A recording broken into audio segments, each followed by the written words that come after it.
The House will be in order. The chair lays before the House a communication from the Speaker. The Speaker's Rooms, Washington, D.C., December 1st, 2025. I hereby appoint the Honorable Virginia Fox to act as Speaker pro tempore on this day. Signed, Mike Johnson, Speaker of the House of Representatives. Pursuant to the order of the House of January 3, 2025, the chair will now recognize members from lists submitted by the majority and minority leaders for morning hour debate. The chair will alternate recognition between the parties with time equally allocated between the parties and each member other than the majority and minority leaders and the minority whip limited to 5 minutes, but in no event shall debate continue beyond 11:50 a.m. 1:50 a.m. Sorry, 1:50 p.m. The chair recognizes the gentleman from Connecticut, Mr. Courtney, for 5 minutes. Thank you, Madam Speaker. Madam Speaker, as this headline from Newsweek magazine reports, a few weeks ago, the U.S. Department of Education issued probably the most out-of-touch, offensive new rule in the history of the department, excluding nursing from its definition of professional occupations, part of its new graduate student loan program, which was created by the One Big Ugly Bill. For the 4.7 million actively registered nurses and the 250,000 students enrolled in bachelor's, master's, and doctoral nursing programs across the United States, this decree that they are not professionals is both a disgraceful insult that shocks the conscience and an order which will condemn America's nurses into second-class status for federal graduate student loan assistance. Madam Speaker, this legal demotion is happening at a time when our country is experiencing a nursing shortage. The Bureau of Labor Statistics reports that we have 195,000 unfilled nursing positions in this country. The Department of Health and Human Services goes even higher. It says it's 280,000. McKinsey & Company, a respected think tank, predicts that by the end of this decade, the shortage will grow to 400,000. But Madam Speaker, members of this House don't really need to spend much time reading these reports to know that that shortage is real. Just go to any hospital, nursing home, or health clinic in your district, and you'll hear the same thing, that they are short-staffed in ERs, exam rooms, operating rooms, and on the floors. Short staffing is bad for patients, and it's bad for nursing burnout.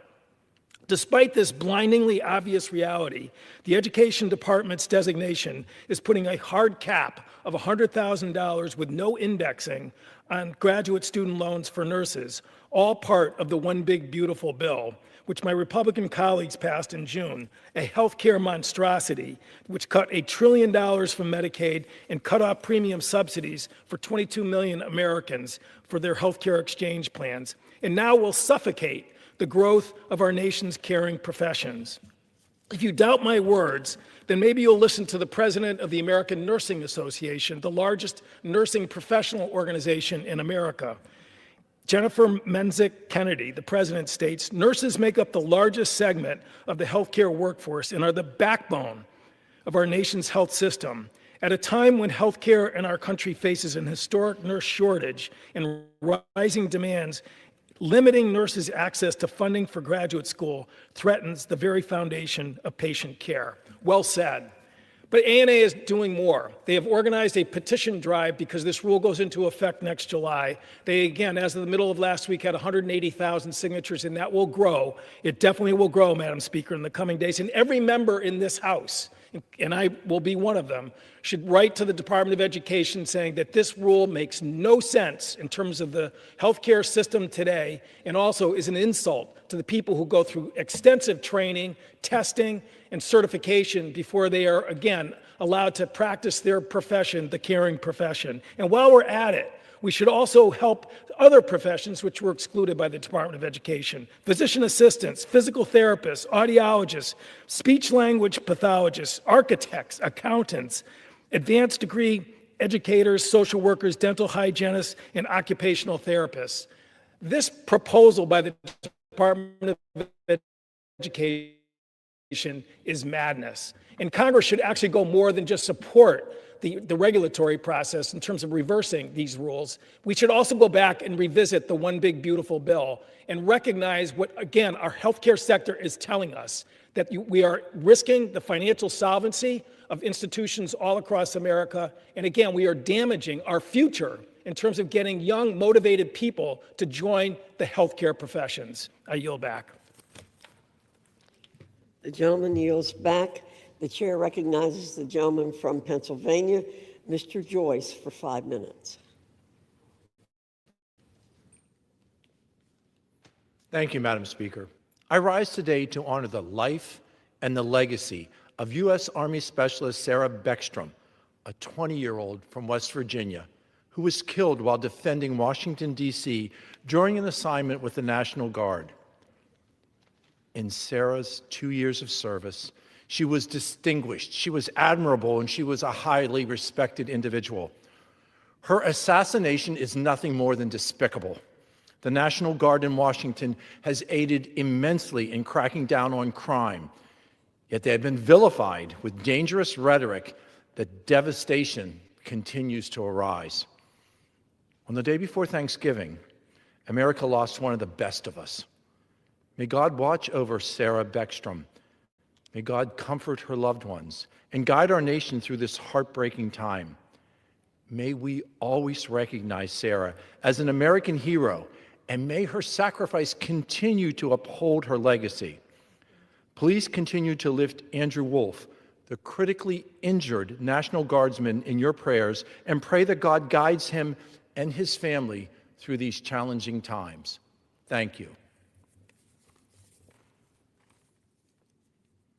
Madam Speaker, last week, President Trump signed a proclamation providing 2 years of regulatory relief from the Biden-era restraints on coke oven facilities.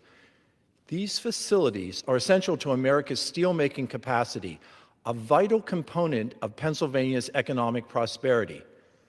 Many companies in Pennsylvania's 13th Congressional District, including JLG Industries, Volvo Construction Equipment, Manitowoc Company, defense firms such as Lockheed Martin, Leonardo DRS, Kongsberg Defense Corporation, and JWF Defense Systems. They all depend on a stable and an efficient U.S. steel supply.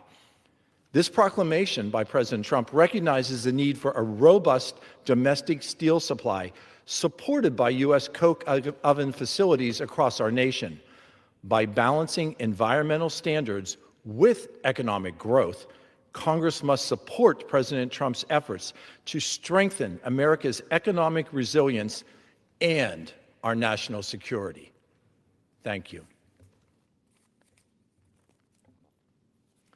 Madam Speaker, I rise today to honor the Shippensburg University field hockey team for winning the NCAA Division II championship. Overall, this year's title is the 7th national championship for Shippensburg field hockey. In her first season as head coach at Shippensburg, Raelle Wallace led the Raiders to a record of 20-3 losses. She led them to the Pennsylvania State Athletic Conference Championship and the NCAA Division II championship. Kelly Nadia, her goal in overtime, propelled Shippensburg to a victory in that title game. Kelly's post-game comments reflects the team-oriented spirit, and I would quote her. Almost every single goal that our team has scored this year has been a team goal. Yet there is one individual who does touch the ball last, and it goes to the goal. But every goal has been a team effort, and we do it for the team.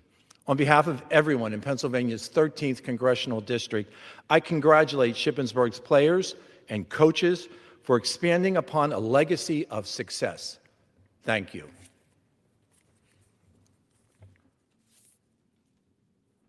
Madam Speaker, I rise today to honor Mayor Deborah Bargo of Lewistown, Pennsylvania, for her dedicated public service as the mayor of Lewistown since 2007. Beyond her leadership roles in borough government, Mayor Bargo has served as a member of the Board of Directors and the Board of Trustees for the Pennsylvania State Association of Boroughs. A lifelong resident of Lewistown, Mayor Bargo is widely respected for her active engagement throughout the community. And very impressively, Mayor Bargo has proudly officiated at over 700 wedding ceremonies. On behalf of everyone in the 13th Congressional District, I express my personal gratitude to Mayor Bargo for her distinguished legacy and her commitment to the service of community. Thank you, Madam Speaker, and I yield. The gentleman yields back. The chair recognizes the gentleman from Virginia, Mr. Subramaniam, for 5 minutes. Thank you, Madam Speaker. Madam Speaker, I rise today to recognize and congratulate the newly consecrated Bishop Michelle C. Thomas, a community leader in Northern Virginia. In 2006, Bishop Thomas became the first African-American female pastor to establish a church in our county, Loudoun County, Virginia, and she has delivered invocations for numerous dignitaries and heads of state, and now she is the first female bishop in the history of Loudoun County. But perhaps the most remarkable accolade is reflected in the lives that she has changed. Faced with her own nightmare, the loss of her son Fitz, Bishop Thomas went on to inspire countless others, serving as an active role model and an advocate for her son's friend and community. Her work continues to uplift those around her, and I congratulate Bishop Michelle C. Thomas on officially being consecrated to the office of bishop.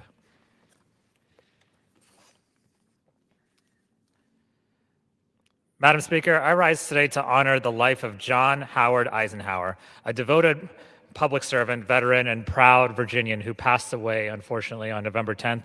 John lived a life rooted in service and civic responsibility. He served our nation as a tank commander in the United States Army at Fort Hood and went on to a distinguished career in federal service. And John held key roles at the Office of Management and Budget, the Department of Defense, the American Embassy in Thailand, and the National War College. And even after retirement, he continued to lend his expertise as a consultant to the federal government. Locally, John was active in civic life for many years, giving his time and energy to local democratic politics and community service. And John's legacy lives in all the lives and communities that he touched. And so may my heart goes out to his family, and may he rest in peace.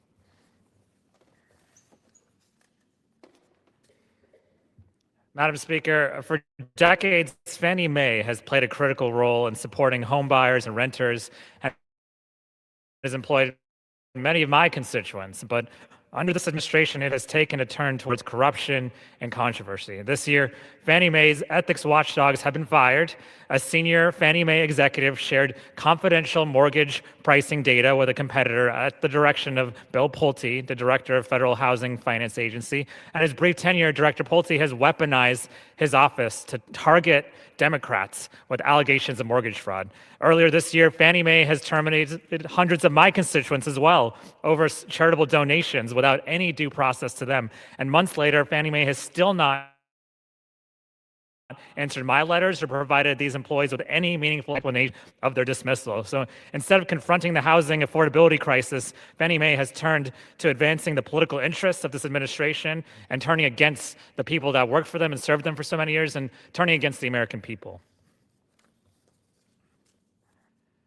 Madam Speaker, we had some good news this week. One of my constituents was finally able to get an in-person appointment to receive at least an interview about her Social Security benefits. And you would think that we'd be delighted, and that is going to happen in a couple of days. But this is also bad news because she had actually reached out to our office in February and is now getting an appointment in January. So that is 11 months since she reached out to our office. She was probably trying to reach out to the Social Security office much longer. And after repeated requests from our office, we didn't really hear back until finally getting her that appointment on December 3rd. This is because there has been cuts to the staff in that particular office of Social Security. 60% of staff at that particular office has been cut. This is a huge issue in our community right now. And Social Security offices across the country are seeing that more people now are being forced to come in person to do these appointments and these interviews, and yet there's less appointments that are able to be had for them. And so this is a huge concern, and we have to address it. And right now, this administration is going the wrong way when it comes to administering Social Security benefits. Thank you, and I yield back. Gentleman yields back. Chair now recognizes the gentlewoman from North Carolina, Dr. Fox, for 5 minutes. Thank you, Mr. Speaker. Mr. Speaker, I rise to recognize Valencia Abbott of Rockingham Early College High School, who was recently named the 2025 National History Teacher of the Year. This is a monumental accomplishment and one that speaks volumes to Ms. Abbott's passion for education and her dedication to the students she serves. Not only is Ms. Abbott the 2025 National History Teacher of the Year, but she is also the 2025 North Carolina History Teacher of the Year. Mr. Speaker, it's clear to me and to countless others that Ms. Abbott represents the best that Rockingham County Schools and North Carolina have to offer. Congratulations, Ms. Abbott, on your well-deserved recognition, and thank you for your continued dedication to educating Rockingham County's future leaders. Mr. Speaker, I rise to recognize Vance Dalton, who recently retired from Farm Credit after 3 decades of unwavering, passionate service. I've been very fortunate to call Vance a friend for many years. He's a salt-of-the-earth person who is loyal, caring, and pleasant to everyone he meets. He has a deep faith that stands him in good stead. During his time at Farm Credit, he built long-lasting friendships and relationships with the people Farm Credit is proud to serve. And he created long-lasting value every step of the way. Mr. Speaker, everyone who's fortunate enough to have worked alongside Vance, to know him or to even call him a friend, agrees with this sentiment. Congratulations, Vance, on a well-earned retirement. May God continue to bless you and your family as you enter a new and exciting chapter in your life. Mr. Speaker, I rise to recognize Mr. Scotty Cook, a career and technical education teacher in the Alexander County school system. In September, Mr. Cook was recognized as a winner of the Harbor Freight Tools for Schools Prize for teaching excellence. Mr. Cook was one of only 25 winners throughout the entire nation and the only teacher in North Carolina to receive the award in 2025. What a remarkable accomplishment, Mr. Speaker. Mr. Cook's passion and service within career and technical education have left an indelible mark upon the lives of his students. There's no question about it. Congratulations, Mr. Cook, on this well-deserved recognition. I yield back, Mr. Speaker. The gentlelady yields back.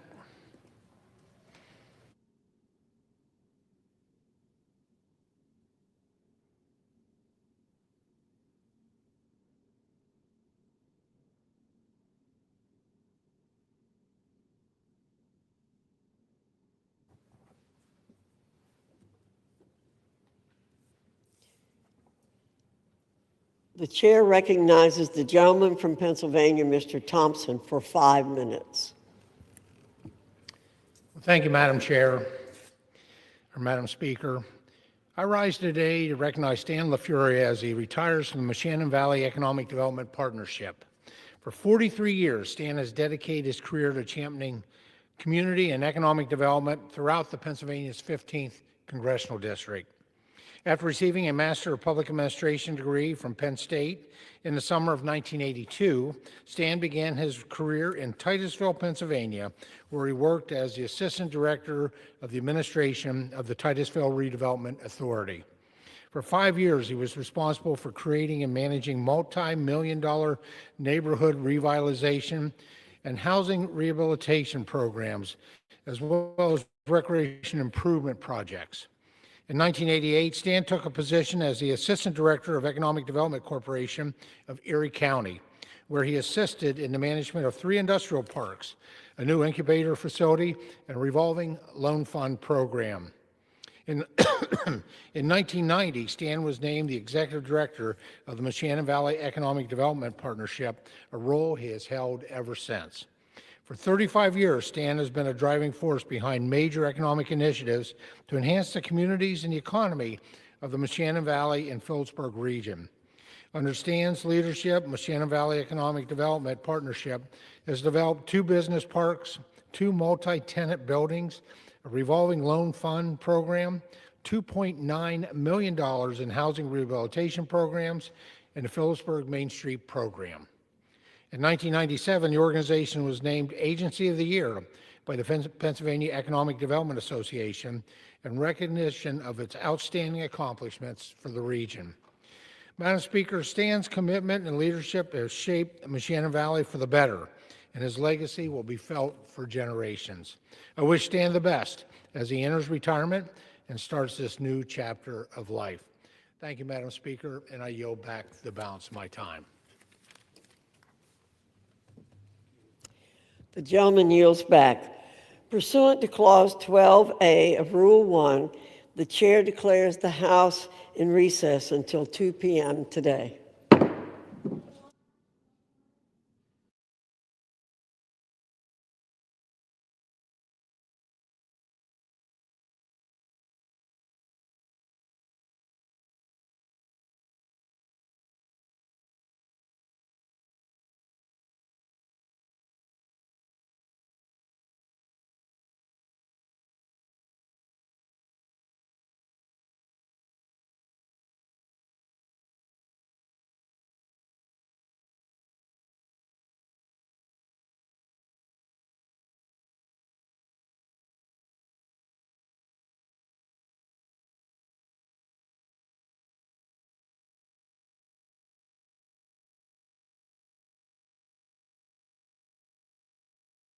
afforded the chance through American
The House will be in order.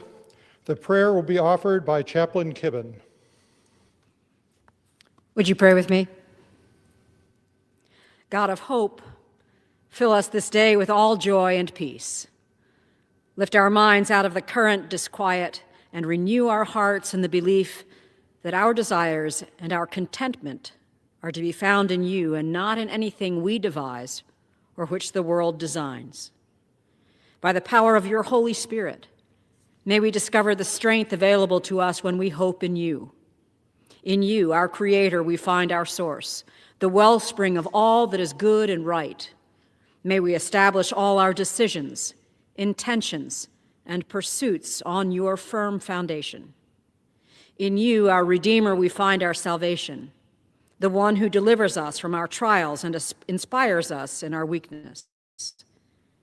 May we trust that you will bring forth the best outcomes from our worst attempts.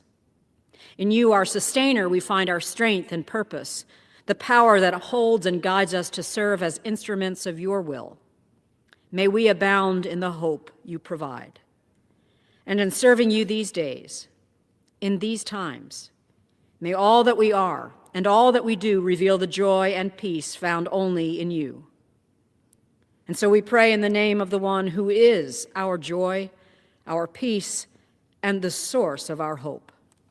Amen. The chair has examined the journal of the last day's proceedings and announces to the House the approval thereof. Pursuant to Clause 1 of Rule 1, the journal stands approved.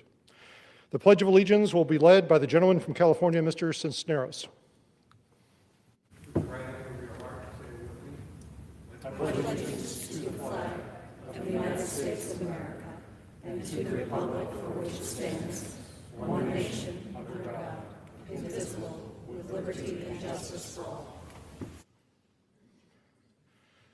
The chair will now entertain requests for 1-minute speeches from each side of the aisle. For what purpose does the gentleman from Pennsylvania seek recognition? Mr. Speaker, request unanimous consent to address the House for 1 minute and to revise and expand. Without objection, the gentleman is recognized for 1 minute. Thank you, Mr. Speaker. Last month was National Family Caregiver Month. Every day, more than 48 million family caregivers provide essential care to loved ones who are aging, ill, or disabled. As a former healthcare professional, I've seen these caregivers often go above and beyond to support their family, sacrificing their own time, energy, and well-being to ensure that those that they care for receive the support and the love that they need. Family caregivers are often the unsung heroes in our communities. Many balance caregiving with full-time jobs, raising children, and managing their own health. They deserve our support and recognition, which is why I'm proud to support legislation like Lowering Costs for Caregivers Act to help ensure these caregivers have the financial resources to continue providing care for their loved ones. Mr. Speaker, let this month be a reminder of our shared responsibility to support these caregivers who give so much to others. By showing our appreciation and lending a hand where we can, we honor the work that they do every day. Thank you, Mr. Speaker, and I yield back the balance of my time. The gentleman yields back. For what purpose does the gentleman from South Carolina seek recognition? Without objection, the gentleman is recognized for 1 minute. Thank you, Mr. Speaker. As we return from Thanksgiving with families in front of the leadership of President Donald Trump, America is beating inflation, leading to lower cost, higher pay, and job creation. The cost of Thanksgiving dinner itself decreased by 5%, with 16% less for turkey. Additionally, the One Big Beautiful Bill is working for American families. Inflation has dropped almost half. Gas prices are at the lowest level in 4 years. American families are saving up to $2,100. America has attracted nearly $20 trillion in foreign investment. Promises made, promises kept. In conclusion, God bless our troops as the global war on terrorism continues. Trump is reinstating peace through strength, revealing war criminal Putin lies, insulting Trump, mocking Trump as Putin mass murders civilians across Ukraine. As a 31-year National Guard veteran myself with 3 National Guard sons, our sympathy to the family of Specialist Sarah Beckstrom and prayers for Staff Sergeant Andrew Wolf. Both are American heroes standing for liberty and freedom in our country. And I yield back. Gentleman yields back. For what purpose does the gentleman from Michigan seek recognition?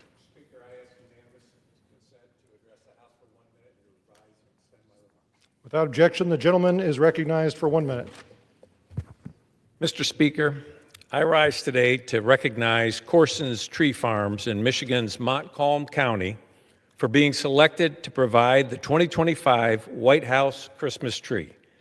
Under the leadership of Rex and Jessica Corson, Corson's earned this honor by winning the National Christmas Tree Association's Grand Champion title, a recognition that reflects years of dedication, family tradition, and the highest standards of Michigan agriculture. To commemorate this accomplishment this afternoon, I am introducing a resolution congratulating Corson's Tree Farms. It's been 41 years since a Michigan-grown Christmas tree was displayed in the White House, and bringing this tradition back highlights the strength and quality of Michigan's growers. Corson's has been recognized before, winning Michigan's Grand Champion Tree Contest and even providing a tree for the Vice President's residence, but this selection marks the pinnacle of their work. Their family-run operation represents the excellence and tradition that define Michigan's growers and exemplifies the First Lady's Christmas theme, "Home is where the heart is." I'm grateful to honor this achievement and celebrate the role Michigan will play in bringing Christmas spirit to our nation's capital. Thank you, and I yield back. Gentleman yields back.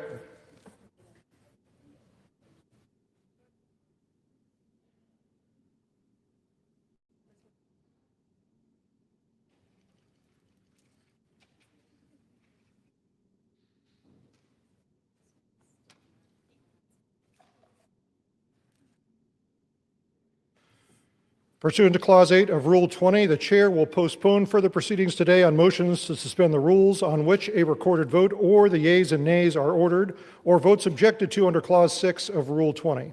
The House will resume proceedings on postponed questions at a later time. For what purpose does the gentleman from Texas seek recognition? Mr. Speaker, I move to suspend the rules and pass the bill H.R. 3174, the Made in America Manufacturing Finance Act. Does the gentleman call up the bill as amended? Yes. The clerk will report the title of the bill. Union Calendar Number 182, H.R. 3174, a bill to increase loan limits for loans made to small manufacturers and for other purposes. Pursuant to the rule, the gentleman from Texas, Mr. Williams, and the gentleman from California, Mr. Cisneros, each will control 20 minutes. The chair recognizes the gentleman from Texas. Mr. Speaker, I ask unanimous consent from all members. Have 5 legislative days in which to revise and extend their remarks and include extraneous material on the bill. Without objection, so ordered. Mr. Speaker, I yield myself such time as I may consume. Recognized. Mr. Speaker, I today rise in strong support of my bill, H.R. 3174, the Made in America Manufacturing Act. The ability to manufacture in the United States is vital to our country's economic and national security. However, for decades, American law policies have shipped good-paying manufacturing jobs overseas and opened the door for foreign adversaries to fill the void. We must reverse this trend, which will require more than just luck. That is why the Trump administration has been championing pro-growth and pro-American policies that are fueling a domestic manufacturing comeback. And now Congress can do this job to reverse the trend and support the revitalization of American manufacturing. Small American manufacturers account for 98% of U.S. manufacturing companies, and like all small businesses, access to capital or the appropriate amount of capital is challenging. H.R. 3174 gives small American manufacturers access to capital at a level that they need to start to grow their operations. This legislation increases the loan limit for small American manufacturers under the SBA's 7A and 504 lending programs from $5 million to $10 million. This will provide American manufacturing the capital they need to invest in new technology, hire, grow, and create onshore jobs that we have carelessly lost overseas. H.R. 3174 is essential to keep pace with demand for capital and bring jobs back to the U.S. 2 weeks ago, the Committee on Small Business heard testimony from the industry and other manufacturing stakeholders about the importance of this bill for small manufacturers across the country looking for growth and reshore their businesses. It's often the case that when Congress passes a bill to support an industry, it will come at cost to taxpayers. This is not the case with H.R. 3174 because the SBA's 7A and 504 loan programs operate under zero subsidy, meaning the zero cost to the taxpayer. The Congressional Budget Office review find that any cost would be insignificant in this area. So H.R. 3174 presents Congress with a critical opportunity to usher in the golden age of American manufacturing. With that, I urge my colleagues to support H.R. 3174 to support Made in America, small businesses, and the revitalization of the American manufacturing base. I reserve the balance of my time. Gentleman reserves. The gentleman from California is recognized. Thank you, Mr. Speaker. I yield myself such time as I may consume. Gentleman is recognized. Mr. Speaker, I am grateful for the opportunity to speak as we take up a set of 5 bipartisan bills that will expand services available to our country's 36 million small businesses. These businesses are crucial to our economy and national security, creating 2/3 of all new jobs, employing half the private sector workforce, and generating almost half of our nation's economic activity. Despite forming the bedrock of our local communities, small businesses are increasingly feeling uncertain about the future of the country. The small business landscape is littered with obstacles like finding qualified workers, dealing with supply chain disruption as they adjust to the president's tariff regime, and adopting new technologies in order to stay competitive. These economic headwinds make SBA services more important than ever. The bills before us today reflect a months-long bipartisan effort to strengthen the services offered by the SBA and bolster the support for small businesses across the country. These 5 bills were negotiated in good faith and in the spirit of collaboration.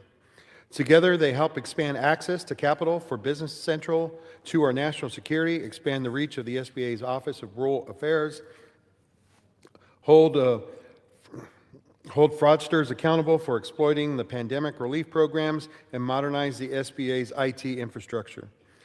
These bills are quite simply common sense and would meaningfully improve SBA services for small businesses across the country.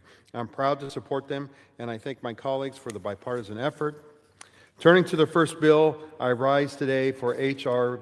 3174, the Made in America Manufacturing Finance Act. Small manufacturers account for more than 98% of U.S. manufacturing firms and employ 4.8 million Americans.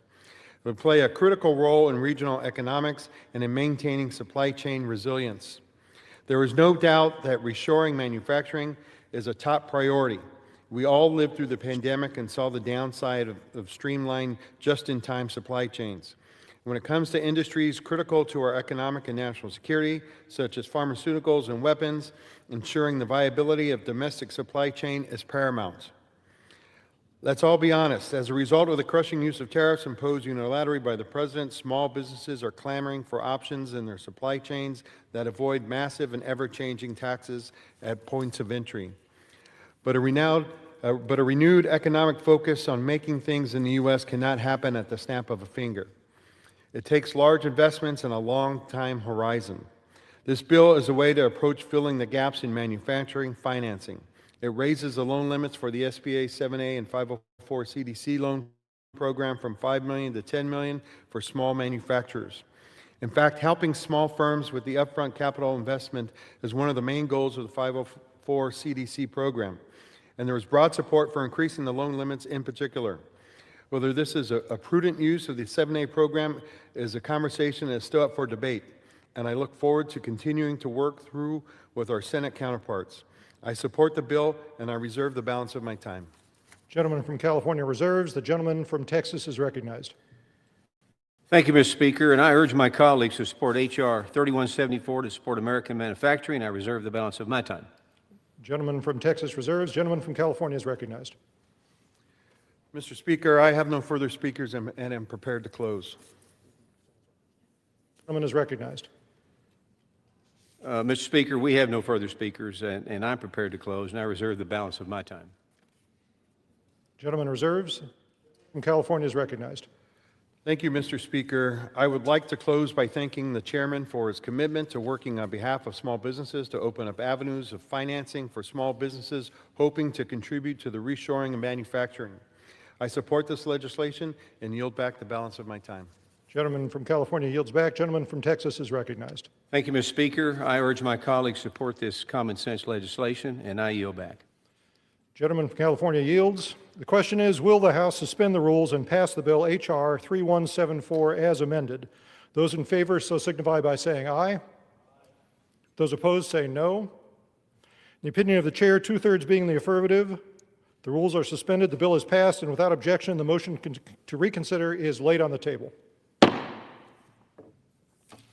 For what purpose does the gentleman from Texas seek recognition? Mr. Speaker, I move to suspend the rules and pass the bill H.R. 4491, the SBAIT Modernization Act.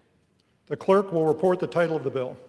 Union Calendar Number 181, H.R. 4491, a bill to require the Administrator of the Small Business Administration to implement certain recommendations relating to information technology modernization and for other purposes. Pursuant to the rule, the gentleman from Texas, Mr. Williams, and the gentleman from California, Mr. Cisneros, will each control 20 minutes. The chair recognizes the gentleman from Texas. Mr. Speaker, I ask unanimous consent that all members have 5 legislative days in which to revise and extend their remarks and include extraneous material on the bill. Without objection, so ordered. Mr. Speaker, I yield myself such time as I may consume. The gentleman is recognized. Thank you, Mr. Speaker. And I rise today in support of H.R. 4491, the SBAIT Modernization, introduced by Representative Cisneros from the great state of California and Representative Jack from the great state of Georgia. The SBA is charged with verifying small businesses or certifying small businesses to participate in certain government contract opportunities. And last year, the Biden-Harris SBA sought to implement a new certification portal. Unfortunately, this portal's lackluster planning creation and rollout left the SBA with a ticking time bomb. The Biden administration's failed unified certification portal rollout resulted in delays, errors, and cybersecurity risks, shutting out small businesses from the vital government contracting opportunities. While this committee shared bipartisan concerns with the Biden-Harris SBA over its rollout plan, or lack thereof, former Administrator Guzman called to listen, and the results were damaging. Small businesses were delayed for months, sometimes longer, to get approval from the SBA to compete for governmental contracts. To make matters worse, the SBA allowed small businesses to use the new portal without conducting minimum cyber threat assessments. And entrepreneurs didn't just face delays, but their sensitive personal and business information was put at risk of the cyber crime. So the SBAIT Modernization Act, this will not happen at the SBA again. It ensures that. This bill requires the SBA to implement the GAO's recommendations to establish strong safeguards and improve oversight of IT initiatives so small businesses can rely on an efficient contract certification system. Small businesses should not be held back by government mismanagement. So this bipartisan, common sense bill restores accountability and helps Main Street focus on what it does best, innovate. I urge my colleagues to support this bill. Thank you, and I reserve the balance of my time. The gentleman from Texas reserves. The gentleman from California is recognized for 20 minutes. Thank you, Mr. Speaker. I yield myself such time as I may consume. The gentleman is recognized. I rise today in support of my bill, the SBA IT Modernization Reporting Act, and I thank the chairman for his support. I would also like to thank Representative Jack for joining me in introducing this bill, which will go a long way to help SBA modernize its IT infrastructure and improve its services to small businesses. Billions of dollars in federal contracts are awarded to small businesses every year, and the SBA plays a vital role in promoting small businesses' participation. But over the years, the SBA's outdated and inefficient IT systems have made it harder for entrepreneurs to access the resources they need. After repeated unsuccessful attempts to develop and deploy a platform that would be a one-stop shop for contracting certifications, the committee requested the GAO review the SBA's efforts to figure out why they failed. The report identified the critical gaps in the SBA's modernization efforts, from risk management to cybersecurity and budgeting. My bill directly addresses these issues by requiring the SBA administrator to implement the 11 recommendations in the GAO report, mandating a clear plan of action and ensuring Congress is kept in the loop. This means better oversight, better execution, and most importantly, better services by the SBA for all small businesses. An efficient and fully operational IT platform is critical for the SBA to conduct the certifications that allow for so many small businesses to participate in the federal marketplace. The SBA IT Modernization Reporting Act will ensure that the SBA addresses the root causes that lead to IT projects to fall behind schedule, increasing costs, and outright fail. I'm grateful for the partnership with Representative Jack to introduce this common sense bipartisan legislation, which shows that modernizing how the SBA works is not a partisan issue. Together, we can ensure that the SBA is prepared to meet the evolving needs of small businesses.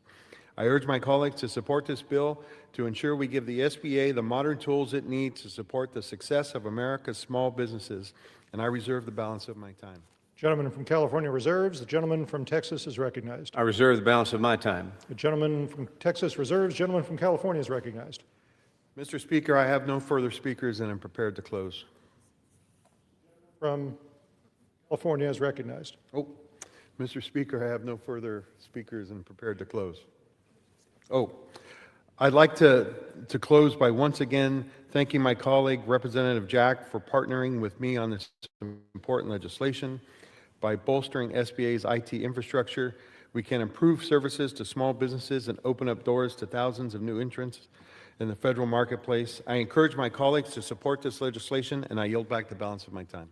Gentleman from California yields. The gentleman from Texas is recognized. Thank you, Mr. Speaker, and I urge my colleagues to support this common sense legislation to protect both the SBA and small businesses alike. I yield back. Gentleman from Texas yields back. The question is, will the House suspend the rules and pass the bill? H.R. 4491.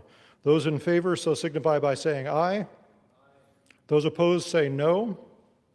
In the opinion of the chair, 2/3 being in the affirmative, the rules are suspended, the bill is passed, and without objection, the motion to reconsider is laid on the table.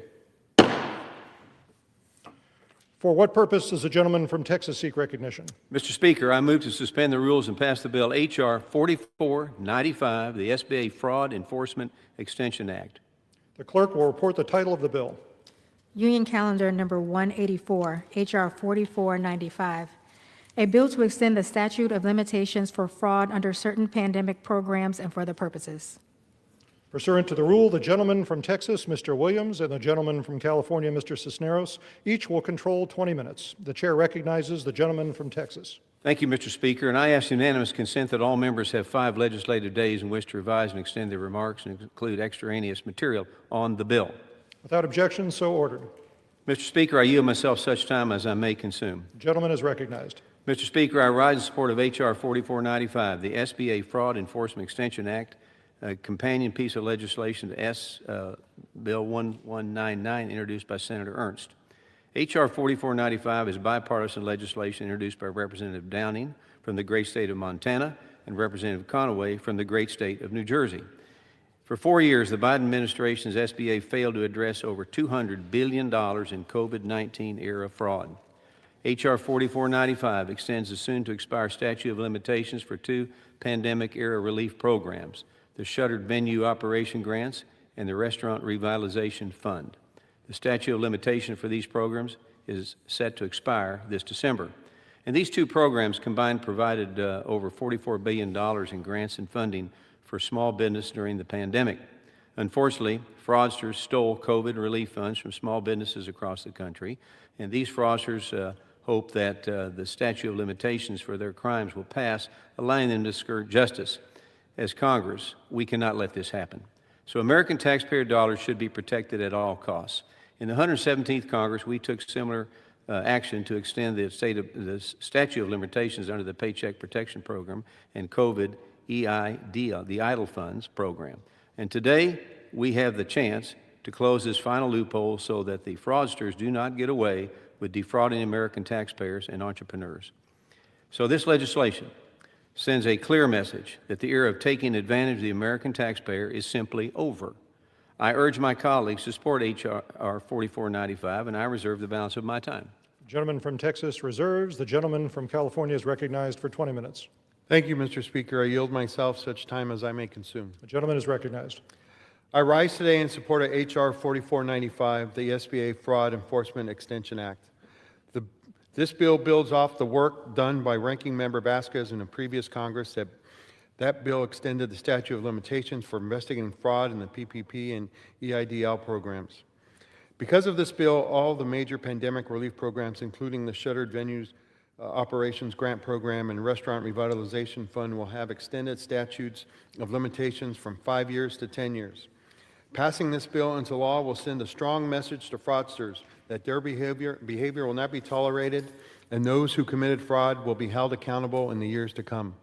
The pandemic upended regular SBA operations, and the agency executed 14 years of lending in 14 days to keep small businesses afloat. While these programs helped millions of small businesses, the implementation was not without its flaws. As we now know, potential fraud could range from $36 billion up to $200 billion. While the exact number will never be known, we do know that the vast majority of that fraud came in the first 9 months under the first Trump administration. Recognizing the potential for fraud, the Biden administration instituted strong upfront controls for RRF and SVOG. To date, the Office of the Inspector General's work has resulted in charges against 25 individuals, 14 criminal convictions, and more than $61 million in recoveries. Now the OIG has 31 open RRF cases and 6 open SVOG cases. While modest in number, these cases are complex, involving layered transactions, false documentation, and financial concealment. These cases will take time to investigate and prosecute, and we owe it to the experts doing the work to give them the tools they need. But extending the statute of limitations is only part of the equation. We must provide full funding to the Office of the Inspector General so that they have the resources to root out the fraud. Moreover, we need to ensure proper staffing at the SBA to review the 1,892 active SVOG awards totaling over $3.2 billion. That said, this legislation is a step in the right direction, and I want to commend Mr. Downing and Mr. Conaway for leading this effort.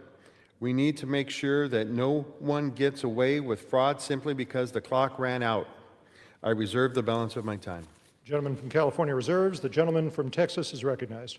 Thank you, Mr. Speaker, and I yield to Representative Downing from the great state of Montana for such time as he may consume.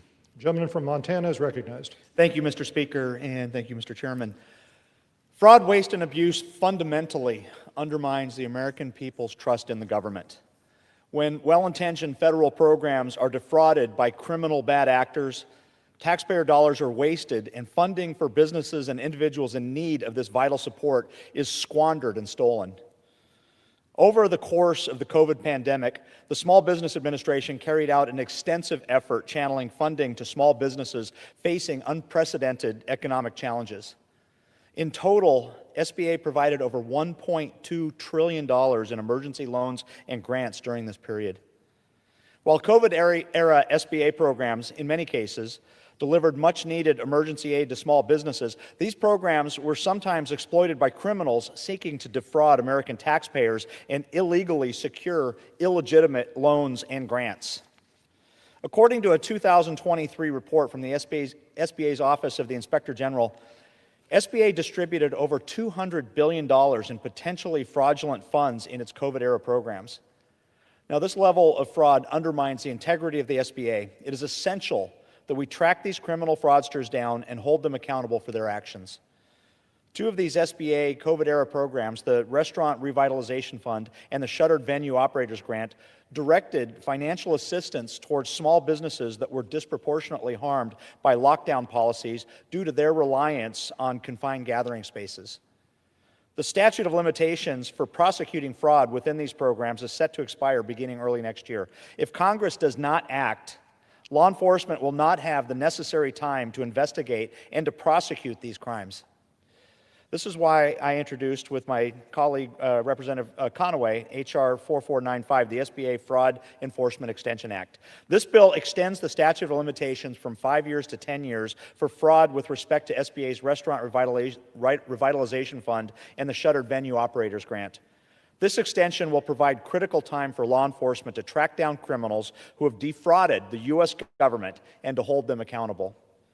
Small businesses across our country, including in my home district of Central and Eastern Montana, deserve an SBA that efficiently supports local job creators and isn't undercut by fraud. I'd like to thank my colleague, Representative Herb Conaway, for co-leading this legislation. The fraudulent spending of federal taxpayer dollars undermines our trust in the government. It is essential that law enforcement is given the proper tools, time, and authority to punish those who subvert the integrity of the SBA programs and ensure that fraudsters face consequences for their actions. With that, I urge my colleagues to support this legislation, and Mr. Speaker, I yield my time. Gentleman from Montana yields. The gentleman from Texas. I reserve the balance of my time. Gentleman from Texas reserves. The gentleman from California is recognized. Mr. Speaker, I yield to the gentleman from the great state of New Jersey, Dr. Conaway, for 2 minutes. Gentleman from New Jersey is recognized for 2 minutes. Thank you, Mr. Speaker. I rise today in support of H.R. 4495, the SBA Fraud Enforcement Extension Act. I am the co-lead of this legislation along with my friend and colleague and fellow Air Force veteran, Representative Downing. During the COVID-19 pandemic, more than 30 million small businesses were negatively impacted. The federal government took action to ensure that an unprecedented amount of money flowed into small businesses in the form of grants and loans in order to help them stay afloat. Over the course of 18 months, the SBA administered 4 major programs which delivered $22.1 million in loans and $1.2 trillion in grants. Although these loans did provide much needed relief to numerous small businesses throughout the United States, there were many who illegally obtained these loans. In an SBA-issued report entitled Protecting the Integrity of Pandemic Relief Programs, there are estimates that $36 billion of the $1.2 trillion in pandemic relief emergency funds were obtained illegally. H.R. 4495 would extend the civil and criminal statute of limitations for violations of or conspiracy to violate fraud related to the Shuttered Venue Operators Grant and the Restaurant Revitalization Fund. To ensure small businesses can receive the benefits they deserve, it is important that the SBA is properly funded and staffed. I am concerned that the cut in the SBA's workforce by 43% will impede the SBA's ability to recover the improper and illegally obtained payments. Having said that, I urge all my colleagues to support this very important legislation and thank my colleague, Representative Downing, for allowing me to lead this important piece of legislation with him. Gentleman yields back. Gentleman from California is recognized. Mr. Speaker, I reserve. Gentleman reserves. Gentleman from Texas is recognized. Mr. Speaker, we have no further speakers, and I'm prepared to close, and I reserve the balance of my time. Gentleman from Texas reserves. Gentleman from California is recognized. Mr. Speaker, I have no further speakers and am prepared to close. Gentleman is recognized. I'd like to close by thanking Dr. Conaway and Mr. Downing and Chairman Williams for their work on ensuring taxpayer funds are protected from fraudsters. This is a common sense measure to rebuild public trust, and I encourage my colleagues to vote yes. I yield back the balance of my time. Gentleman from California yields. Gentleman from Texas is recognized. Thank you, Mr. Speaker, and I urge my colleagues to support this common sense legislation. We cannot let fraudsters get away with American taxpayer dollars, and I yield back. Gentleman from Texas yields. The question is, will the House suspend the rules and pass the bill, H.R. 4495? Those in favor so signify by saying aye. Those opposed say no. In the opinion of the chair, 2/3 being in the affirmative, the rules are suspended, the bill is passed, and without objection, the motion to reconsider is laid on the table. For what purpose does the gentleman from Texas seek recognition? Mr. Speaker, I move to suspend the rules and pass the bill H.R. 4549, the Office of Rural Affairs Enhancement Act. The clerk will report the title of the bill. Union Calendar Number 183, H.R. 4549, a bill to amend the Small Business Act to clarify the responsibilities of the Office of Rural Affairs of the Small Business Administration and for other purposes. Pursuant to the rule, the gentleman from Texas, Mr. Williams, and the gentleman from California, Mr. Cisneros, each will control 20 minutes. The chair recognizes the gentleman from Texas. Mr. Speaker, I ask unanimous consent that all members have 5 legislative days in which to revise and extend their remarks and include extraneous material on the bill. Without objection. Mr. Speaker, I yield myself such time as I may consume. The gentleman is recognized. Mr. Speaker, I rise in support of H.R. 4549, the Office of Rural Affairs Enhancement Act. This bill was introduced by Representative Goodlander from the great state of New Hampshire, Representative Weed from the great state of Wisconsin, and Representative Golden from the great state of Maine. 46 million Americans live in rural communities. The small business of rural America has distinct and persistent challenges such as the shortage of business assistance resources and limited access to capital. And these challenges often hinder their growth and their sustainability. The SBA Office of Rural Affairs was created to serve our rural entrepreneurs. However, it is often utilized and thus ineffective. This bill addresses the challenges by clarifying the critical responsibilities of the Office of Rural Affairs and qualifications for leadership to prioritize the rural communities. This bill ensures that the office will be utilized to each rural entrepreneur where they are and anywhere in Main Street America. And these efforts will strengthen local networks and equip entrepreneurs with the knowledge and support necessary for long-term growth. So, H.R. 4549 is about investing in the future of rural America, creating jobs, and ensuring resources reach all businesses across America. I want to thank Representative Goodlander, Weed, and Golden for introducing this bipartisan legislation.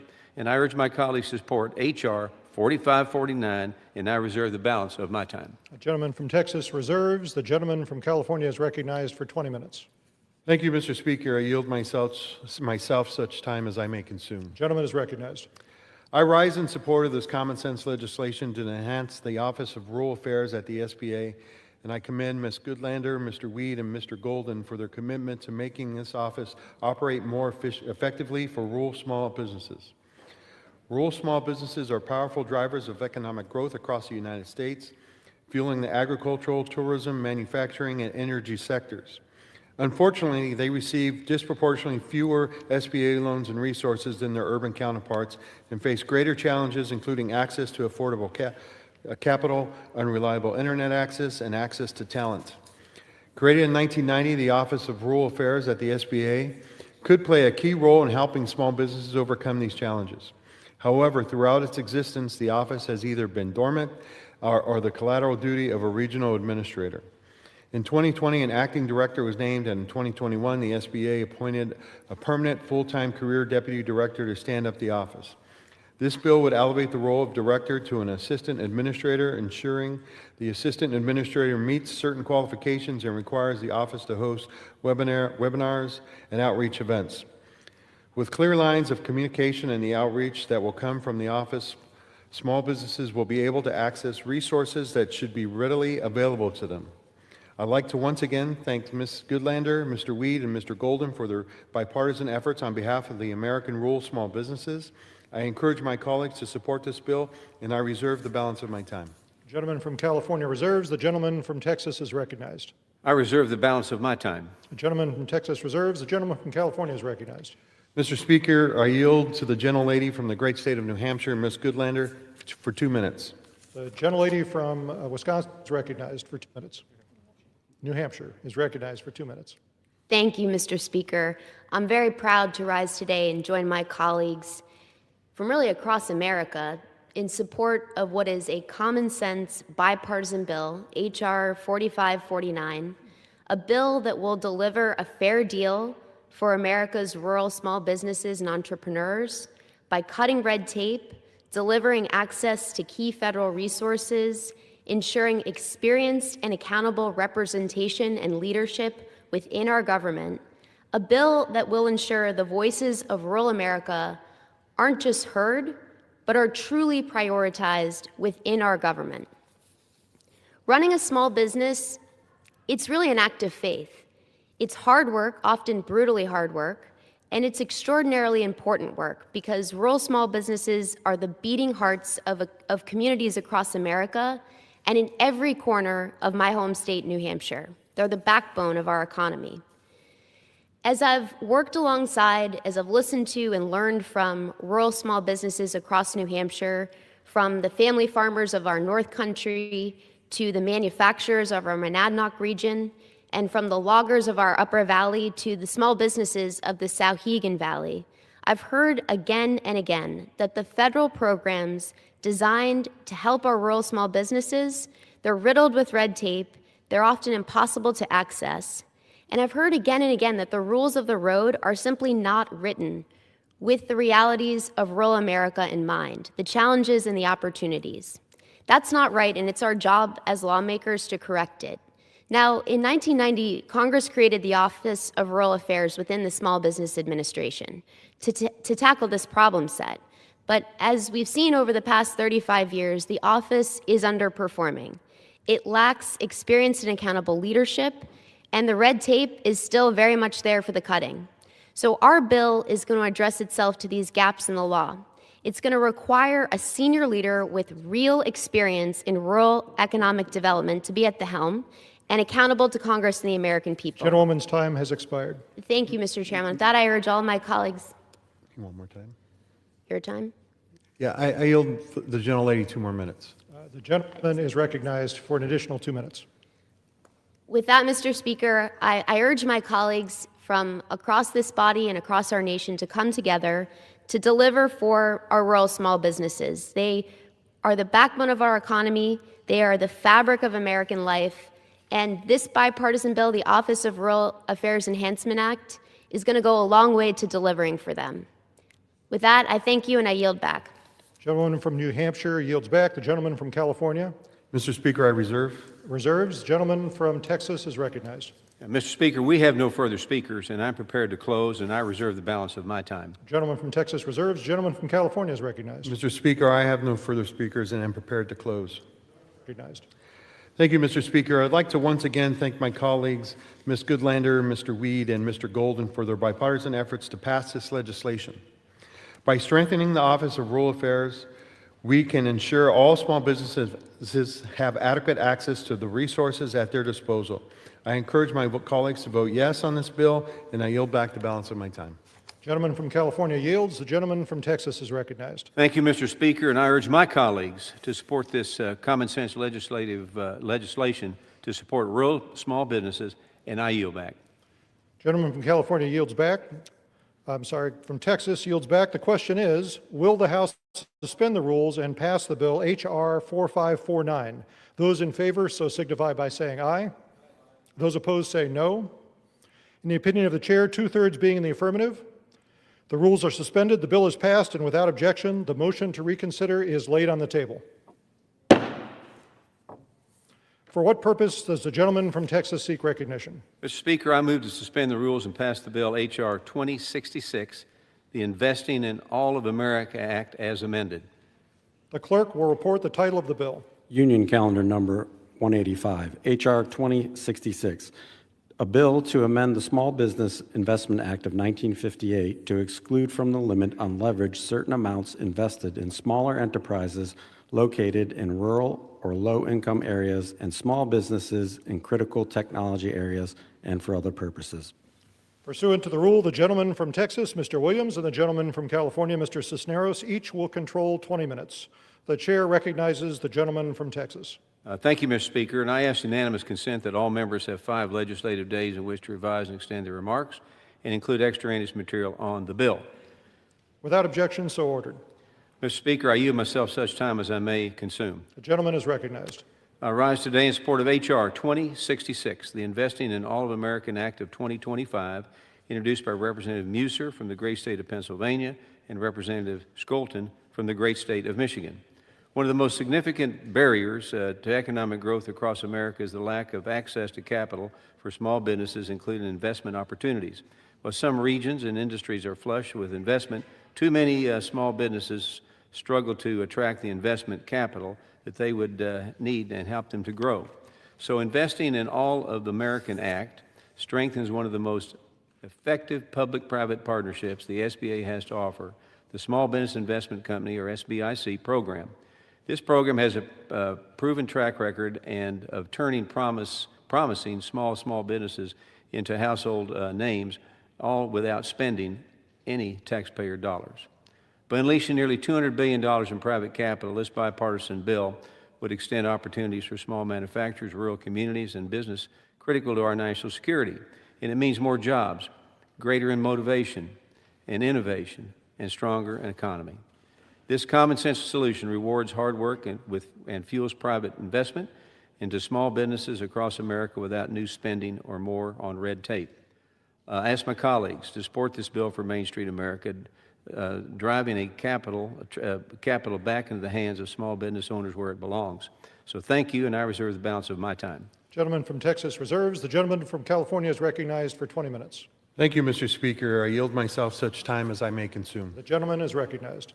Mr. Speaker, I rise today in support of H.R. 2066, the Investing in All of America Act. Small business investment companies, or SBICs, are an essential part of the small business leading ecosystem.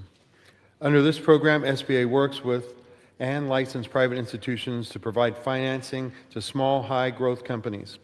Unfortunately, due to the statutory constraints, investors are often limited in their ability to participate in the program when focusing on rural and underserved communities, small manufacturers, or small businesses critical to national security. Due to their capital-intensive nature and early revenue profile, these small businesses operating in the critical technology sector need institutional investors with longer-term time horizon. Risk makes additional leverage when they invest in these businesses. Providing SBICs with additional leverage flexibility will ensure the capital needs of small businesses in our critical technology sectors are met by the SBIC program. This will enable the SBA and DoD to successfully implement their joint small business investment company critical technology initiative. In addition, this bill provides another avenue to extend private investment to small businesses in rural and underserved communities, something that lenders and policymakers have repeatedly fallen short on. This additional bonus leverage will encourage more investment in communities that need it most. I want to applaud Representative Muser and Schulten for leading this bipartisan effort, and I want to thank Chairman Williams and his team for their collaboration on this bill. I encourage my colleagues to vote yes, and I reserve the balance of my time. The gentleman from Texas is recognized.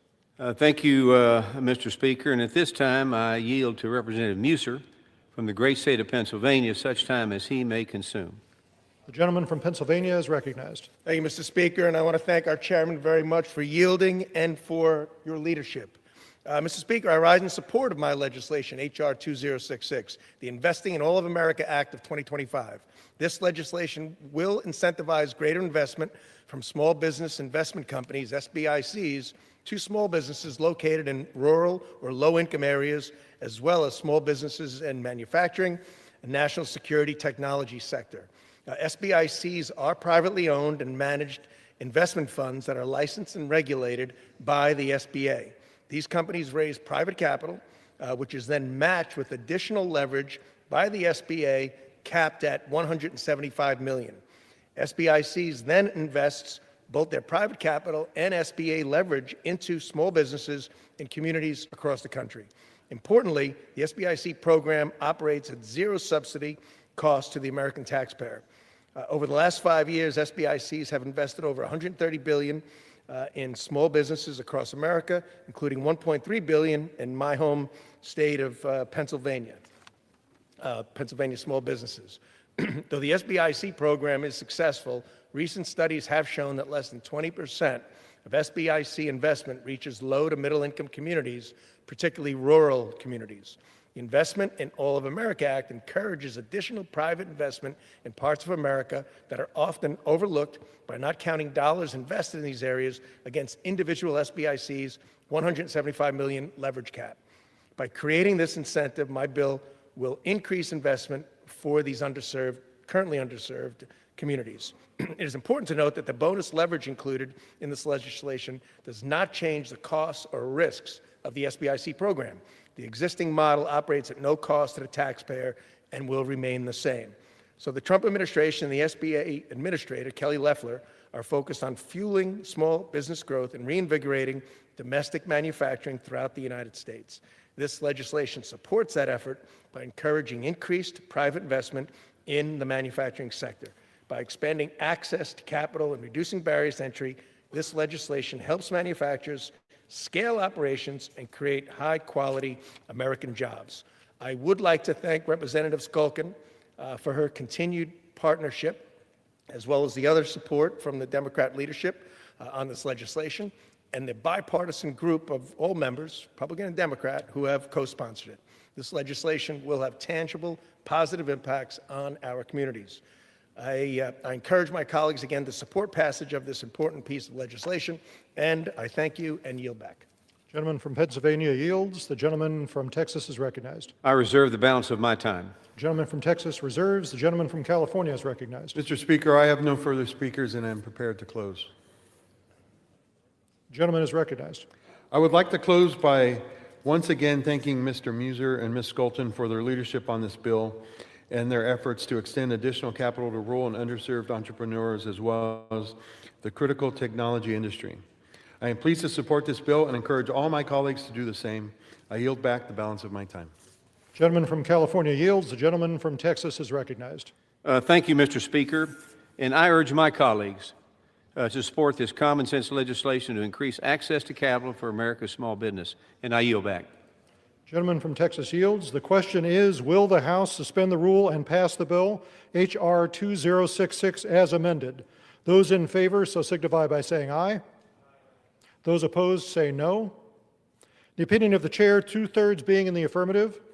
The rules are suspended, the bill is passed, and without objection, the motion to reconsider is laid on the table.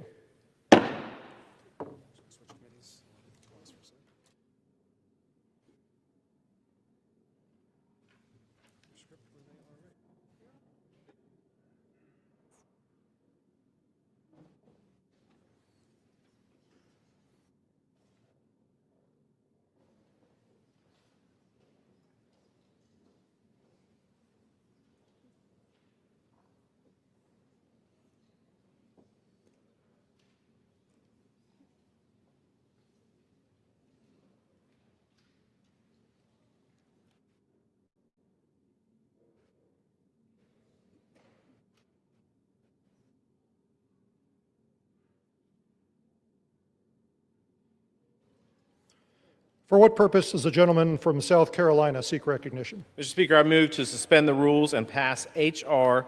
4323 as amended. The clerk will report the title of the bill. Union Calendar Number 299, H.R. 4323, a bill to provide for the vacating of certain convictions and expungement of certain arrests of victims of human trafficking. Pursuant to the rule, the gentleman from South Carolina, Mr. Fry, and the gentleman from Maryland, Mr. Raskin, each will control 20 minutes. The chair recognizes the gentleman from South Carolina. Mr. Speaker, I ask unanimous consent that all members may have 5 legislative days in which to revise and extend their remarks and to insert extraneous material on H.R. 4323. Without objection, so ordered. I yield myself such time as I may consume. The gentleman is recognized. Thank you, Mr. Speaker. H.R. 4323, the Trafficking Survivors Relief Act, is a strong bipartisan piece of legislation, and bicameral actually, that will help one of our most vulnerable populations. This legislation passed the House Judiciary Committee by a voice vote earlier this year, and I'm looking forward to seeing it pass the full House. Human trafficking is a heinous crime that we are all too familiar with. Human trafficking is not just a distant problem, it is a crisis that touches every corner of our nation, rural communities, urban centers. It can occur anywhere, in any community, and it does not discriminate. Traffickers exploit the vulnerable wherever they may find them.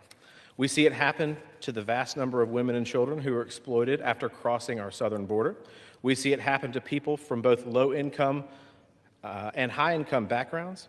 We see it happen in ordinary Americans, people who never imagined that they would become victims themselves. Efforts by federal, state, and local law enforcement and advocates to eliminate trafficking and support victims have increased awareness, reporting, and prosecution of sex traffickers across the country. However, victims of these crimes are sometimes prosecuted for their actions taken while under the control of their traffickers. This can lead to the arrest, conviction, and incarceration of actual trafficking victims themselves without proper consideration of their criminal culpability. We know that criminal convictions, and even nonviolent ones, can hold someone back from applying for a job, getting housing. These victims deserve to be able to heal and move on from their lives.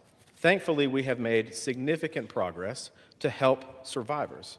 Today, the vast majority of states, in fact, I think 46 or 47, have some sort of relief to victims for nonviolent offenses committed while under the control of their traffickers. These laws allow individuals to re-enter their communities and move on with their lives. In my home state of South Carolina continues to lead on this forward-looking, victim-centered approach. The Trafficking Survivors Relief Act follows the state's clear lead and provides federal relief to survivors of human trafficking who committed a nonviolent offense as a direct result of being a victim of human trafficking. For a court to grant this relief, a defendant must show that the offense was committed as a direct result of being a victim of human trafficking. To ensure that these opportunities are only available to true victims of trafficking and not criminals, we have worked hand in hand with law enforcement to include appropriate safeguards in the bill. The legislation allows for additional evidence to be considered, including the sworn testimony of a law enforcement officer, as to whether a victim had any role in coercing other victims to enter criminal offenses. This legislation is endorsed by multiple advocacy organizations, faith-based organizations, and law enforcement officials. It really has tied, you have a bipartisan, bicameral piece of legislation that unites both law enforcement and victim organizations. It's a good piece of legislation. There are countless individuals and organizations that have worked tirelessly to get this bill to where it is today, including CPAC's Foundation Centers for Combating Human Trafficking, NCOSE, Right for Girls, Screen Grace, survivor leader Holly Nadell, and so many more. Last Congress, a bipartisan group of attorneys general wrote a letter in strong support of the Trafficking Survivors Relief Act. This carefully crafted legislation strikes the right balance in protecting victims' rights and public safety. Let's work together to fight back against this evil and help victims and survivors begin a new chapter and allow them to take on every opportunity that life hands them without any constraint of their past. I encourage all of my colleagues to support the Trafficking Survivors Relief Act, and I encourage its swift passage in the Senate. I reserve the balance of my time.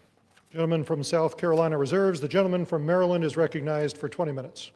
Thank you, Mr. Speaker. I yield myself such time as I may consume. The gentleman is recognized. I appreciate it, and I thank the distinguished gentleman from South Carolina for his leadership on this issue.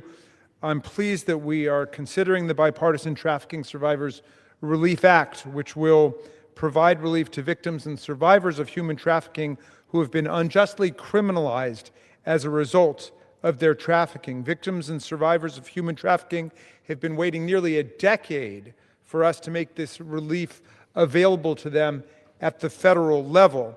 The heroic survivors of the global Epstein trafficking conspiracy have raised the conscience of the nation about the nightmarish consequences of human trafficking for the victims of it.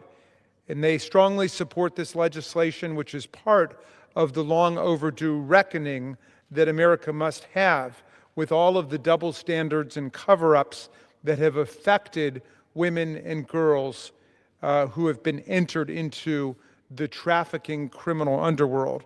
And while we have found far too opportunities to work together in this broken session of Congress, I'm glad that the majority has finally chosen to bring this much-needed consensus reform forward to the floor to protect trafficking victims and survivors, and I look forward to its swift passage. Human trafficking, Mr. Speaker, is a multi-billion-dollar criminal industry that overtakes the will and the freedom of nearly 25 million people around the world every year. Traffickers exploit their victims by forcing them to provide labor, services, and commercial sex through violence, fear, coercion, and manipulation. And while awful, their exploitation doesn't stop there. Often, traffickers force their victims to commit other crimes, including prostitution, money laundering, fraud, drug trafficking, robbery, and theft. This leads trafficking victims to be arrested and prosecuted without consideration of their status as victims themselves. Then they are often made to serve prison sentences and left with criminal records that can stop them from finding employment or suitable housing or qualifying to receive the treatment that they need to recover from trauma and rebuild their lives.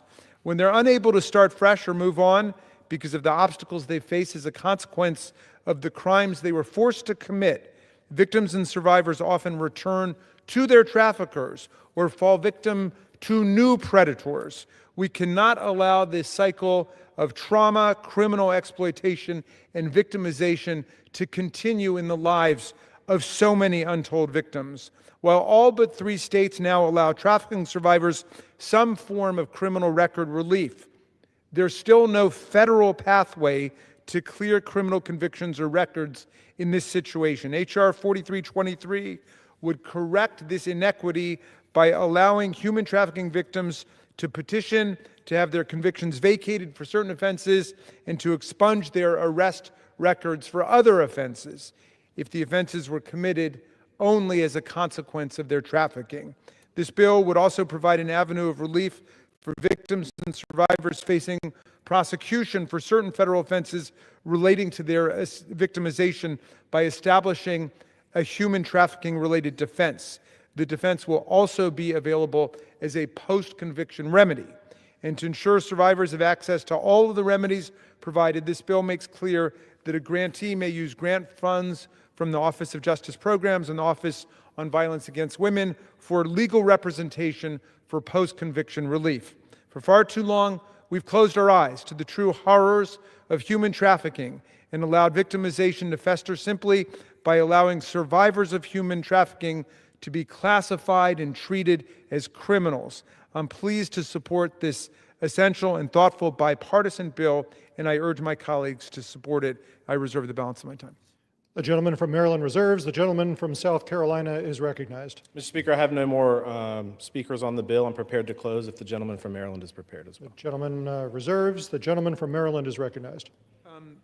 I recognize the distinguished gentlelady from Georgia, Representative McBath, for 2 minutes, the ranking member of the Criminal Justice Subcommittee. The gentleman from Georgia is recognized for 2 minutes. Thank you, Mr. Speaker, and thank you so much to our ranking member, Judiciary Committee. The Trafficking Survivors Relief Act, it's very critical bipartisan legislation that would provide long overdue relief to victims and survivors of human trafficking to help them overcome the lasting effects of being trafficked and allow them a chance to heal. It recognizes their unique traumas, the immense challenges that they face after escaping their exploitation, and the right to rebuild their lives with some dignity and some respect. Victims of trafficking are demeaned, they're dehumanized and coerced by the traffickers, who do not see them as people, but see them as objects only to be bought, sold, and abused. But we see them, and we must give them the help that they need and they deserve. Too often, they emerge with criminal records directly tied to their exploitation. These records follow them along their path long after they are free, preventing them from finding a job, securing safe housing, pursuing education, or even getting treatment for the trauma that they've escaped. The barriers they face as a result of their records often serve as painful reminders of the abuse they endured and can make survivors vulnerable to even further exploitation. Many states, including my state of Georgia, have already passed the laws like Trafficking Survivors Relief Act.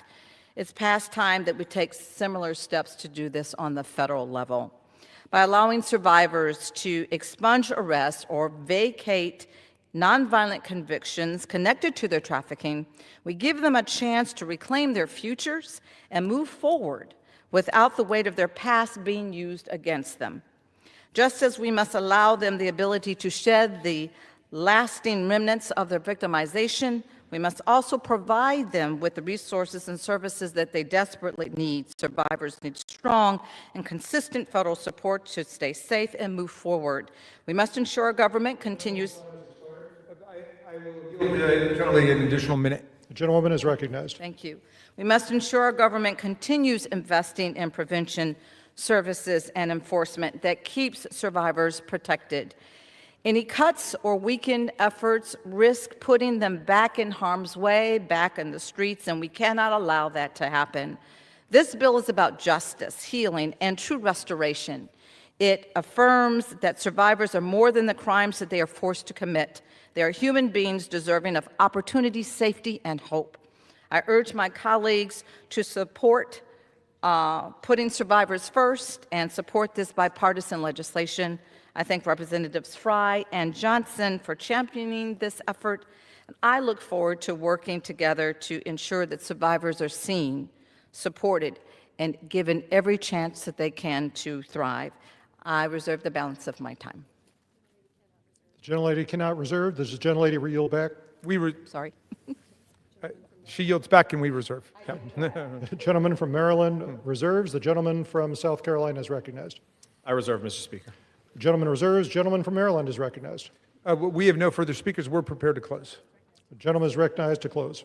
But I just want to pick up on the words of the distinguished gentlelady from Georgia, who is the chair of the criminal justice, or the ranking member of the Criminal Justice Subcommittee on Judiciary, to be forced into a human trafficking network like the Epstein network is to suffer a double trauma. There's the original trauma of the exploitation and the abuse, and then there's the added trauma of being stigmatized as yourself being a criminal, a prostitute, and someone forced to engage in other criminal activity by the trafficking network. And I'm delighted that on a bipartisan basis today, we are able to move forward to address this problem and to give some relief to the victims and the survivors of a human trafficking network. And again, I want to recognize the survivors from the Epstein Global International Child Sex Trafficking Conspiracy, who have raised the conscience of the country and changed America's mind about the fundamental importance of our addressing this. And I want to thank my colleagues for working with us on bringing this legislation forward. Happy to yield back. Gentleman from Maryland yields. The gentleman from South Carolina is recognized. Thank you, Mr. Speaker. I find myself in this moment on H.R. 4323, the Trafficking Survivors Relief Act, in somewhat of a deja vu. I did this legislation at the state level, and I've talked to victims of human trafficking and those who have used this legal mechanism as a sense of relief to expunge their crimes, to get their crimes, their prior convictions vacated, to apply for housing, to go on with their life in a very meaningful way.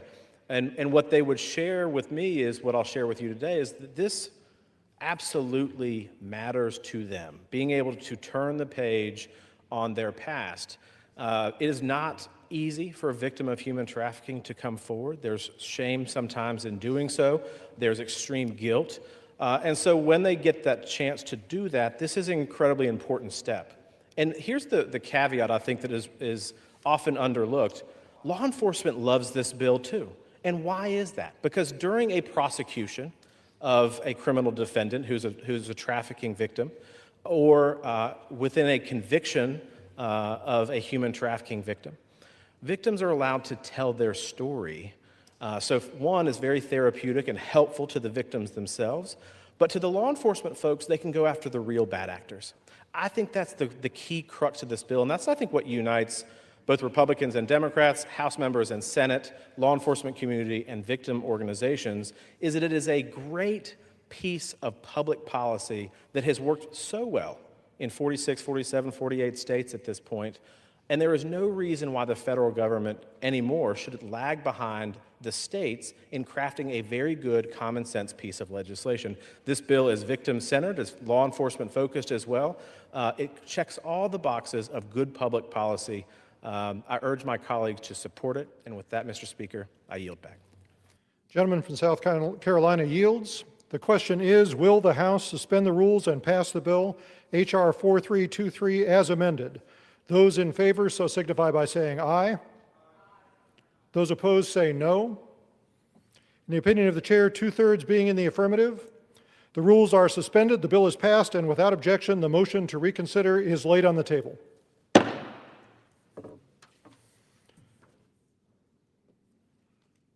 For what purpose does the gentleman from Texas seek recognition? Mr. Speaker, I move to suspend the rules and pass H.R. 2159 as amended. The clerk will report the title of the bill. Union Calendar Number 298, H.R. 2159, a bill to direct the Attorney General of the United States to submit to the Congress a report on federal criminal offenses and for other purposes. Pursuant to the rule, the gentleman from Texas, Mr. Roy, and the gentlewoman from Georgia, Ms. McBath, will each control 20 minutes. The chair recognizes the gentleman from Texas. Thank the Speaker. Mr. Speaker, I ask unanimous consent that all members may have 5 legislative days in which to revise and extend their remarks and to insert extraneous material in H.R. 2159. Without objection, so ordered. I yield myself such time as I may consume. Gentleman is recognized. Mr. Speaker, first of all, I want to thank the gentlelady from Georgia for joining with me in this effort. I'd like to thank the minority leader for his past work on this bill as well, from his position on the Judiciary Committee, like the gentlelady from Georgia. We may come at these things from slightly different perspectives on different issues that come before us, but we're bound together and joined together here on wanting some common sense, good government to make sure that we know what we're dealing with respect to criminal laws. Because for decades, the American people, Congress, and corners of the federal government have tried to grasp a reliable estimate of how many criminal laws exist, either in statute or in regulation. In the 1980s, the Department of Justice tried to count the number of federal criminal laws that reside within the code and estimated there are, quote, about 3,000 criminal offenses. The American Bar Association came in the 90s and said it was much higher than 3,000, but couldn't figure out the number.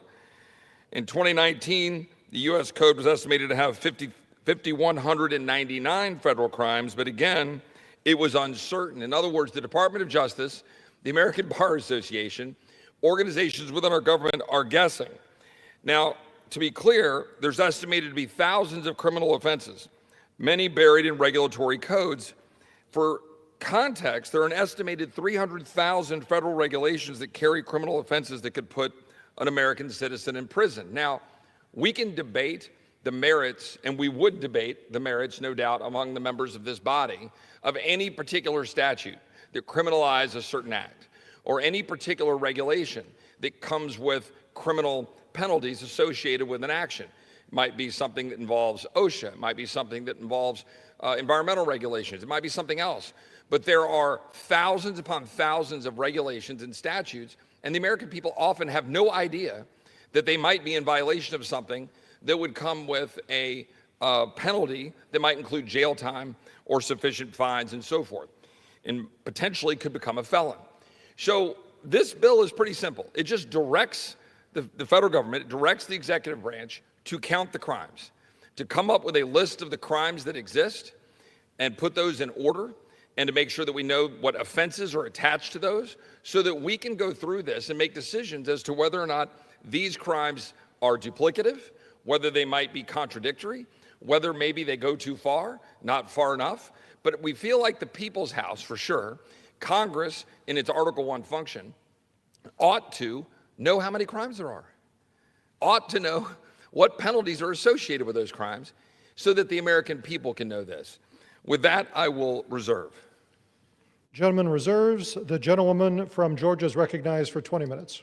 Thank you, Mr. Speaker. And I want to thank Representative Roy for his working with me. This is a true representation of good governance and what it looks like for bipartisanship, and I hope we're able to do more of this going forward. But I do yield myself as much time as I may consume. The gentlewoman is recognized. Thank you. I rise today for the sake of an effective criminal justice system. The laws within our criminal code, as it has been expressed even before, have become outdated and a highway to overcriminalization. We have so many unlawful acts within our criminal code that we don't even know how many criminal laws there are. That is why we need to pass the Count the Crimes to Cut Act of 2025, which would mandate the creation of a comprehensive inventory, as we've expressed, of all federal criminal, statutory, and regulatory offenses. So I'm really proud to co-lead this common sense and, as I said before, bipartisan solution that will help us address the pressing issue of overcriminalization, a troubling result of unchecked growth of our federal criminal law. For too long, new federal crimes have been created without a full understanding of what criminal laws already exist. 6 years ago, policy organizations, they estimated that we have over 5,000 federal crimes, many of which, as we've stated before, are redundant, overly broad, or better left to the states, or are so obscure that the public has no practical way of knowing that they even exist. In some cases, these laws are so vague that they even have a reasonable person who would struggle to understand what conduct is prohibited. This massive and unorganized body of federal criminal law puts well-intentioned, law-abiding citizens definitely at risk. Legal scholars should suggest that every day Americans may unknowingly violate multiple federal crimes without ever being made aware of it. Yet we cannot meaningfully address the consequences of this bloated system until we fully understand the scope of the problem. Over the last few decades, the number of federal criminal offenses dramatically increased to more than 5,000. And that figure doesn't even account for the countless additional crimes created by federal regulations. And despite several previous attempts to determine the number of criminal offenses that currently are on the books, the fact is we still don't even know.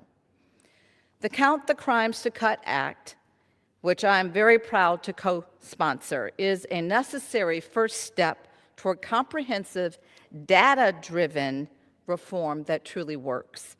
By finally establishing a complete inventory of these offenses, we can effectively evaluate how they are enforced, understand the intent requirements associated with each one of these laws, and determine where reforms to mens rea standards are necessary.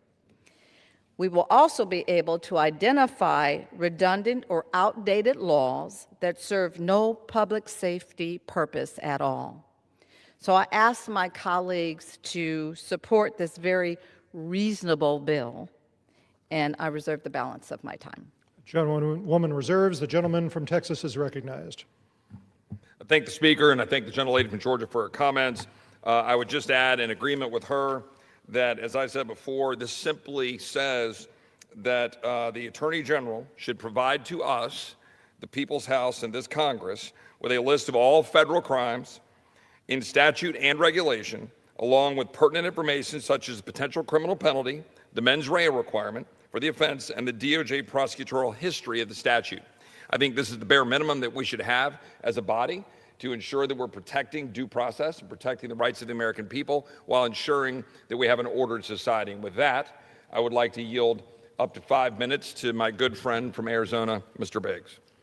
Gentleman from Arizona is recognized for 5 minutes. I thank the gentleman from Texas, and I thank you, Mr. Speaker. The federal government has turned the criminal code into a labyrinth, a maze so bloated and disorganized that not even the DOJ can tell you how many federal crimes exist. That's why I rise in strong support of H.R. 2159, the Count the Crimes to Cut Act, led by my friend Chip Roy from Texas, Representative McBath, who is the ranking member on our Subcommittee of Crime and Government Surveillance and Judiciary, and is supported by members of both parties who understand that freedom collapses when the law becomes unknowable. This bill is co-led by staunch conservatives like Representative Roy and myself, and our colleagues who occasionally think differently than us, Ms. McBath and Mr. Cohen.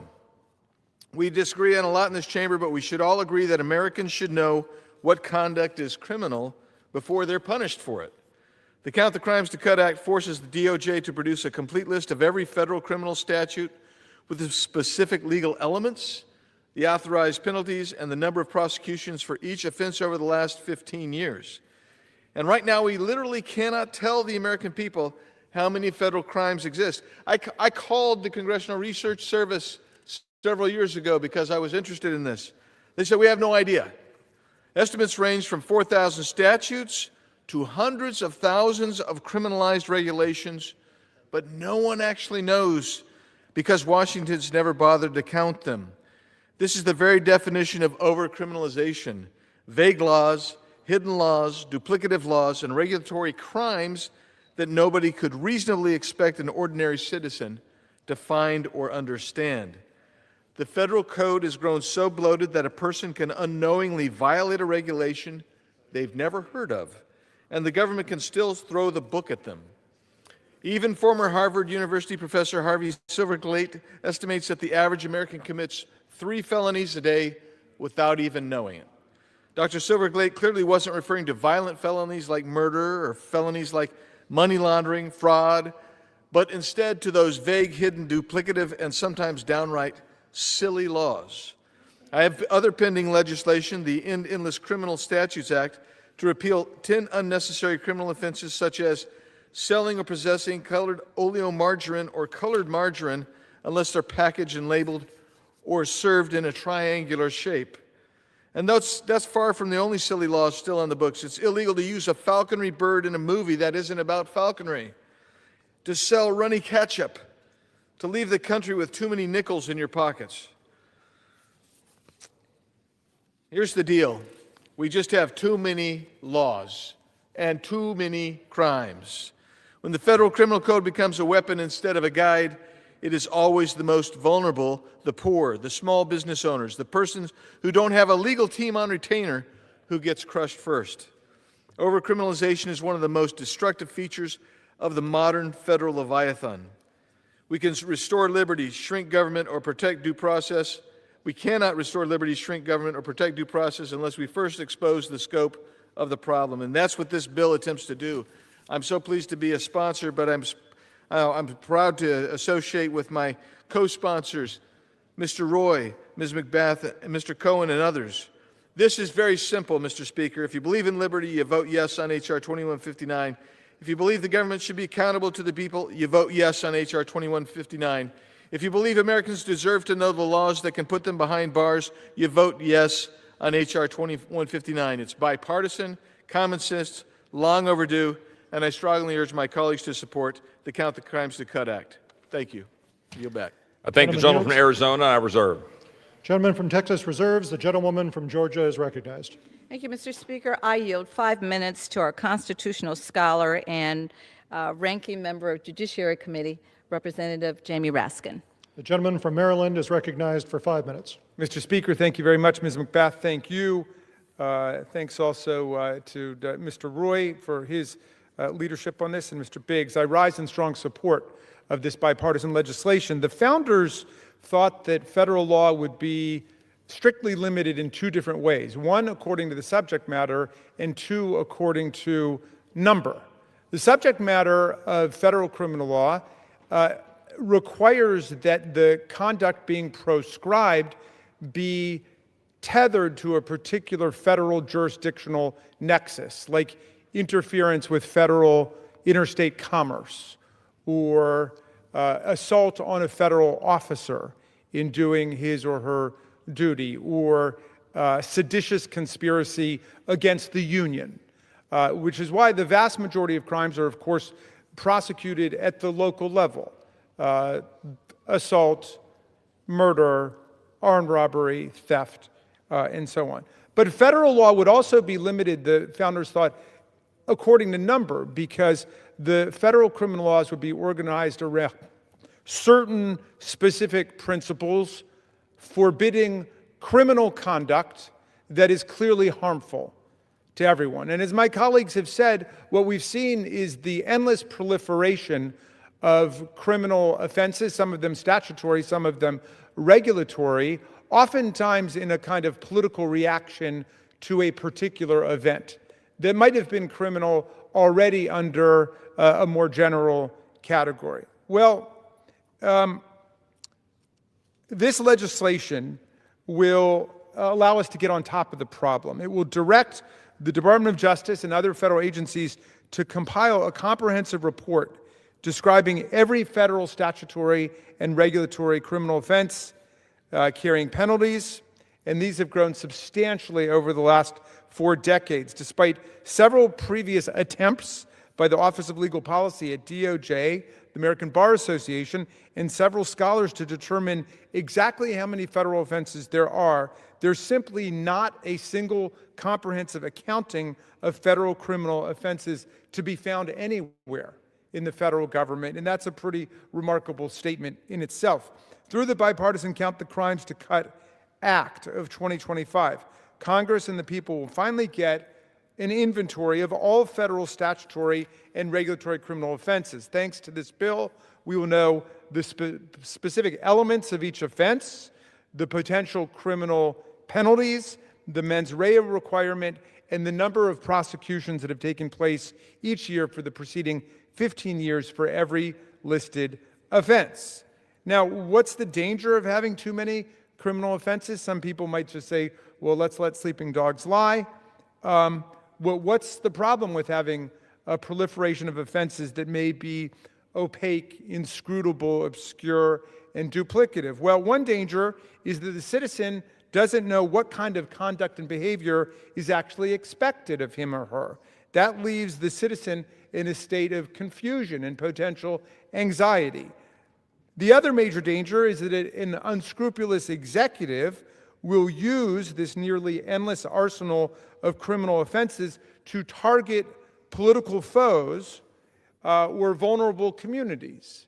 And, you know, in a free society, anything that is not specifically prohibited is allowed to you. That's what it means to live in a free society. In an authoritarian society, anything that is not specifically allowed to the population is considered prohibited and a danger to the government. Well, the proliferation of endless criminal offenses moves us down that spectrum from being a free society much closer to an authoritarian society. We all have a right to know exactly what the criminal law entails at the federal level.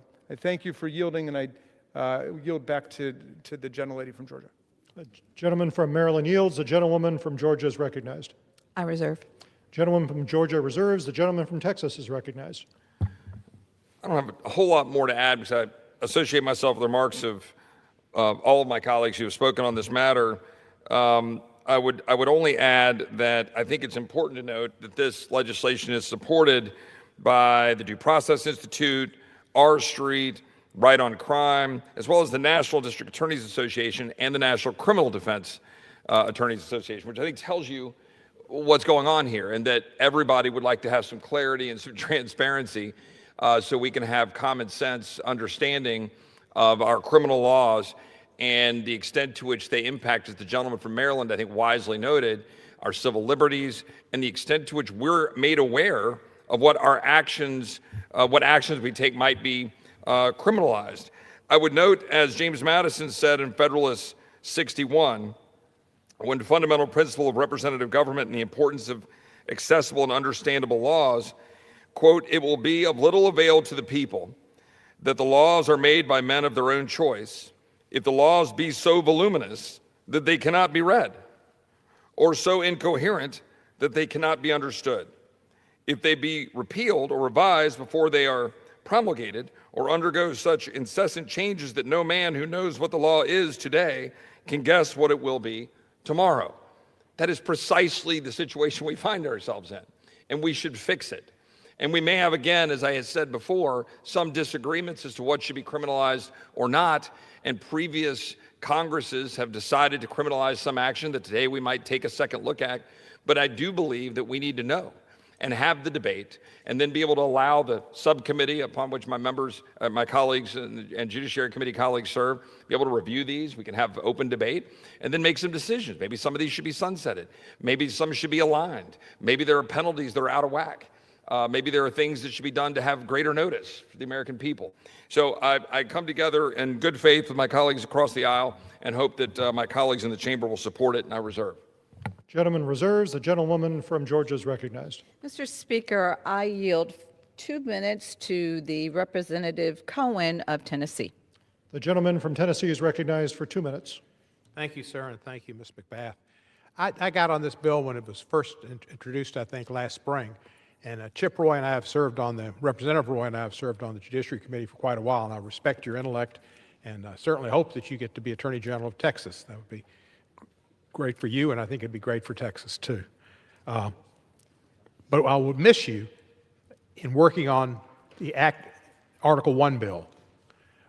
We had agreed to work on that, this kind of legislative check on the executive, Article 1, on executive actions. And that's something we may be able to bring up again next year, although I think it was more popular on certain places when President Biden was the president. But it's still an important bill. This is a common sense bill. It's bipartisan, and I'm happy to be a co-sponsor, and I look forward to everybody. The lady from South Carolina, the lady from Georgia, the lady from Colorado, the gentleman from Illinois, and all the other people who have been highlights of our last week of legislation to vote with us in a unanimous passage. And I yield back the balance of my time. Gentleman yields. The gentlewoman from Georgia is recognized. I reserve the balance of my time. The gentlewoman reserves. The gentleman from Texas is recognized. Reserve the balance of my time. Gentleman reserves. The gentlewoman from Georgia is recognized. I have no more speakers, and I'm ready to close. The gentlewoman is recognized for her close. Mr. Speaker, we cannot have effective reform of federal criminal laws without first passing and implementing the Count the Crimes to Cut Act. This bill, it's not about simply making lists. It's about creating the tools that we need for precise, data-driven reform. With concrete data, we can determine exactly which reforms that are needed and remove speculation from the process and avoid unintentional, unnecessary mistakes that could arise from a sweeping one-size-fits-all approach. And might I say that in the era that we're in right now, there seems to be a lot of mistrust within our communities with law enforcement.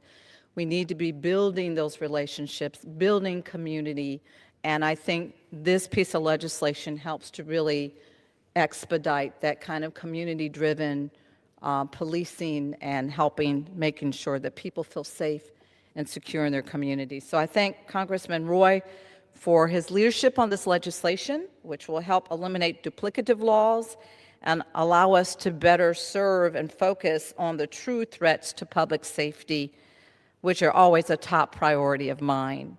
I urge all of my colleagues to support this long overdue piece of legislation. It's bipartisan.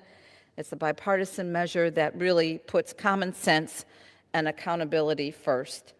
Thank you for your support on this piece of legislation, and I yield back. The gentlewoman from Georgia yields. The gentleman from Texas is recognized. I thank the gentlelady from Georgia. I thank the gentleman from Tennessee for his kind remarks, the gentleman from Maryland, all of my colleagues on the other side of the aisle, my friend from Arizona. I also want to thank Judiciary Committee Chairman Jordan. I want to thank the ranking member from Maryland that we've already engaged with, and all of my colleagues who worked on this in the Judiciary Committee. And it's not a long or major piece of legislation. I tend to think that speaks well of it. I think the shorter the bill, the better. And I do believe that this is an important step, but I do want to remind my colleagues it is just a step. I would hope that we'd get swift action out of the executive branch in following this legislation if we're to get it through the Senate and get it signed, so we can make an understanding of what's happening with respect to our criminal laws and regulations, and then act on it as Congress in a bipartisan fashion. Again, we'll have reasoned debate over some of the matters, but let's act on it. Let's do some things. I agree with the gentleman that we need to revisit Article 1. I introduced that during the first Trump administration, the first time, and then we had it obviously during the Biden administration, and I want to revisit that. It's critically important. I hope that the AUMF repeal for 02 that was in the NDAA in the Senate will be allowed to stay in the NDAA as it's coming back over to the House. We shouldn't have a 23-year-old authorization of the use of military force continuing to be under use, and I hope that we in the House will reclaim those portions of congressional authority. And I think this is an important step. It's critically important for due process. I hope my colleagues in the chamber will support it, and I urge its swift passage. And with that, I yield back. Gentleman from Texas yields. The question is, will the House suspend the rules and pass the bill, H.R. 2159, as amended? Those in favor so signify by saying aye. Aye. Those opposed say no. In the opinion of the chair, 2/3 being in the affirmative, the rules are suspended, the bill is passed, and without objection, the motion to reconsider is laid on the table.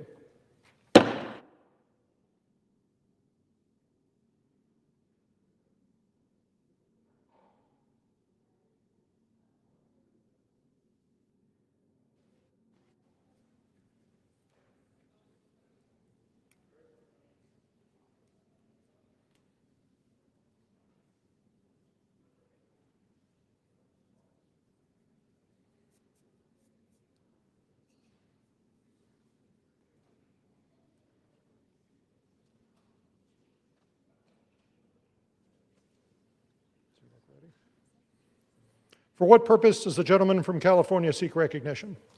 Mr. Speaker, I move to suspend the rules and pass H.R. 176 as amended. The clerk will report the title of the bill.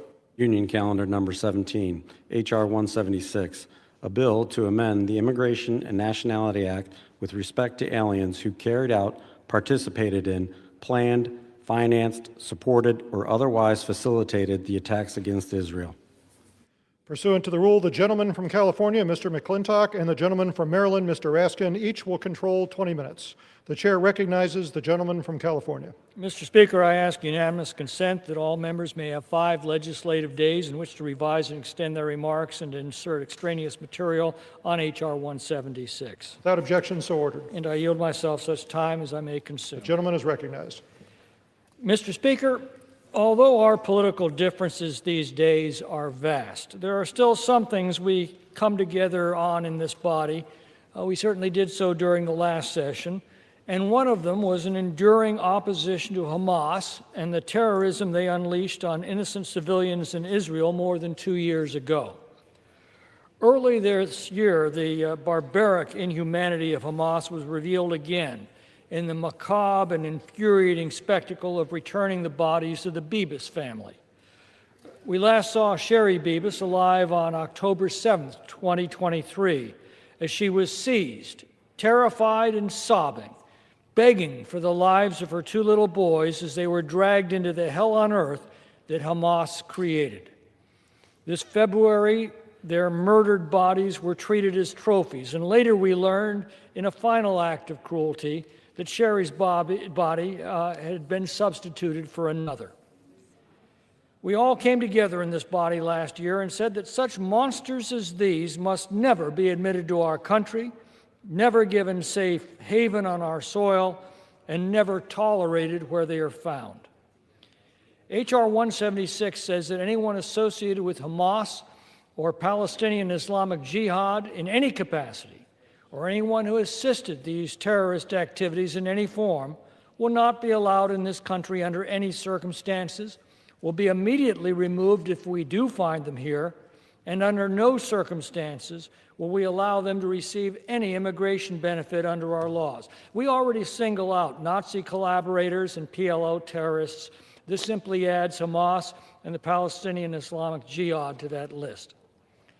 For reasons I find inexplicable, the Senate couldn't be bothered to take up this bill in the last session. Hopefully they'll find the time in this session. Under current law, being a member of Hamas or being associated with its barbaric attack against Israel is not an explicit ground of admissibility or removability. And that's just not good enough. Anyone who gave them support in any form should never be allowed into this country.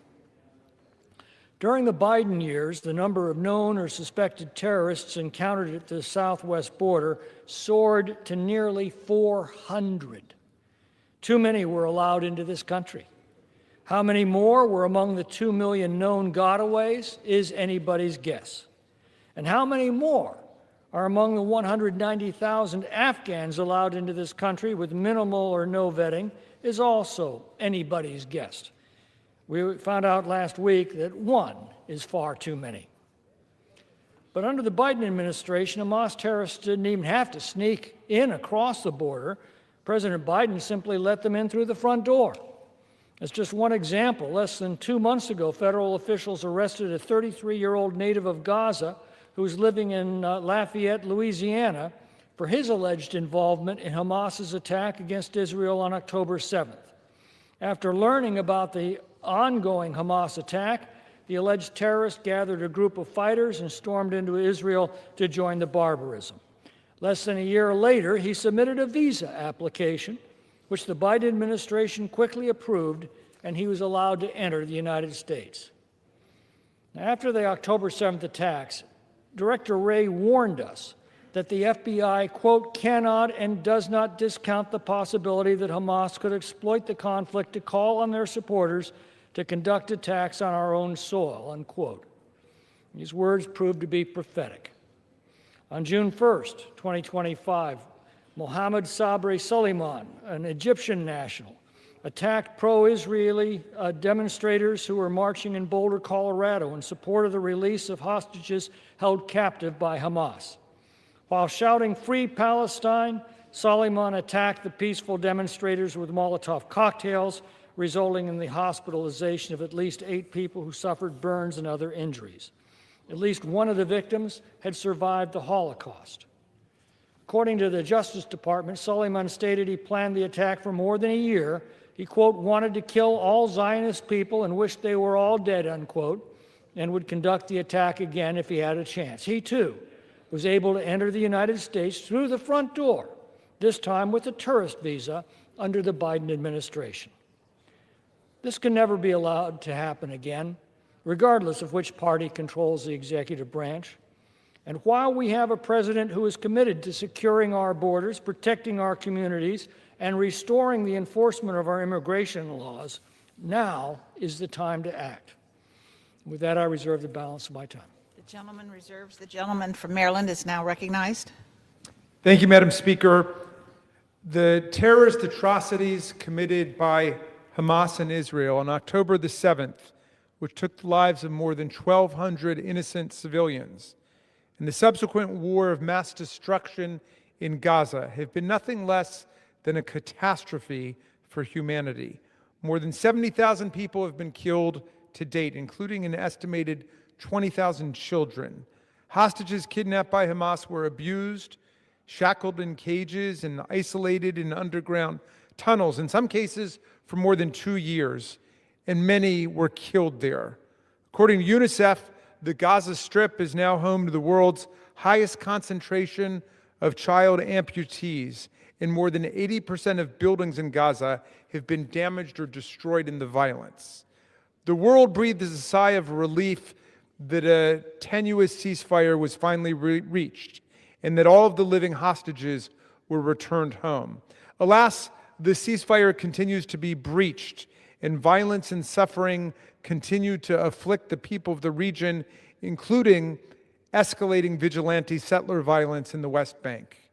Getting to a just and lasting peace in the region will require the creative leadership and hard work of statesmen and stateswomen. It is past time to break out of the brutal and circular logic of terrorism and violence and war, and instead address the underlying political problems destabilizing the region. We must stay united around these goals and committed to the continuation of a strong peace process. Meantime, we must all agree to the aims of this bill, which passed the House with bipartisan support in the last Congress. No one affiliated with Hamas, nor anyone involved in the horrific lawless attacks of October 7th, should be admissible to the United States or eligible for any immigration benefits whatsoever. That is an obvious point of political and moral consensus in our chamber. However, I'm afraid that this is another missed opportunity for us to work across the aisle in bipartisan fashion, because it departs dramatically from the Judiciary Committee's traditional practice. This bill is essentially what we call a visa sanctions bill. For decades, we have relied on pre-negotiated bipartisan and bicameral text for every such visa sanctions bill. This legislation today departs from this bipartisan practice by directly amending the Immigration and Naturalization Act, the INA, to impose visa sanctions. To put into perspective just how anomalous this approach is, consider our response to the 9/11 attacks. In the aftermath of that catastrophe, we revised our immigration laws to overhaul significant parts of our immigration system, and we created the Department of Homeland Security. Yet even then, we did not amend the Immigration and Naturalization Act to specifically reference the events of September 11th, or to bar the individuals involved in the planning or commission of those outrageous terror attacks from entering or remaining in the United States. The reason for that is plain.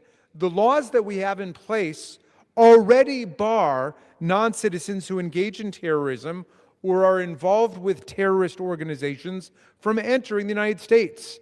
And for any of those non-citizens who happen to be here, our laws clearly allow us to remove them and prevent them from obtaining any immigration benefits. These laws were designed to apply broadly to any individual or any organization engaged in terrorism without having to specify them by reference to specific historical events or attacks.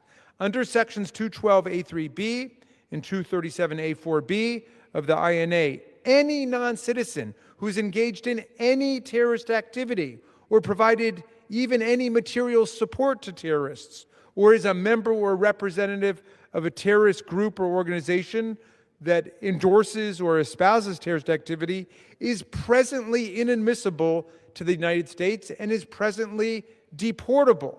Hamas has been designated such a terrorist group since 1997. So we already plainly have the legal tools to keep any non-citizen involved with Hamas, as well as any non-citizen who was involved in the horrific terror attacks of October 7th, out of this country forever, or to deport them from the United States if they are already somehow here. So this approach is the last symptomatic of the syndrome we just discussed in the last bill of the proliferation of redundant legislation and redundant language simply to make a point. The Judiciary Committee's standard visa sanctions language, which was carefully crafted with the majority and minority on both the House and the Senate Judiciary Committees, would allow us to achieve all the aims of this legislation without departing from negotiated sanctions language and amending the INA in an unprecedented and incongruous way. Amending the INA to impose visa sanctions sets a strange and potentially self-defeating precedent where new statutory language becomes necessary every time a new terrorist group or event emerges. Nonetheless, we strongly support this legislation today, whose purpose is incontestable and essential. And I hope that we can both pass this bill and return to our bipartisan, bicameral practice for dealing with visa sanctions whenever the occasion, alas, presents itself. I reserve the balance of my time, Madam The Speaker. gentleman from Maryland reserves. The gentleman from California is recognized. Madam Speaker, the gentleman says that the bill is unnecessary because terrorists are already covered under the Immigration Nationality Act. But this bill creates a new ground of removability and a new ground of inadmissibility for aliens who carried out or participated in or planned or financed or afforded material support to or otherwise facilitated any of the attacks against Israel beginning on October 7th of 2023. In doing so, the bill treats the atrocities of October 7th on a par with the Immigration Nationality Act's current treatment of Nazi persecution and genocide and torture and extrajudicial killings. Does anyone seriously argue that we should repeal the sanctions against persons who aided and abetted the Nazis' Holocaust? And if not, then why would they oppose extending the same sanctions to the Nazis' would-be modern-day successors who just 2 years ago slaughtered more than 1,200 innocent civilians, including children and infants and the elderly, because they were Jewish?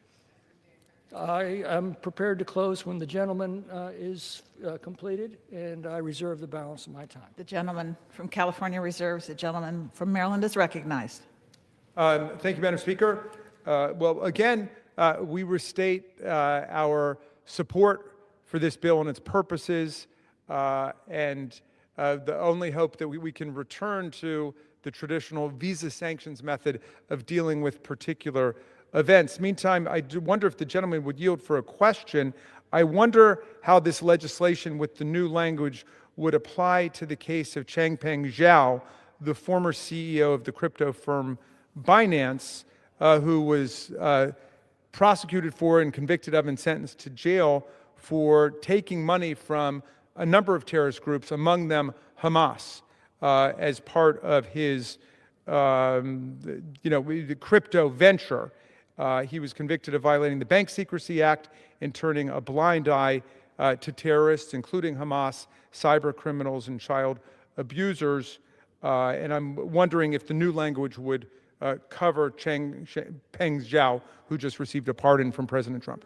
I'm not familiar with the case, so I can't comment on that directly, but I am quite confident that we have an existing process for applying the law and a process for appealing the application of that law through a writ of habeas corpus into the judiciary if an individual seeks to contest it.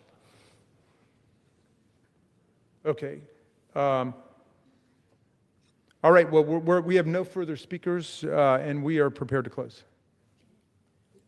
The gentleman from Maryland is recognized. Madam Speaker, we strongly support this legislation, and we need to be doing whatever we can to eliminate terrorist forces and those who are providing critical material support to terrorist forces all over the world, which is why I raised the case of Changpeng Zhao, who was the former CEO of the crypto firm Binance, who was recently pardoned by President Trump. But with that, we are prepared to yield back. The gentleman yields. The gentleman from California is recognized. Madam Speaker, for 4 devastating years, our nation suffered the largest illegal mass migration in history. For 4 devastating years, we were told the laws had to be changed if we wanted to do anything about it, and in the meantime, anyone who illegally entered our country could stay in our country and be supported by American taxpayers. But as President Trump said in this very chamber and proved in his first weeks in office, we didn't need new laws, we needed a new president. The largest illegal mass migration in history must now be followed by the largest legal deportation and repatriation in history.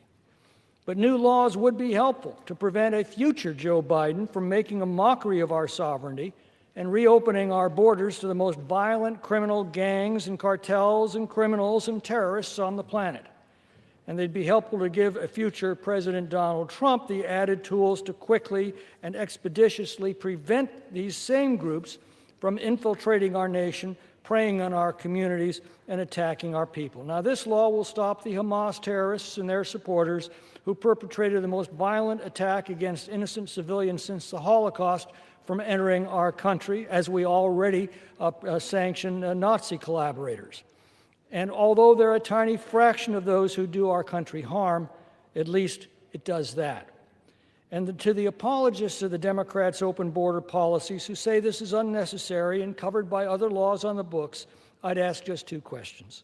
First, if that were so, where were those laws under Joe Biden? And second, even if their argument was true and the legislation was entirely unnecessary, why would they object to sending a strong message around the world that terrorists will get no quarter here? If you have associated with Hamas, you are persona non grata in America, as you should be in any corner of the world that values peace, justice, and human dignity. I yield back. The question is, will the House suspend the rules and pass the bill H.R. 176 as amended? Those in favor say aye. Those opposed, no. In the opinion of the chair, 2/3 being in the affirmative, the rules are suspended, the bill is passed, and without objection, the motion to reconsider is laid on the table. For what purpose does the gentleman from California seek recognition? Madam Speaker, I move to suspend the rules and pass S. 616. The clerk will report the title of the bill. Senate 616, an act to amend Title 36, United States Code, to revise the federal charter for the foundation of the Federal Bar Association. Pursuant to the rule, the gentleman from California, Mr. McClintock, and the gentleman from Maryland, Mr. Raskin, each will control 20 minutes. The chair recognizes the gentleman from California. Madam Speaker, I'd ask unanimous consent that all members may have 5 legislative days in which to revise and extend their remarks and insert extraneous material on S. 616. Without objection. And I'd yield myself such time as I may consume. The gentleman is recognized. Madam Speaker, I rise in support of S. 616, the foundation of the Federal Bar Association Charter Amendments Act of 2025. The Federal Bar Association was founded in 1920 as a nonprofit organization. In 1954, Congress chartered the Federal Bar Association as a congressionally chartered organization under Title 36. The FBA seeks to strengthen the federal legal system and administration of justice by providing services to federal practitioners, the federal judiciary, and the public. The FBA serves as a federal legal community by promoting standards of professional competence and ethical conduct, providing educational programs to the public and the profession, and facilitating the administration of justice. The FBA is also committed to bringing civics education programs to classrooms across the country.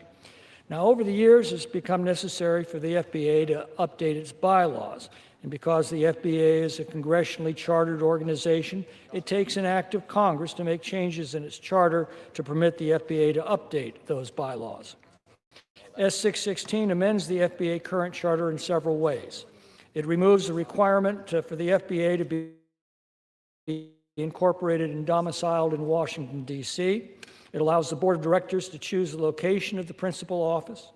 It specifies that the FBA's bylaws establish membership requirements, responsibilities of the board of directors, and the election of officers. It prohibits a director or officer from contributing or participating in political activities. It prohibits loans to members and employees. And it specifies that in the event of dissolution, any remaining assets are to be distributed as provided by the board of directors. I'd urge my colleagues to join me in supporting this bill, and I reserve the balance of my time. The gentleman from California reserves. The gentleman from Maryland is recognized. Thank you, Mr. Speaker. I yield myself such time as I may consume. I rise today in support of S616, the foundation of the Federal Bar Association Charter Amendments Act of 2025. I was proud to lead this bill along with our former colleague, Congressman Steve Chabot, in the 117th Congress when the bill passed the House by unanimous consent. Alas, it stalled in the Senate at that time, but I'm delighted to see that our colleagues across the Capitol were finally able to come to an agreement this Congress and move this important legislation. S616 makes technical changes to the foundation of the Federal Bar Association's charter that will give the foundation the flexibility it needs to advance its significant mission. In this century, the changes made would enable the foundation to swiftly meet the needs and priorities of the organization and improve the administration of federal justice for all of our citizens. I urge all of my colleagues to support legislation, and I will reserve the balance of my time. The gentleman from Maryland reserves. The gentleman from California is recognized. And I am prepared to close when the gentleman from Maryland closes. Gentleman reserves. The gentleman from Maryland is recognized to close. Thank you. Mr. Speaker, it's critical for attorneys who practice in the federal judiciary to have the professional support that they need to illuminate the legal issues that they are litigating on and to advance the interests of their clients. The foundation of the Federal Bar Association provides just that support, and it's crucial that the foundation be allowed to grow and to serve our people with flexibility. I thank our colleagues, Senator Kennedy and Senator Whitehouse, for working together to finally get this bill across the finish line. I urge all our colleagues to support it, and I yield back. Gentleman from Maryland yields back. The gentleman from California is recognized. Adoption of S616 and yield back the balance of my time. Gentleman from California yields back. The question is, will the House suspend the rules and pass Senate 616? Those in favor say aye. Those opposed say no. In the opinion of the chair, 2/3 being in the affirmative, the rules are suspended, the bill is passed, and without objection, the motion to reconsider is laid on the table.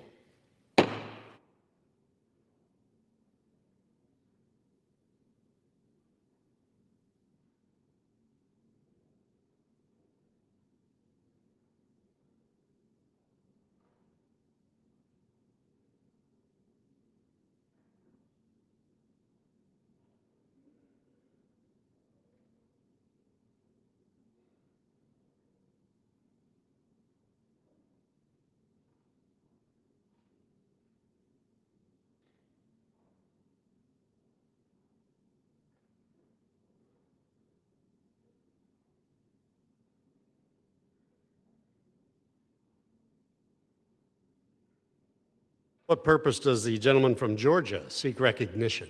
Mr. Speaker, I move that the House suspend the rules and pass the bill H.R. 1262 as amended. The clerk will report the title of the bill. H.R. 1262, a bill to amend the Federal Food, Drug, and Cosmetic Act with respect to molecularly targeted pediatric cancer investigations and for other purposes. Pursuant to the rule, the gentleman from Georgia, Mr. Carter, and the gentlewoman from Michigan, Ms. Dingle, each will control 20 minutes. The chair recognizes the gentleman from Georgia. Mr. Speaker, I ask unanimous consent that all members may have 5 legislative days in which to revise and extend their remarks and insert extraneous materials in the record on the bill. Without objection. Mr. Speaker, this time I yield a very valuable member of the Energy and Commerce Committee, Representative Bilirakis from Florida, 3 minutes. The gentleman from Florida is recognized for 3 minutes. I thank the chairman. Appreciate it very much. I want to rise today. I'm rising in strong support of H.R. 1262, the Michaela Nalen Gives Kids a Chance Act, led by my friend, the gentleman from Texas, Congressman McCall. This piece of legislation is comprised of bipartisan solutions to increase access to innovative treatments for those living with rare diseases, particularly children and adolescents. 10 years ago, Mr. Speaker, the idea that we would be able to cure, not just treat, but cure sickle cell disease sounded like a dream that was too far out of reach. Today, we are curing sickle cell disease. We are curing spinal muscular atrophy.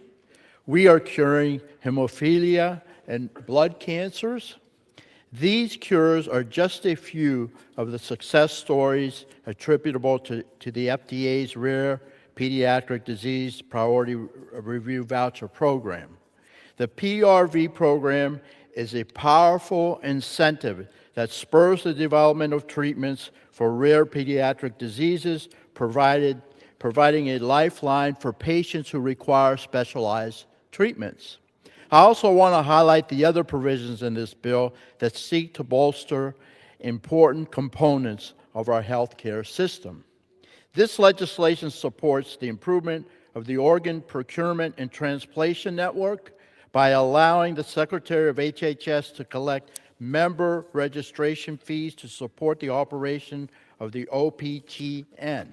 This bill also helps secure our medical product supply chain by requiring the FDA to establish an office in a country that has signed the Abraham Accords. I'm grateful to Representatives Harshberger, Vargas for their work to facilitate operations between the FDA and regulatory authorities and innovators in Abraham Accords countries. Last but not least, this bill also includes a provision championed by Representatives Dunn and Mullen that will ensure more affordable drug options are available to patients faster rather than being delayed by unnecessary red tape. Mr. Speaker, this bill has one of the largest totals of bipartisan co-sponsorships of any legislation we'll see this Congress. And one of the reasons for that is the tireless work of the patient advocates. They come to our office on a regular basis and tell us their personal stories. It makes such a difference, Mr. Speaker. This bill now bears the name of one of the heroic kids, Michaela Nalen, who passed away earlier this year after battling cancer for nearly 6 years. May her memory be eternal. I appreciate it so very much. She was 16 years old, and I'll never forget the videos. Throughout her battle, Michaela was a fierce advocate of this bill to create hope for a cure, not just for herself, but for the thousands of kids around the country who are fighting the same fight. This is a great, very important bill, and I want to get it to the Senate as soon as possible so it can become law. I encourage my colleagues to support this bill, and I yield back the balance. Gentleman yields back. Gentleman from Georgia reserves. The lady from Michigan is recognized. Thank you. I yield as much time as he shall consume to the distinguished ranking member of the Energy and Commerce Committee, Mr. Pallone. The gentleman from New Jersey is recognized for as much time as he may consume. Thank you, Mr. Speaker, and I thank the sponsor of this legislation on the Democratic side, the gentlewoman from Michigan, Ms. Dingell. I rise today in support of this legislation, the Give Kids a Chance Act, as I said, sponsored by Representative Dingell and McCall. And this bill includes several strong bipartisan pieces of legislation to help expand access to care for patients with rare diseases and complex medical needs. It increases research and development into rare pediatric diseases, improves regulatory certainty, strengthens the medical product supply chain, and enhances patient access to lower-cost medicines. medicines. This bill will help in our efforts to bring new treatments to pediatric patients with more advanced forms of cancer. It also includes important enforcement authority for the Food and Drug Administration to take action against companies that do not conduct required studies for pediatric patients. The bill also includes critical language to clarify FDA's long-held treatment of orphan drugs exclusivity and bring new treatments to more patients suffering from rare diseases. It will also allow for disclosure of certain information related to drug formulations to generic drug manufacturers to bring lower-cost medications to patients more quickly. Now, these provisions all advance our goal of accelerating the development of novel, safe, effective, and affordable treatments while improving outcomes for patients. And I'm also pleased that the legislation provides the Health Resources and Services Administration, or HRSA, with the authority to modernize the organ transplant system. This language will allow HRSA to collect registration fees and distribute them among the multiple contractors that will be supporting the OPTN.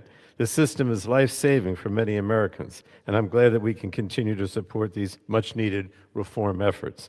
Now, Mr. Speaker, this bill also includes important provisions to ensure that our medical product supply chain can be strengthened by working with international partners that believe in both tolerance and respect for every person, as well as advancement of science and medicine.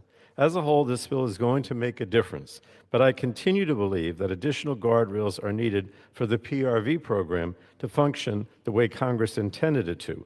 Previous reports from the Government Accountability Office on the program and continued research from academics show that there is little evidence that it incentivizes the products Congress intended to help come to market. This is especially concerning as the FDA has introduced a new priority review program with potentially massive financial benefits for pharmaceutical companies without any transparency or congressional authorization. And that's why I'm pleased that this bill includes a requirement for GAO to conduct a new study and report on the effectiveness of the PRV program in achieving our original intent. Now, let us not overstate the impact of this bill, however. While we're working together to advance the bill forward on incremental but important bipartisan legislation to advance both drug discovery and drug affordability, the Trump administration continues its devastating attacks on public health, including in cancer research. The Trump administration's substantial cuts to research funding for the biomedical community is chilling the innovation we're trying to promote through this bill. The Trump administration is decimating research and endangering the pipeline of new cancer therapies that could come to FDA for approval. And their actions are putting patients at risk and leaving pediatric patients without the treatments we're trying to ensure can be tested and brought to them. Meanwhile, the Trump administration is using FDA as a tool to provide lucrative gifts to drug makers and allies of President Trump, undermining the agency's science-based review process and endangering the health of the American public with potentially unsafe and rushed drug reviews.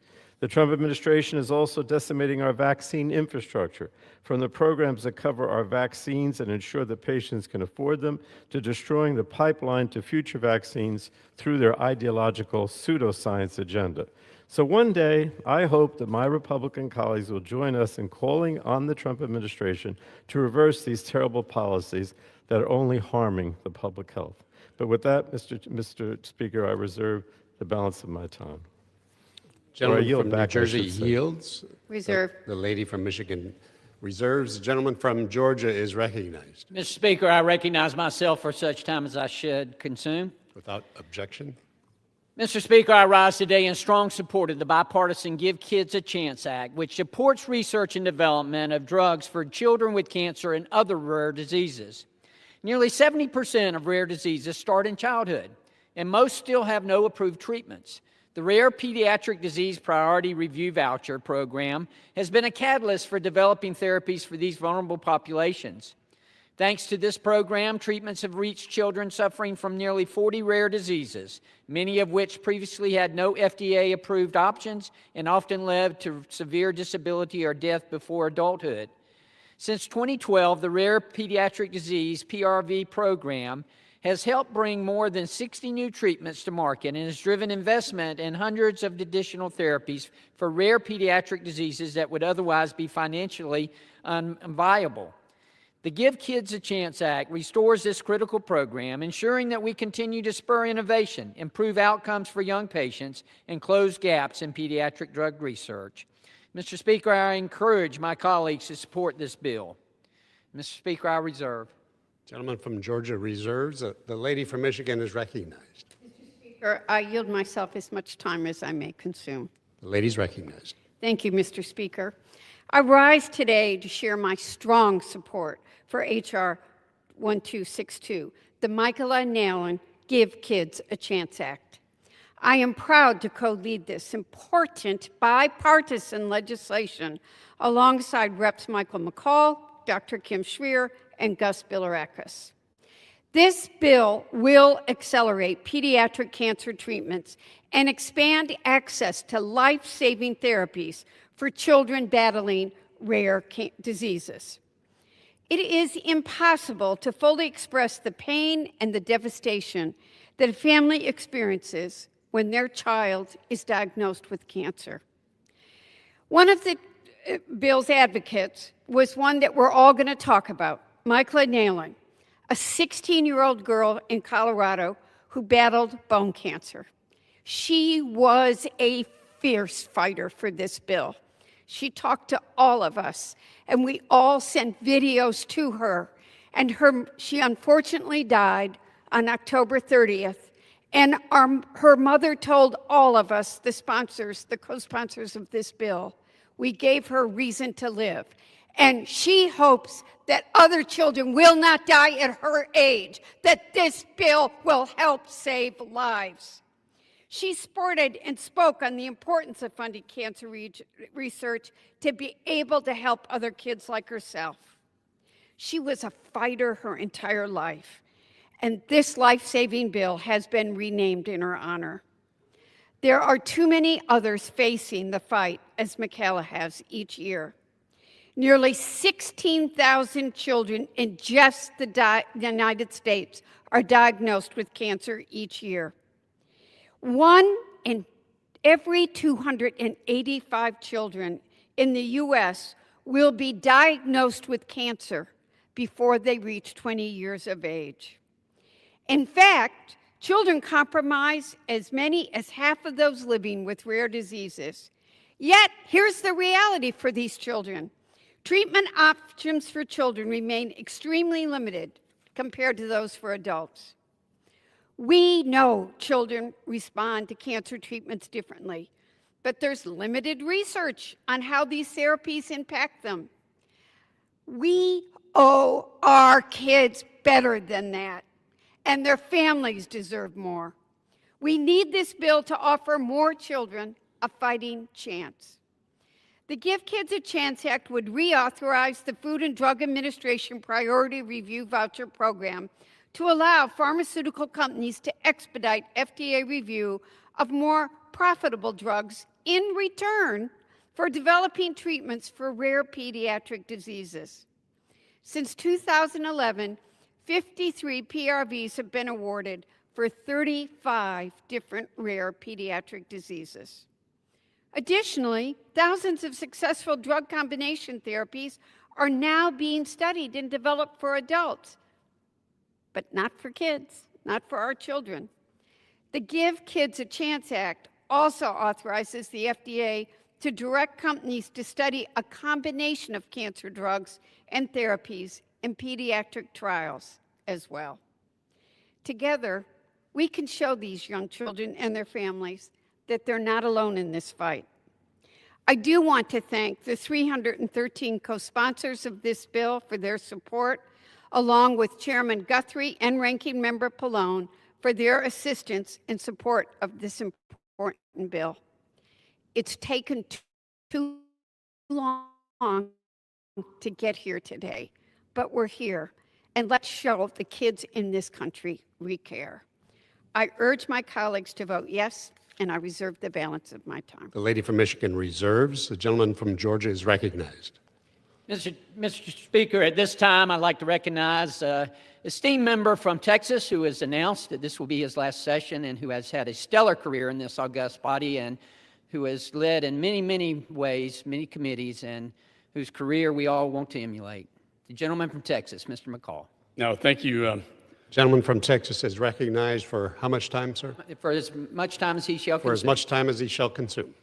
I want to thank my dear friend from Georgia, Mr. Carter. Thanks for those kind words. And I want to thank Chairman Guthrie, Guest Bill Rackus, Mr. Pallone, Chairman, and especially Ms. Dingle, Chairwoman Dingle, and for your steadfast advocacy for these kids.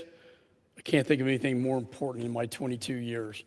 As chairman of the Childhood Cancer Caucus, I host a yearly Childhood Cancer Summit.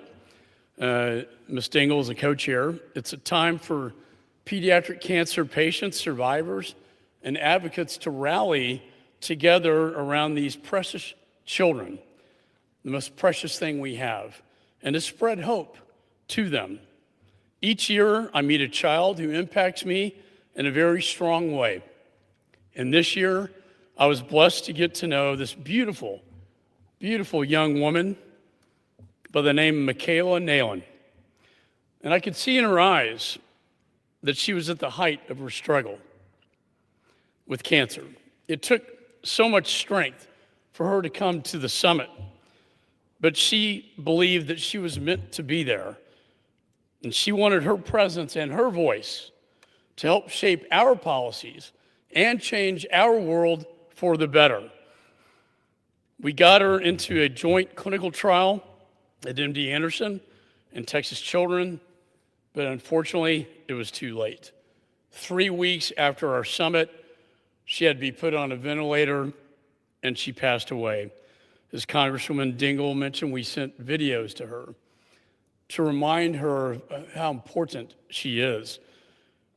In her final moments on this earth, I reached out to her and told her that her story would not be forgotten and that her legacy would continue to help thousands of other children. I wanted her to know that her impact would outlive all of us. And so today, in her honor, the United States Congress will vote on the Michaela Nalen Give Kids a Chance Act. 16 years ago, I founded the Childhood Cancer Caucus because I saw that children with cancer did not have a voice here in Washington. We cared about adult treatments, but no one was paying attention to the precious children battling this heartbreaking disease. In fact, they called it rare orphan diseases. Since then, we have made a change for the better, and today is proof of that. Put simply, this bill gives kids the same chance to beat cancer that adults already have. Right now, thousands of successful drug combination therapies are being studied and developed for adults, but not for children. The Give Kids a Chance Act will change that. It authorizes the FDA to direct companies to study those same drugs and therapies in children as well. It will also reauthorize my Creating Hope Act, which created a pediatric review voucher program within the FDA. It was the first ever market incentive for pharmaceutical companies to develop childhood cancer treatments. Prior to that, there were none. Since its inception in 2012, 63 vouchers have been awarded for treatments of at least 39 different rare pediatric diseases, 36 of which previously had no FDA-approved treatments. These diseases typically lead to death before a child can reach adulthood, but not anymore. A dear friend of mine, Dr. Allison from MD Anderson in my home state of Texas, was able to use this voucher program to obtain FDA approval for a treatment called CAR-T immunotherapy. He received the Nobel Prize in Medicine for it. And this voucher program had everything to do with the FDA approval for it. This breakthrough treatment could change everything, and it has changed everything, not just for kids with cancer, but also for many adults. This bill will keep the successful voucher program going for another 5 years, fueling more innovation, more hope for children and families who desperately need it. So I want to thank all my friends on the Energy and Commerce Committee who helped me get my bill, which I'm not on the committee. Thank you for helping me get this done. But I also want to recognize the childhood cancer survivors who are in the gallery today. With 313 co-sponsors, this bill has the most bipartisan support in Congress, and that's because there's nothing political about a child with cancer. There's nothing more important than saving the lives of the next generation. My prayers remain with Michaela's family, and we're honored to have them here with us today. Her mother, Cassandra, her father, Doug, her brother, Aiden. Thank you for sharing Michaela's beautiful story with us. She represents all the children who have suffered with this heartbreaking disease. And after meeting with them, many of them over all these years, I can tell you these kids are tougher and more resilient than any adults I've ever seen. And they are truly my biggest inspiration. For many survive, but many don't. And that needs to change. And losing these kids has been the hardest part of my career over 22 years. But today I am encouraged because Michaela's legacy and all of their legacies, all those who have died and survived this horrible disease, they will live on in this bill forever. You know, Mr. Speaker, it's rare in this place that you can pass a bill that will end up saving children's lives. I can think of nothing more important. And so with that, I urge my colleagues to do right by our children and pass the Michaela Nalen Give Kids a Chance Act without delay. And with that, I yield back. Gentleman from Texas yields. The gentleman from Georgia. Mr. Speaker, I reserve and I'm prepared to close. The gentleman from Georgia reserves, is prepared to close. The lady from Michigan.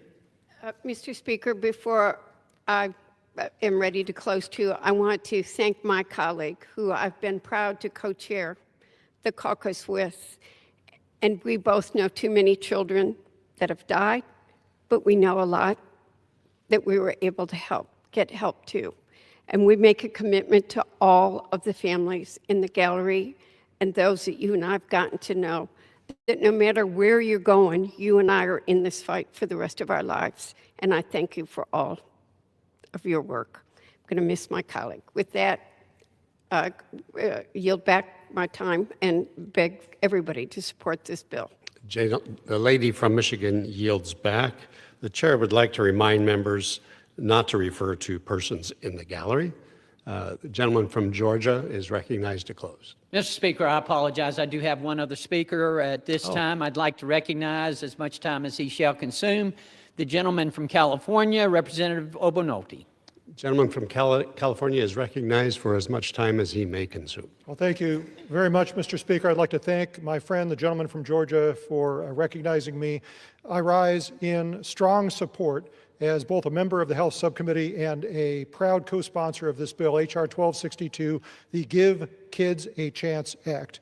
Mr. Speaker, we live in the most technologically advanced society in the history of human civilization, and modern medicine has recently come up with amazing solutions and cures for many of the physical ailments that have afflicted humanity. But unfortunately, Mr. Speaker, we have many rare pediatric diseases for which there is no cure. And while we are researching the cures for those diseases, thousands and thousands of children continue to suffer. Mr. Speaker, we need to give every priority, do everything we possibly can to speed the delivery of these treatments for rare pediatric diseases. And that's what this bill is all about. The Give Kids a Chance Act will reauthorize the FDA's priority review voucher system to speed the research and development of these technologies and these innovative treatments and bring them to market. It also clarifies the FDA's authority over expediting these therapies and reauthorizes needed fundings for the NIH to fund research and development into these cures. Mr. Speaker, this bill will help us finally bring solutions to these thousands of suffering children, and I'd like to thank my bipartisan co-sponsors for their hard work on this bill. I'd like to urge this body to pass it this evening and urge its speedy consideration in the Senate. I yield back. Gentleman from California yields. Gentleman from Georgia is recognized to close. Mr. Speaker, in closing, I'd like to encourage a yes vote on this bill, and I yield back the remainder of my time. Gentleman yields. The question is, will the House suspend the rules and pass Bill H.R. 1262 as amended? Those in favor say aye. Those opposed, no. In the opinion of the chair, 2/3 being in the affirmative, the rules are suspended, the bill is passed, and without objection, the motion to reconsider is laid on the table.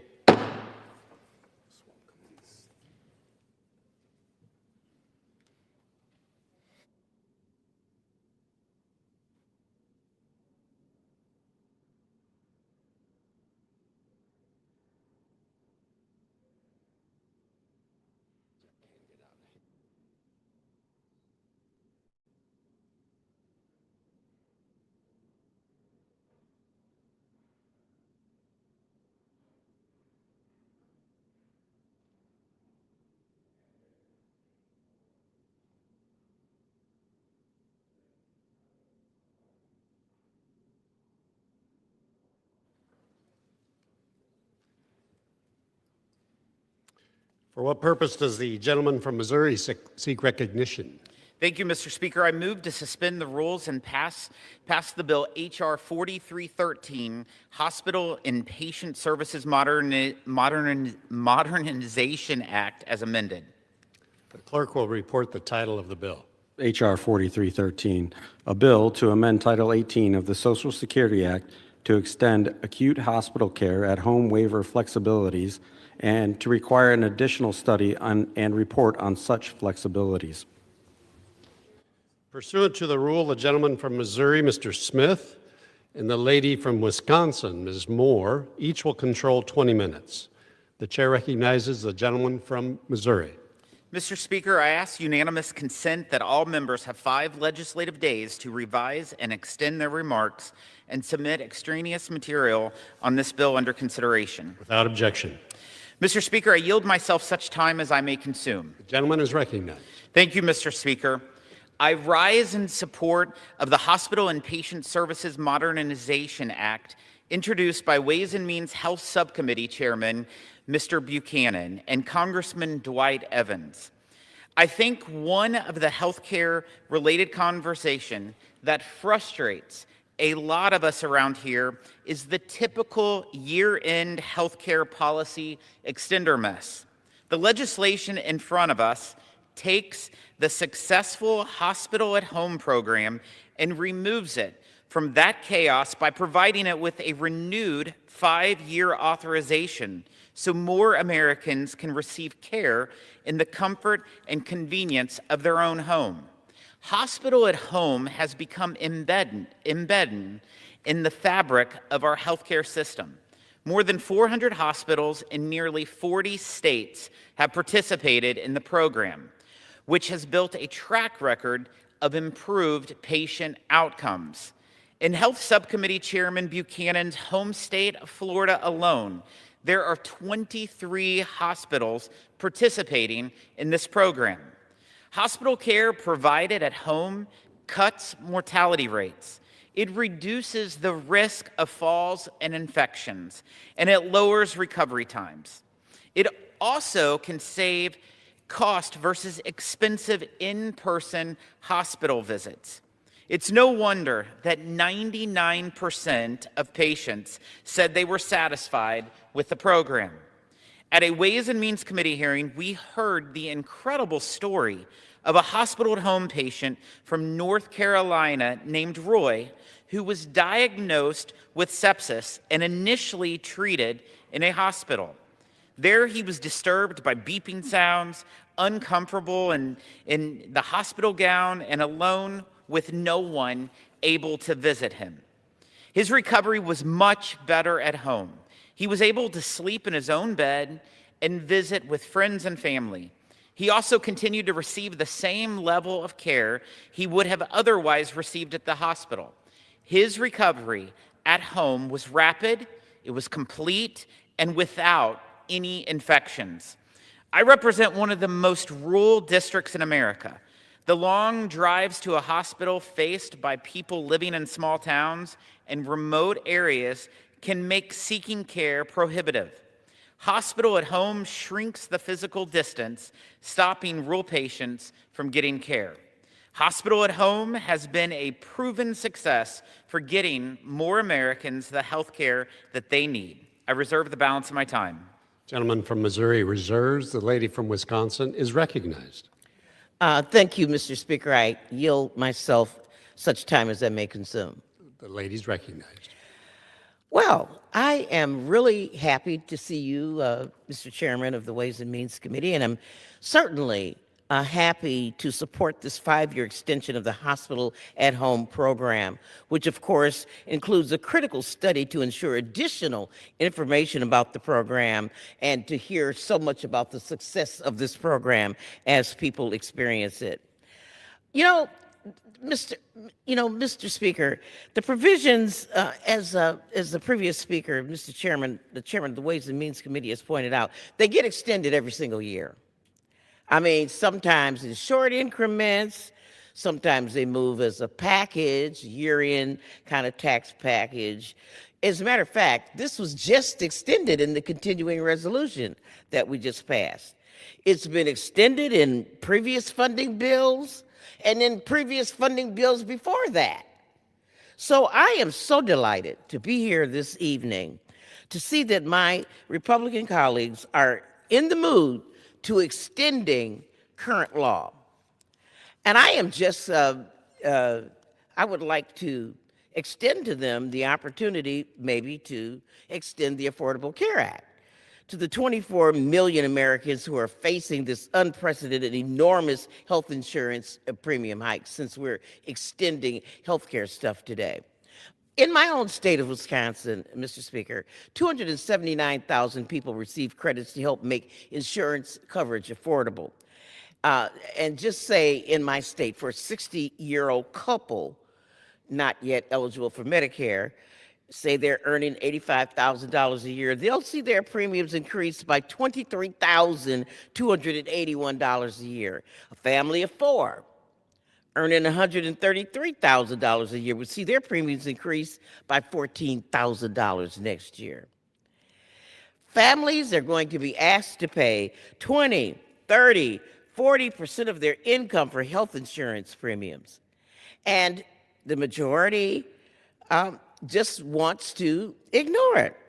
My constituents, everybody's constituents, your constituents, Mr. Speaker, Americans from coast to coast are going to be staring down these massive amounts of medical debt, massive insurance premiums, or the inability to access health care as they are unable to afford it and they just drop it. We have got to act. It's December 1st. We've got to act. You know, I'm reminded, Mr. Speaker, of how fast the Ways and Means Committee and the majority moved to give tax breaks to the wealthy. And when it comes to regular families, you know, we just don't seem to have the time. We could be doing that here on the floor now. Instead of us, this is a marvelous bill we're passing today. But I would much rather be spending the time that, securing the time for that purpose. You know, those hikes in health care premiums are not isolated, Mr. Speaker. They come on the heels of the one big, beautiful bill that slashed more than 10 million Americans out of health care through the Medicaid program. We cut over $1 trillion in Medicare. And, $500 billion liability in the Medicare fund. And hospitals will close and patients will suffer. And millions of American families will become uninsured, all because the majority is refusing to act. Now, I'm telling you, Mr. Speaker, the majority, you were, sir, more than happy to make a whole host of tax breaks permanent for the billionaire business class, but not for these entrepreneurs and families who are facing these tremendous hikes in their premium. And this is part of a Republican economy, I think, helping the billionaires, it'll all trickle down. We're going to heap the costs on the middle class families from every angle. Rising numbers have fallen behind on the utility bills. There's a recent uptick in mortgage delinquencies and a rise in serious delinquency rates for the first time in years. Consumer bankruptcies are on the rise, up 15% just since last year. And what are we doing? Well, we just passed a $4.3 trillion tax break, overwhelmingly for the wealthy. And what else did the majority do, sir?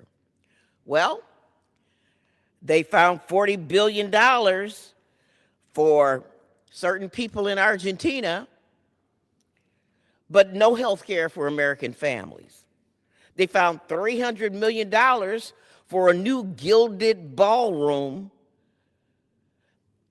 where the east wing of the White House used to be. And the ballroom keeps getting bigger and bigger, so I can't describe the dimensions of it. Sorry, Mr. Speaker. But it's going to be a marble bar, have a marble bathroom in it, I think, and a fancy new patio. But no health care for families.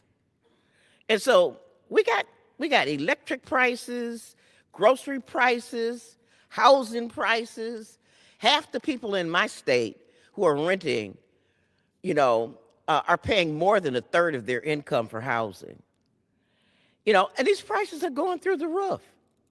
And American families, unless they're billionaires, are struggling to stay afloat in this economy. And while President Trump and his family used the White House to haul in billions of dollars to line their own pockets, people will not be able to access health care.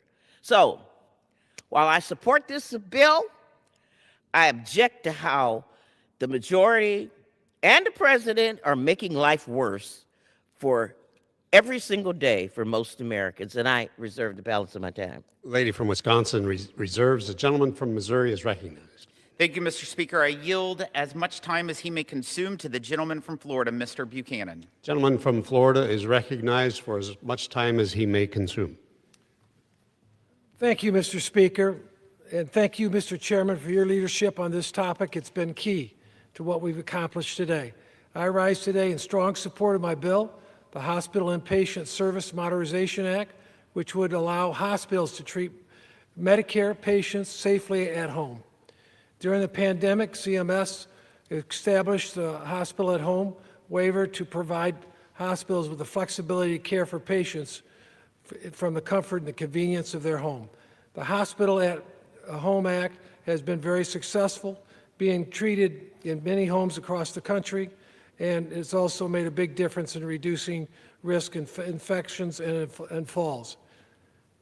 I'm thrilled to say that my bill extends the successful hospital at home program for an additional 5 years.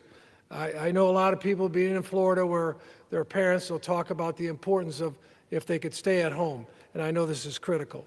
An extension of this program would ensure more than 200 hospitals across 34 states, including 20 hospitals in Florida, can continue to provide quality care to patients at home.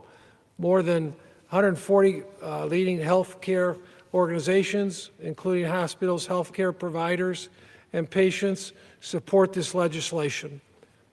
I would like to thank Mr. Smucker, Mr. Evans, and Mrs. Moore for your friendship and bipartisanship on this bill. I want to thank Leader Scalise and Whip Emmer for bringing this to the floor tonight. I urge my colleagues to support the Hospital at Home program extension that provides for providers. And with that, I yield back. Gentleman from Florida yields. Gentleman from Missouri reserves. The lady from Wisconsin is recognized. Thank you, Mr. Speaker. I have no further speakers, and so I am prepared to close. Mr. Buchanan, Mr. Evans, I want to congratulate you on bringing forth this bill.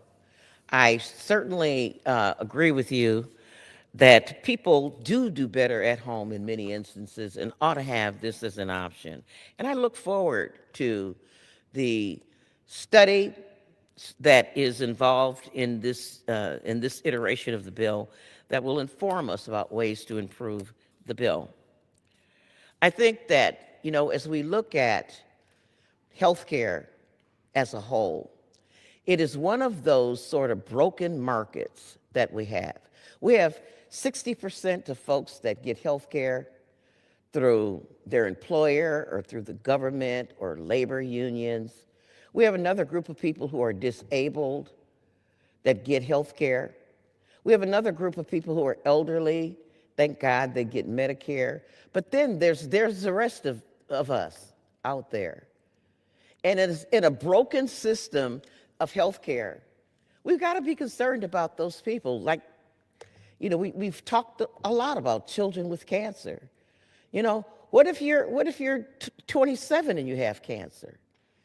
And you're not getting health care through an employer. You don't have one of them good government jobs.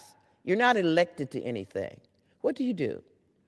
And so while we're passing legislation, I hope that before we adjourn, we will not ignore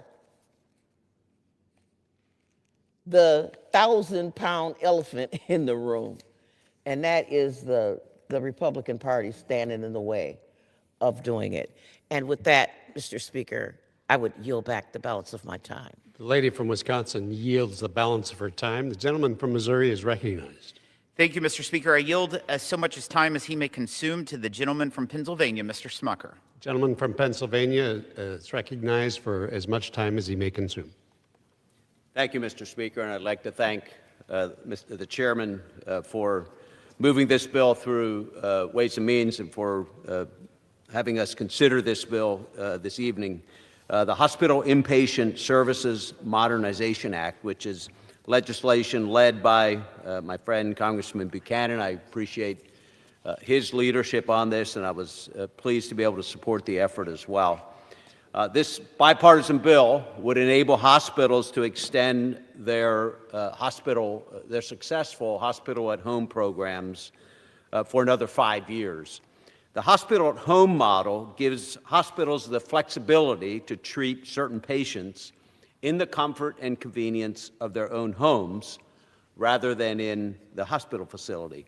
Over 31,000 patients received acute level care in their homes as of October 2024, and studies show that hospital systems achieved savings of 19% regarding these patients who required a shorter average length of stay and used fewer unnecessary services.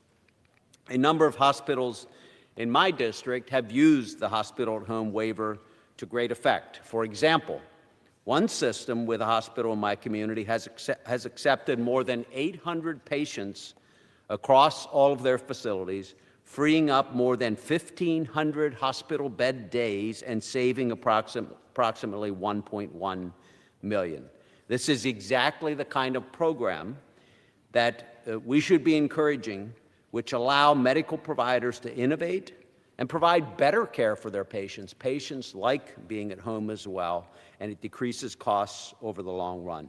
By extending the hospital-at-home waiver for 5 years, this bill that we're considering today would give hospitals the certainty they need to continue to build out these innovative care models and serve their patients in a holistic way after the disruption caused by the Democrat shutdown.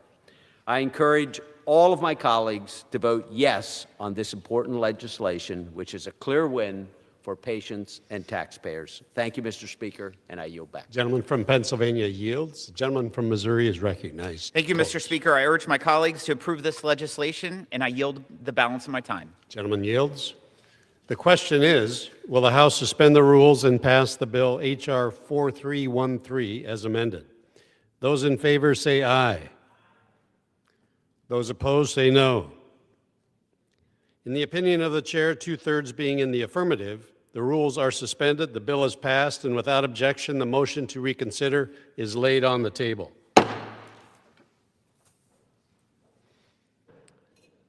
For what purpose does the gentleman from Missouri seek recognition? Mr. Speaker, I move to suspend the rules and pass the bill H.R. 5284, claiming Age Clarity Act as amended. The clerk will report the title of the bill.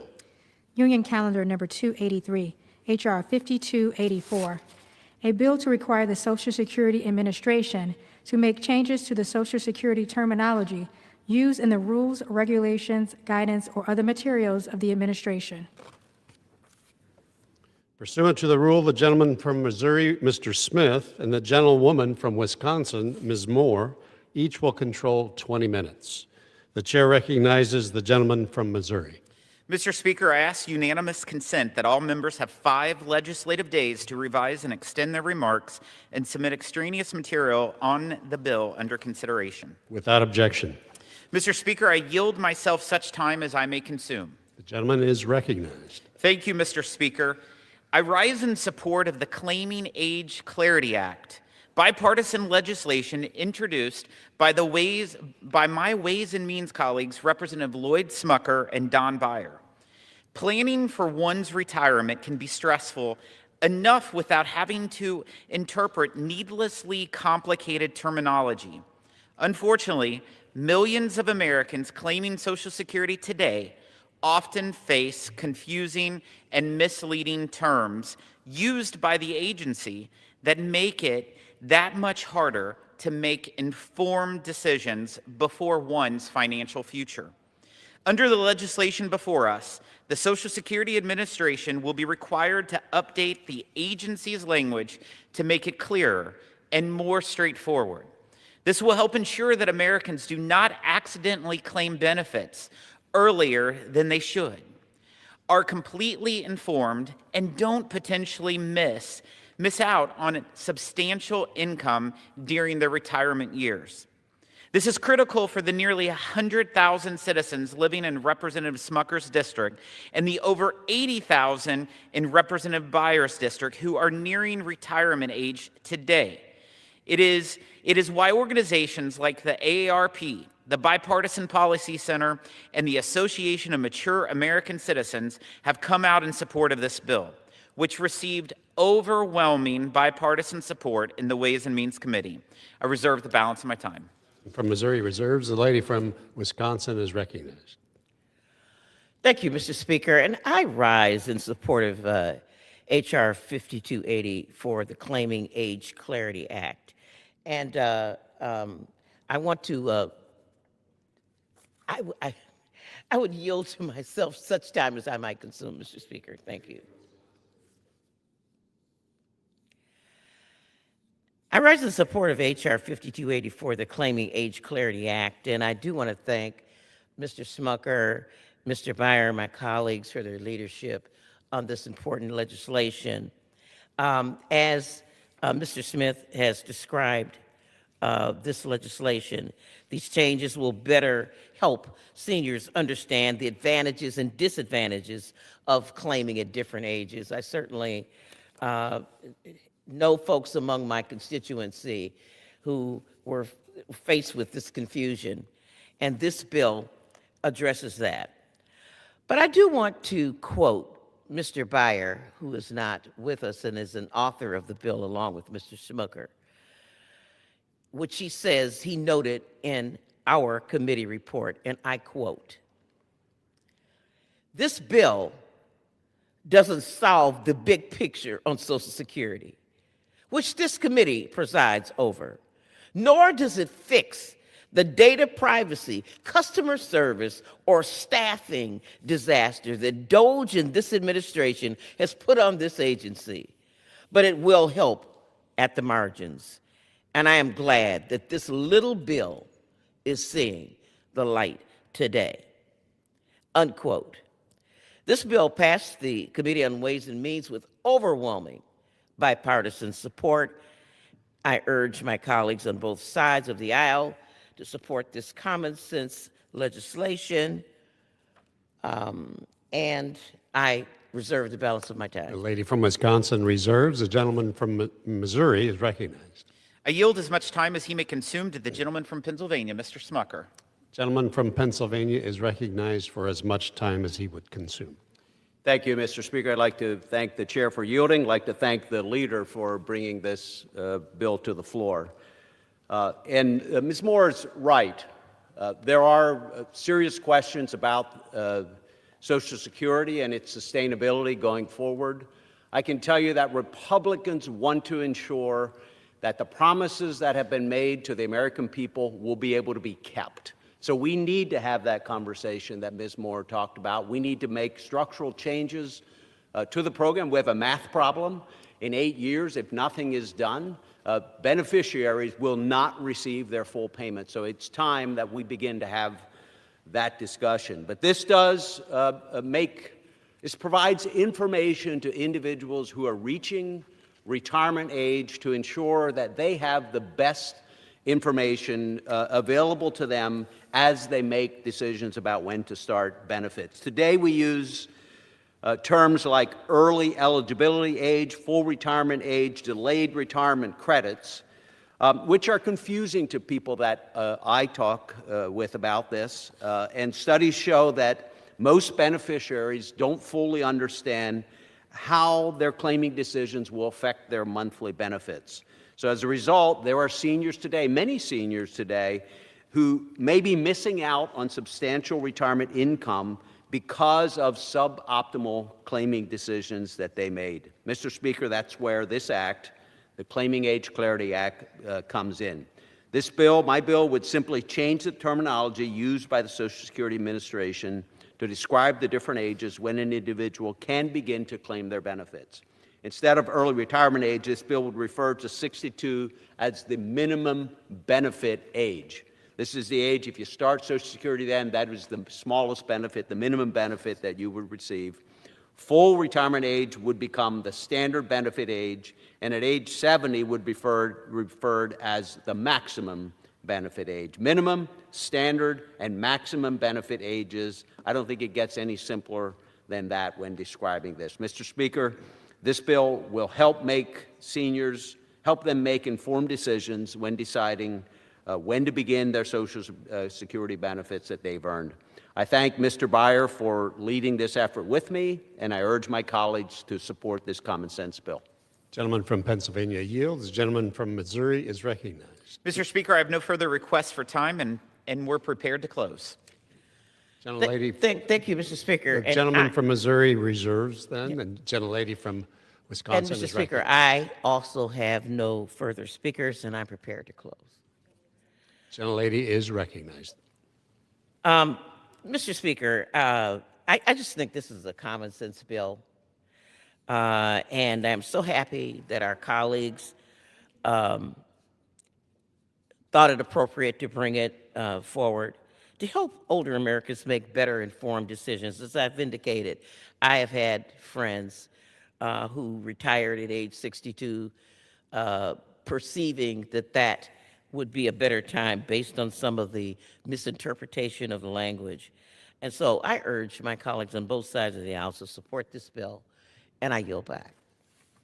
The lady from Wisconsin yields back the balance of her time. The gentleman from Missouri is recognized to close. Mr. Speaker, I yield myself the remainder of my time. Gentleman's recognized. No American entering retirement should lose out on their hard-earned Social Security benefits because the Social Security Administration failed to provide information in clear and understandable terms. We need to make it easier, not harder, for individuals to plan for retirement in this country, and the Claiming Age Clarity Act is a positive step in the right direction. Representatives Smucker and Byer are to be commended for forging this bipartisan consensus on a policy that will improve retirement security and ensure the bureaucracy here in Washington better serves America's seniors. I yield back the balance of my time. Gentleman yields back. The question is, will the House suspend the rules and pass the bill H.R. 5284 as amended? Those in favor say aye. Those opposed say no. In the opinion of the chair, 2/3 being in the affirmative, the rules are suspended, the bill is passed, and without objection, the motion to reconsider is laid on the table. For what purpose does the gentleman from Missouri seek recognition? Mr. Speaker, I move to suspend the rules and pass the bill H.R. 5345, Improving Social Security Service to Victims of Identity Theft Act, as amended. The clerk will report the title of the bill. Union Calendar Number 312, H.R. 5345, a bill to amend Title VII of the Social Security Act to provide for a single point of contact at the Social Security Administration for individuals who are victims of identity theft. Pursuant to the rule, the gentleman from Missouri, Mr. Smith, and the gentlewoman from Wisconsin, Ms. Moore, each will control 20 minutes. The chair recognizes the gentleman from Missouri. Mr. Speaker, I ask unanimous consent that all members have 5 legislative days to revise and extend their remarks and submit extraneous material on the bill under consideration. Without objection. Mr. Speaker, I yield myself such time as I may consume. The gentleman is recognized. Thank you, Mr. Speaker. In recent years, the theft and misuse of Social Security numbers has become a very serious problem in our country. In 2024 alone, there were over 3,000 reported data breaches, and over half of them included compromised Social Security numbers. For victims, the fallout can be overwhelming. Instead of finding clear guidance at the Social Security Administration to deal with this stressful situation, too many folks are bounced from one office to another, receiving conflicting instructions and spending months trying to resolve what should be a straightforward issue. During a previous hearing of the Ways and Means Social Security Subcommittee, we heard directly from a mother about how a single point of contact at the Social Security office would have been beneficial to helping her deal with the fallout from her daughter's Social Security number being compromised. Protecting Americans from identity theft is not a partisan issue. This bill provides a simple and common sense fix to provide victims of identity theft with a single point of contact at the Social Security Administration when their number is lost or compromised. I urge my colleagues to support this important piece of legislation. I'd also like to thank Congressman David Kustoff for his leadership on this bill.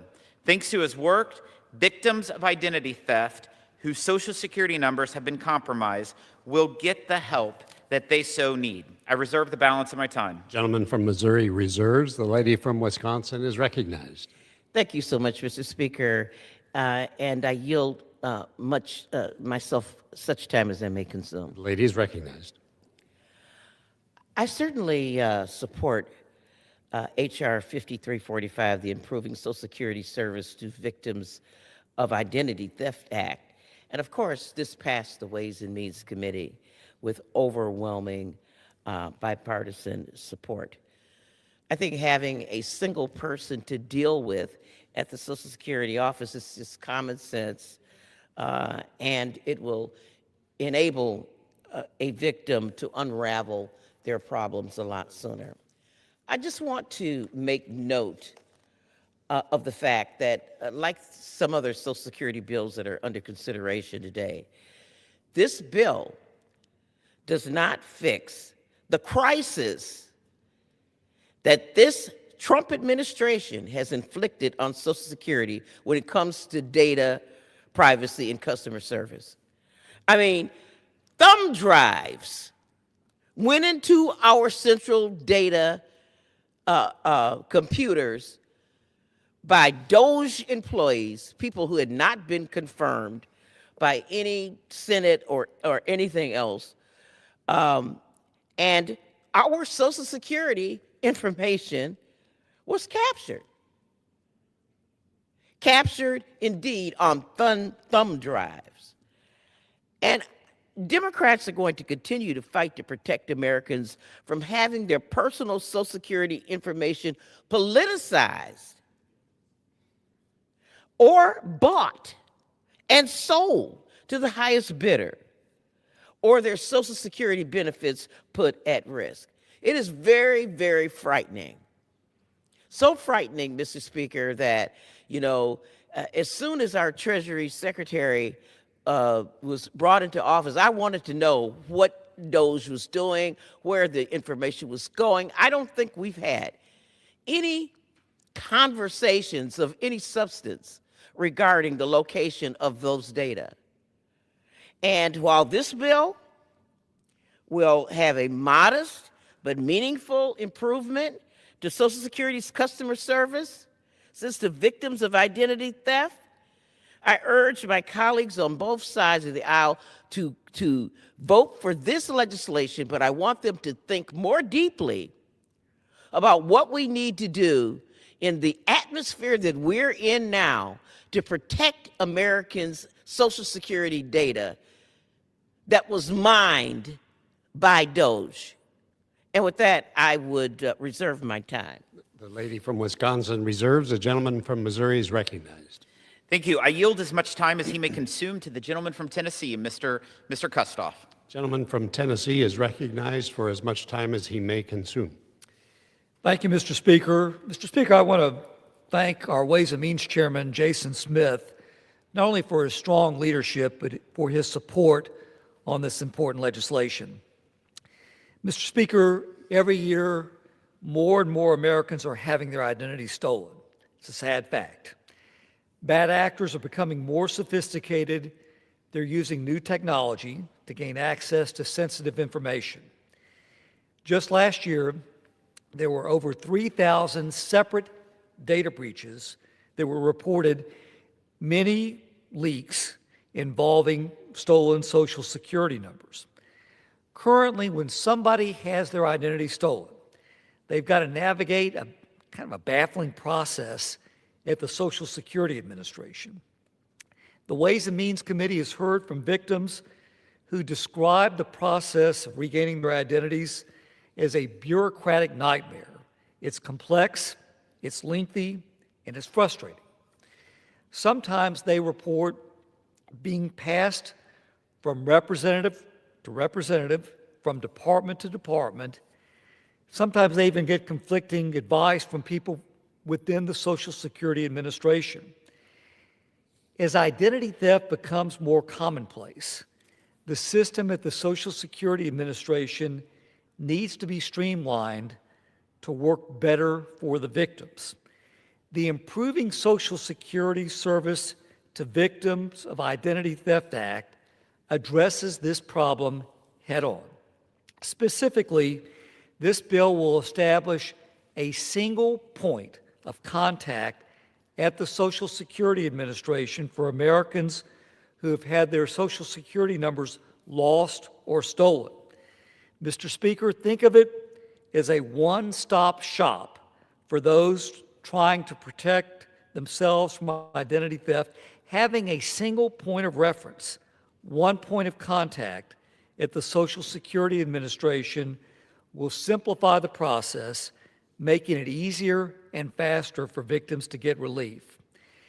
This piece of legislation was passed favorably out of the Ways and Means Committee with a strong bipartisan vote. Mr. Speaker, now it's time to act in a bipartisan manner to support Americans whose Social Security numbers fall in the wrong hands. And with that, Mr. Speaker, I thank you and I yield back. The gentleman from Tennessee yields. The gentleman from Missouri is recognized. Mr. Speaker, I have no further requests for time, and we are prepared to close. Gentleman reserves. The gentlelady from Wisconsin is recognized. Thank you, Mr. Speaker. And I have no further speakers, and I yield myself the balance of our time. The lady's recognized. I just want to thank my colleague for introducing this very important piece of legislation. I'm always happy, as are other Democrats on the Ways and Means Committee, any initiative to protect our data, to protect and secure it, to protect people's privacy, and to streamline their ability to resolve their problem. I would hope that the authors of this legislation and the chairman of the committee would recognize that this will mean that they will have to appropriate or stop taking the appropriations away from the Social Security Administration. We've shut down scores of offices. Many people have been fired. And that data and AI will not resolve the issue of having a single point of contact or a person to deal with. So I would just urge my colleagues to support this legislation. It did pass out of committee with a strong bipartisan vote. And I hope that there's a bipartisan interest in protecting our data, which, like I said, it's been doged and stored somewhere in the cloud, and we don't know. I hope that this urgency around protecting data will continue to be a priority of the committee. And I would yield back the balance of my time. The lady from Wisconsin yields back the balance of her time. The gentleman from Missouri is recognized. Mr. Speaker, I yield myself the remainder of my time. Gentleman's recognized. Identity theft has become a major issue in our country. One of the main ways that bad actors exploit victims is through the misuse of their Social Security number. Unfortunately, when people contact the Social Security Administration for help with a stolen or missing Social Security number, they're often met with red tape, waiting for callbacks, confusion, and conflicting information. Callers will get bounced around to multiple SSA employees or have to go through different processes just to get the help that they need. This bill, sponsored by Representative Kustoff, will make it easier for Americans to resolve issues with stolen or missing Social Security numbers by providing them with a single point of contact at the SSA. I once again want to thank Representative Kustoff for his great leadership on this legislation, and I urge my colleagues to vote yes. I yield back the balance of my time. The question is, will the House suspend the rules and pass the bill H.R. 5345 as amended? Those in favor say aye. Those opposed say no. In the opinion of the chair, 2/3 being in the affirmative, the rules are suspended, the bill is passed, and without objection, the motion to reconsider is laid on the table.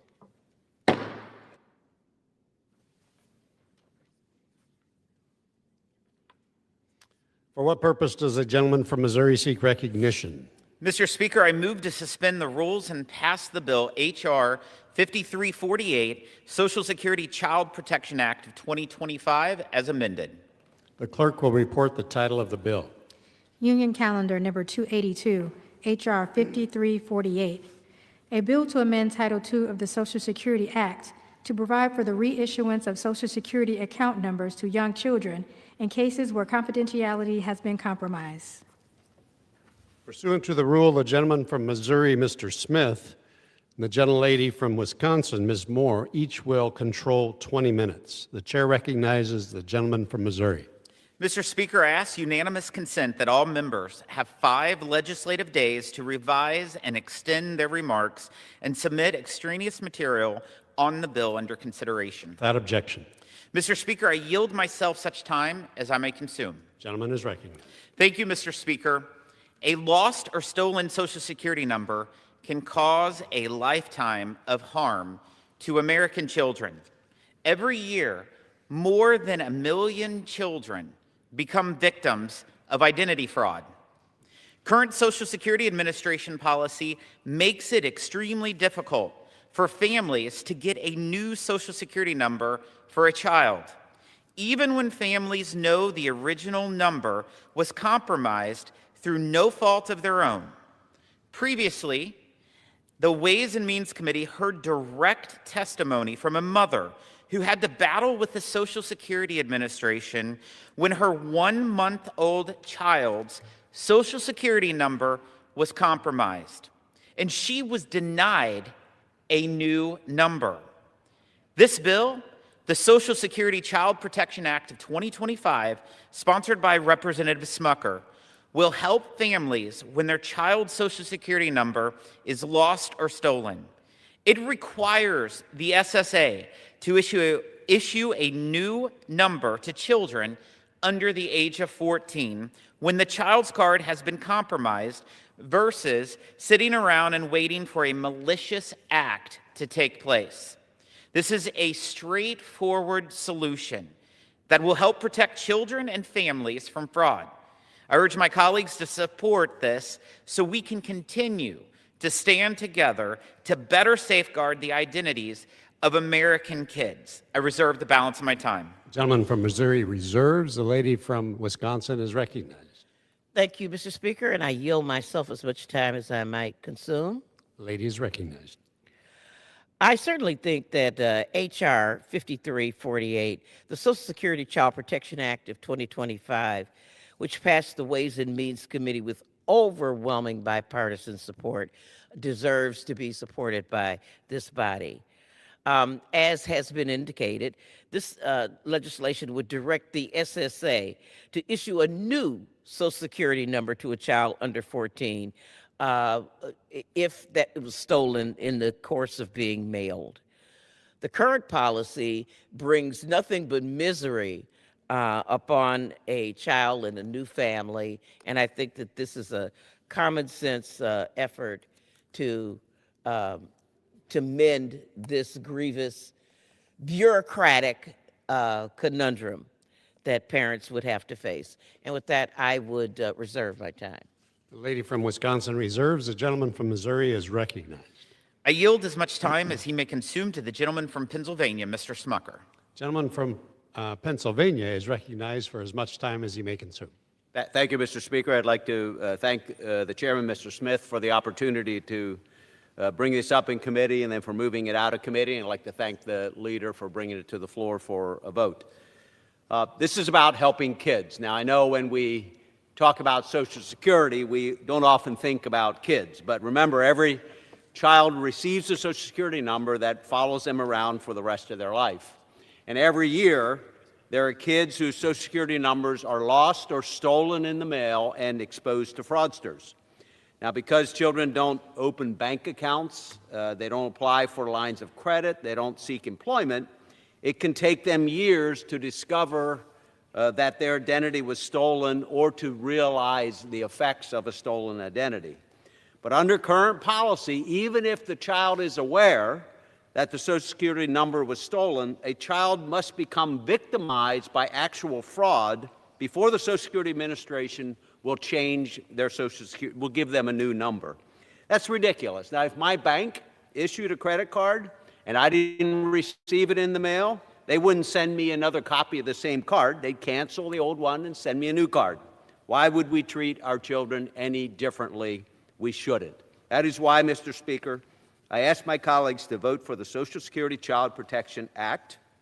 This bill would simply require that the Social Security Administration issue a new, different Social Security number to a child under the age of 14 if the card has been lost or stolen while being issued to the child in the mail. It's a simple fix to protect our children, make the process of interacting with the Social Security Administration easier, and I urge my colleagues to vote yes. Gentleman from Pennsylvania yields. Gentleman from Missouri reserves. Mr. Speaker, I have no further requests for time when we're prepared to close. Gentlelady from Wisconsin is recognized. Mr. Speaker, I have no further speakers, and I prepare to close. Gentlelady is recognized. I yield myself the balance of my time. You know, this is a common sense bill, and it will strengthen customer service for children whose Social Security card has been lost or stolen in the mail. I think that while Mr. Smucker described this as a very simple, common sense bill, I think the importance of this is it demonstrates that on a bipartisan basis, we can solve problems. And you always start with the little things and you just work yourself forward. So I think that if providing greater customer service through the Social Security Administration is a goal that has strong bipartisan support, I think that that really gives us some runway to do bigger things. And with that, I would yield back the balance of my time. Lady from Wisconsin yields back the balance of her time. The gentleman from Missouri is recognized. Mr. Speaker, I yield myself the remainder of my time. Gentleman's recognized. A mother testifying before the Ways and Means Committee told us how it took, quote, hours of effort over months to protect her daughter from identity theft. And that, quote, the threat will never completely go away unless she's assigned a new Social Security number. This mother had to battle with the SSA after her infant daughter's Social Security number was compromised. Unfortunately, this story is all too common for millions of Americans who have had their Social Security numbers stolen or misused each year. By taking swift action today, we can prevent a lifetime of financial harm to American children across the country. I urge my colleagues to support this legislation, and I yield back the balance of my time. The question is, will the House suspend the rules and pass the bill H.R. 5348 as amended? Those in favor, say aye. Those opposed, say no. In the opinion of the chair, 2/3 being in the affirmative, the rules are suspended, the bill is passed, and without objection, the motion to reconsider is laid on the table. Mr. Speaker, Gentleman from Missouri. on that, I demand the yeas and nays. The yeas and nays are requested. All those in favor of taking this vote by the yeas and nays will rise and remain standing until counted. A sufficient number having risen, the yeas and nays are ordered. Pursuant to Clause 8 of Rule 20, further proceedings on this question will be postponed.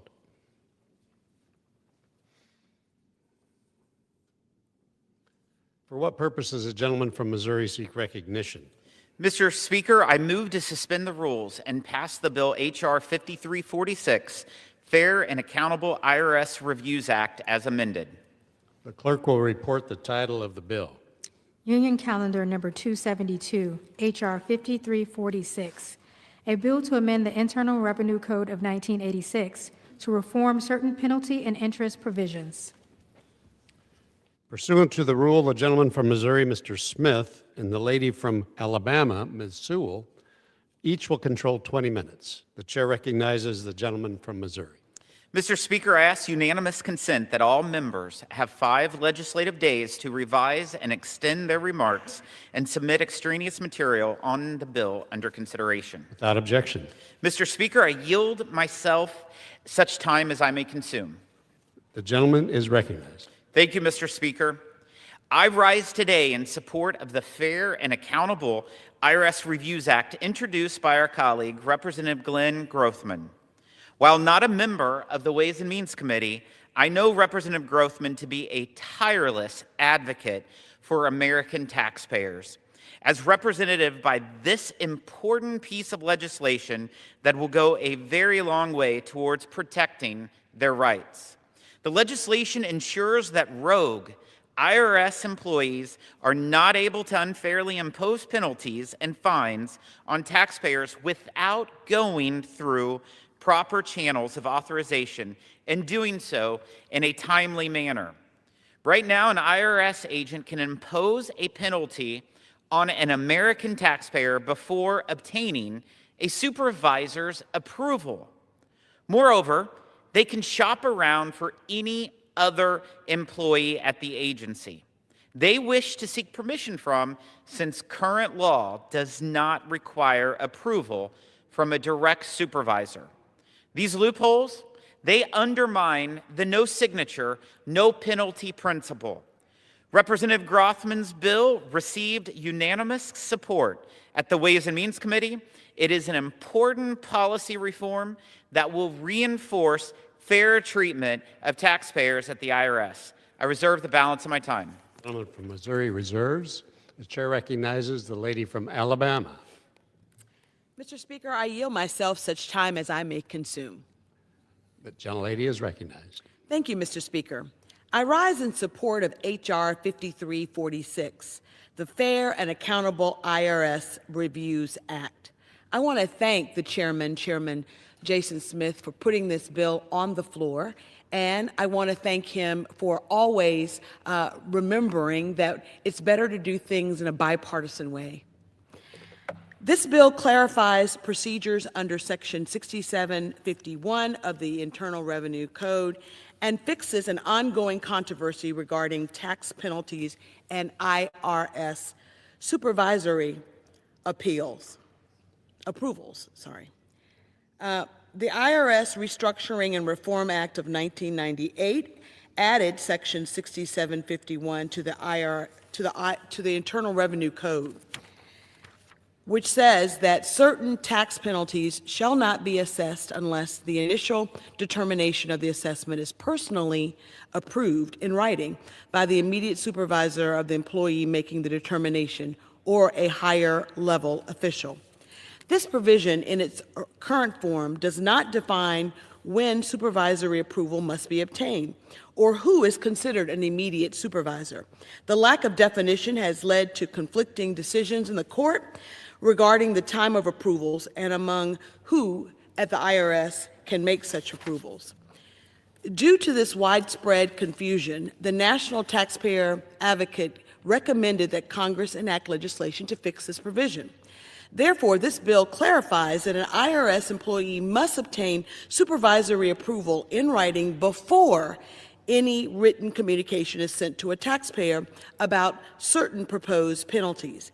It also clarifies that an IRS employee's immediate supervisor is the person to whom the employee reports. In addition to providing clarity, this bill also raises $117 million over the next 10 years. This bill passed the Ways and Means Committee with overwhelming bipartisan support. I urge my colleagues on both sides of the aisle to support this very important clarification bill. I reserve the balance of my time. Lady reserves the balance for time. The gentleman from Missouri is recognized. Thank you, Mr. Speaker. I yield as much time as he may consume to the gentleman from Wisconsin, Mr. Grothman. Gentleman from Wisconsin is recognized for as much time as he may consume. Thank you. I'd like to thank the previous speakers for the kind words and assistance on this bill. I also like to address the Fair Accountable IRS Reviews Act. For decades, federal laws required that before the IRS can impose penalties on a taxpayer, an agent must first receive written approval from that agent's supervisor, immediate supervisor. Congress put this safeguard in place to ensure that penalties are imposed fairly, consistently, and with appropriate oversight. A supervisor's signature helps prevent the use of penalties as a pressure tactic and creates a transparent record that benefits both taxpayers and the government in collection and appeals proceedings. In recent years, unfortunately, a regulatory interpretation complicated the intent of this long-standing statute. Instead of adhering to the clear requirement that an agent's immediate supervisor must approve a penalty at the time of the initial determination, supervisory appeal could be obtained at any point in the process, and the term immediate supervisor was broadened beyond Congress's original intent. As the result, an agent could propose a penalty without prior review and later seek approval from a wide range of individuals, weakening the transparency and accountability the law was designed to ensure. The Fair and Accountable IRS Reviews Act restores clarity. It reaffirms that an IRS agent's actual immediate supervisor must provide written approval at the initial determination of a penalty, ensuring proper oversight from the start. This simple clarification strengthens the taxpayer protections and promotes a consistent and reliable penalty process. Mr. Speaker, Americans deserve a tax system that's fair, predictable, and transparent. This bill moves us close to that goal. I'd like to thank Chairman Smith for his leadership on the Ways and Means Committee and all the members on the other side of the aisle who helped shoot it out of the committee on such a bipartisan basis. And for Chairman Smith's commitment to strengthening fairness and accountability within our tax system. Thank you one more time. I urge my colleagues to support the bill, and I yield back. Gentleman from Wisconsin yields back. The gentleman from Missouri reserves. We're prepared to close. Gentlelady from Alabama is recognized. I'm prepared to close as well. Gentlelady from Alabama is recognized. I yield myself the balance of my time, Mr. Speaker. Gentlelady is recognized. Mr. Speaker, H.R. 5346 is a common sense bill that will help taxpayers and the courts. I urge my colleagues on both sides of the aisle to support this bill because not only is it common sense, but it will allow for more efficiency in our IRS code. I think it's really important that both sides of the aisle, Democrats and Republicans, support such an efficient and common sense bill. And I yield back the balance of my time. The lady from Alabama yields the balance of her time. The gentleman from Missouri is recognized to close. Mr. Speaker, I yield myself the remainder of my time. Gentleman's recognized. American taxpayers should not be at the mercy of rogue IRS agents who are handing out fines without reasonable due process. At the very least, agents ought to have actual prior approval before issuing a penalty and not be allowed to go around looking for a sympathetic employee to grant them that approval. I commend our colleague, Representative Grothman, for introducing this straightforward legislation that puts in place some guardrails around the IRS and its agents. This bill will help restore integrity to the agency's processes, and above all, it will protect the rights of American taxpayers whose interest we must continue to look out for. I encourage my colleagues to vote yes on the Fair and Accountable IRS Reviews Act, and I yield back the balance of my time. The question is, will the House suspend the rules and pass the bill H.R. 5346 as amended? Those in favor say aye. Those opposed say no. In the opinion of the chair, 2/3 being in the affirmative, the rules are suspended, the bill is passed, and without objection, the motion to reconsider is laid on the table.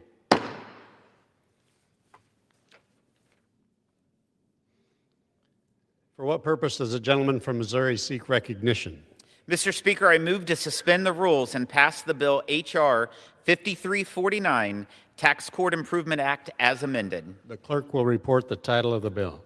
Union Calendar Number 287, H.R. 5349, a bill to amend the Internal Revenue Code of 1986 to improve services provided to taxpayers by the Internal Revenue Service by providing greater judicial review. Pursuant to the rule, the gentleman from Missouri, Mr. Smith, and the lady from Alabama, Ms. Sewell, each will control 20 minutes. The chair recognizes the gentleman from Missouri. Mr. Speaker, I ask unanimous consent that all members have 5 legislative days to revise and extend their remarks and submit extraneous material on the bill under consideration. Without objection. Mr. Speaker, I yield myself such time as I may consume.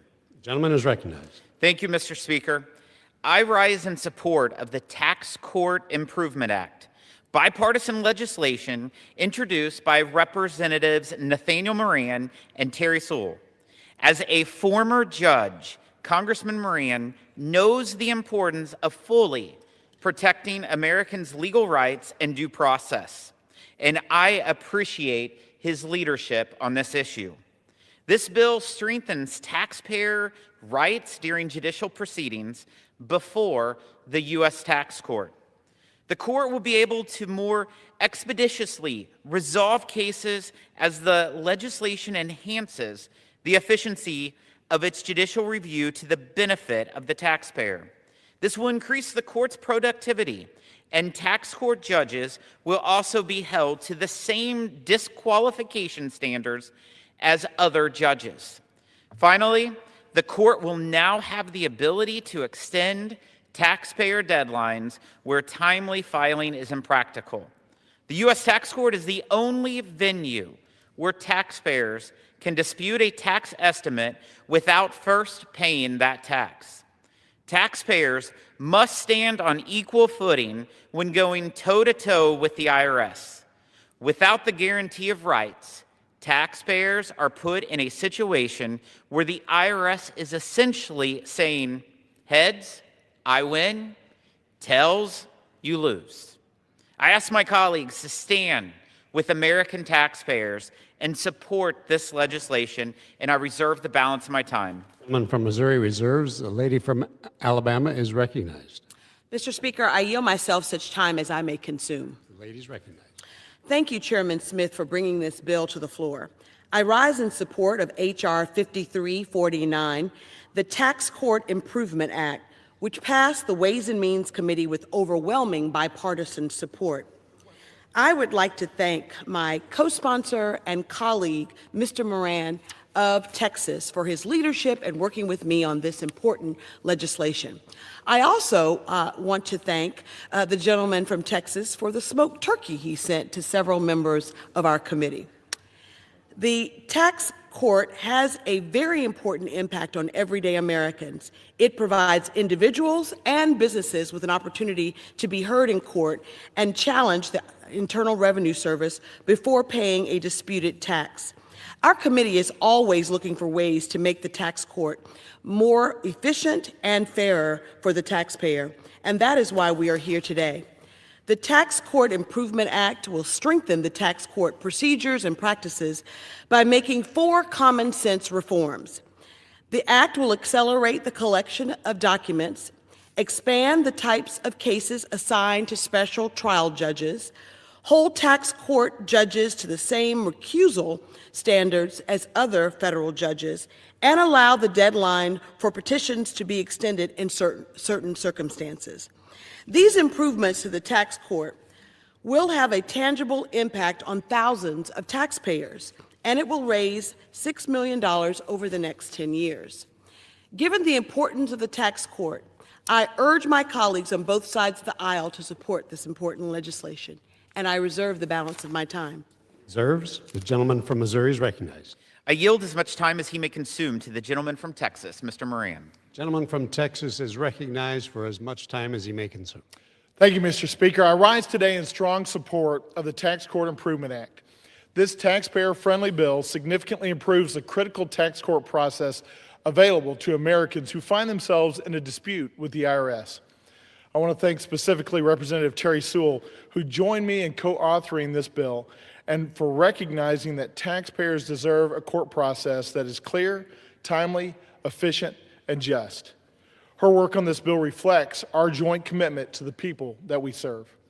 For too long, the tax court has operated under pre-existing rules that do not mirror many of the well-established procedures for other courts, and rules that are antiquated in their application.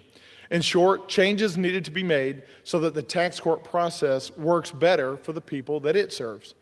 When a system is slow or confusing, the burden falls on taxpayers, often at moments when they're already under stress. But this bill provides practical updates that help the court do its job more effectively and helps taxpayers find resolution more easily and quickly. First, this bill modernizes the court's subpoena rules.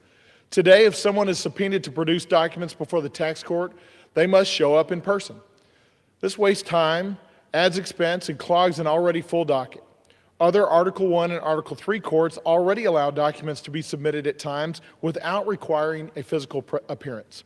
This bill, likewise, gives the tax court the same common sense flexibility, allowing judges to decide when someone truly needs to appear in person. Second, the bill helps the court address its growing case backlog. It does this by allowing special trial judges who are experienced legal professionals who already handle much of the court's work to take on additional responsibilities with the consent of the taxpayer. If the taxpayer agrees, these special trial judges can hear certain additional matters, issue final decisions in specific cases, and use limited contempt authority to maintain order. This is similar to how magistrate judges currently assist federal court district judges to streamline their dockets when consent of the parties exists. The result is simple: faster resolutions for taxpayers without sacrificing expertise on the bench, fairness in the process, or integrity in the result. Third, the bill strengthens public trust by creating clear ethical standards for tax court judges.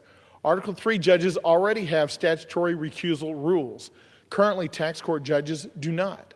Codifying disqualification requirements ensures that taxpayers know that their case will be heard by a judge who is impartial and above reproach. This change helps to take away any indicia of impropriety in the process, again, giving weight to the soundness of the final judgment. Finally, this legislation clarifies the court's authority to use equitable tolling in deficiency cases. Today, if a taxpayer misses a filing deadline, even due to illness, natural disaster, or even being given incorrect information, the court often has no ability to offer relief to that taxpayer. Cases can be dismissed before the merits are even heard, putting taxpayers at risk for losing their claim when they are not at fault for missing the deadline. And that is not a just result. This bill ensures the court can make determinations based on the substance of claims, not just procedural technicalities, especially when a taxpayer is acting in good faith. Taken together, these reforms make the tax court more efficient, more responsive, and more just for the American taxpayer. They reflect these values that guide our work in the chamber: strong institutions, fair treatment for taxpayers, and renewed trust in our government processes. This is a measured, practical bill that passed unanimously in committee, and it deserves the support of this House on both sides of the aisle. I urge my colleagues to vote for the Tax Court Improvement Act to help strengthen a court process that plays a vital role in protecting our taxpayers' rights and ensuring accountability of the IRS within our tax system. Thank you, and I yield back. Gentleman from Texas yields. Gentleman from Missouri We are prepared to close. prepared to close. The lady from Alabama. I'm is prepared to recognized. close as well, Mr. The Speaker. lady's recognized. I yield myself the remainder of my time. In support of H.R. 5349, the Tax Court Improvement Act, is the fact that we want more common sense bipartisan efforts to modernize our tax court system. At its heart, this bill strengthens taxpayer rights and removes unnecessary procedural roadblocks. Specifically, it authorizes the tax court to issue subpoenas before hearings. That means third parties can be compelled to produce relevant documents, electronic records, and other evidence early, facilitating settlement, reducing the need for protracted litigation, and helping to resolve disputes sooner rather than later. This bill also expands the role of special trial court judges, allowing them to hear additional cases and act when there are issues such as contempt, thereby helping to clear backlogs and improving the court's overall input. It holds tax court judges and special trial judges to the same ethical and disqualification standards as other federal judges, ensuring transparency and integrity in every case. This bill also clarifies that the tax court has the jurisdiction to grant equitable tolling in deficiency cases. In other words, the court can expand and extend deadlines when timely filings was impossible and impractical to make. These reforms are not radical. They are common sense improvements designed to deliver timely justice, lower court costs, and greater access for everyday Americans, small businesses, and those who currently face intimidating and burdensome procedures. In a system where there are high stakes for individuals, families, and entrepreneurs, there is nothing uncommon or unreasonable about expecting a fair shot, swift resolution, and procedures that reflect modern realities. That is exactly what H.R. 5349 delivers.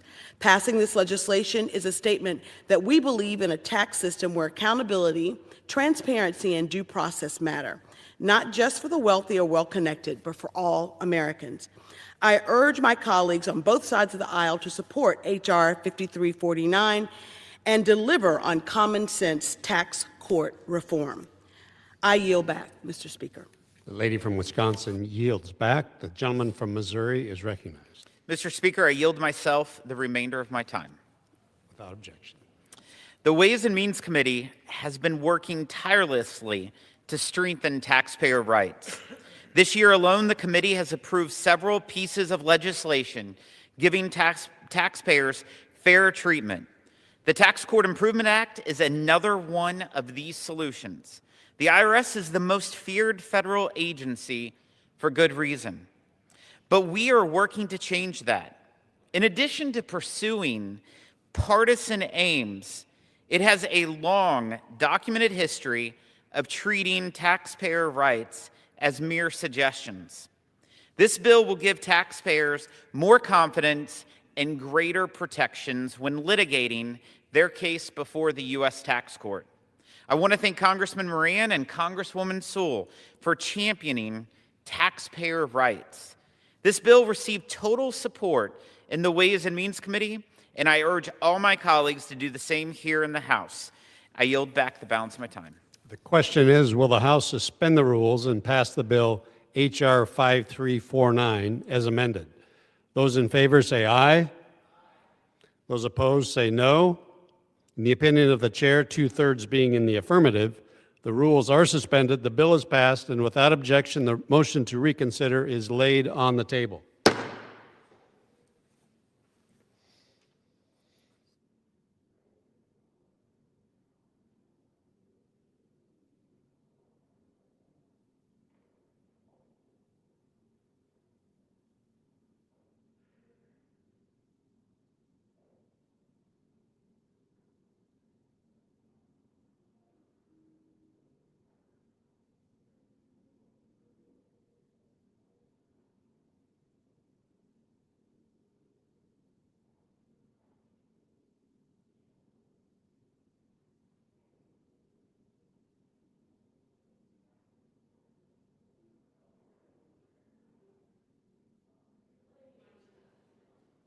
For what purpose does the gentleman from Ohio seek recognition?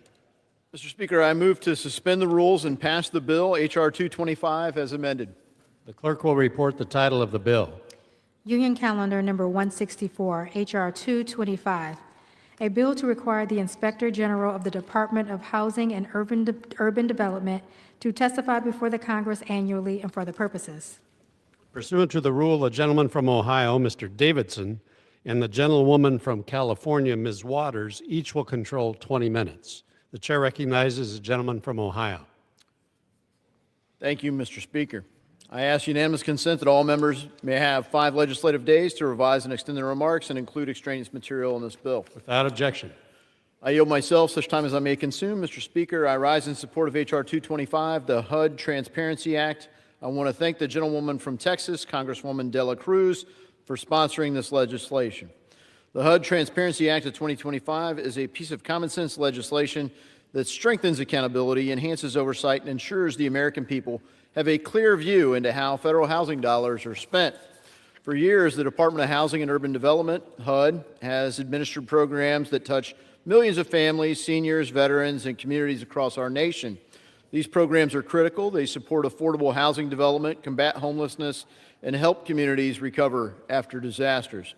Unfortunately, over the years, in my view, the agency has shown time and time again they are unable to perform some basic functions. The agency continually fails to hold local public housing authorities responsible for providing safe housing.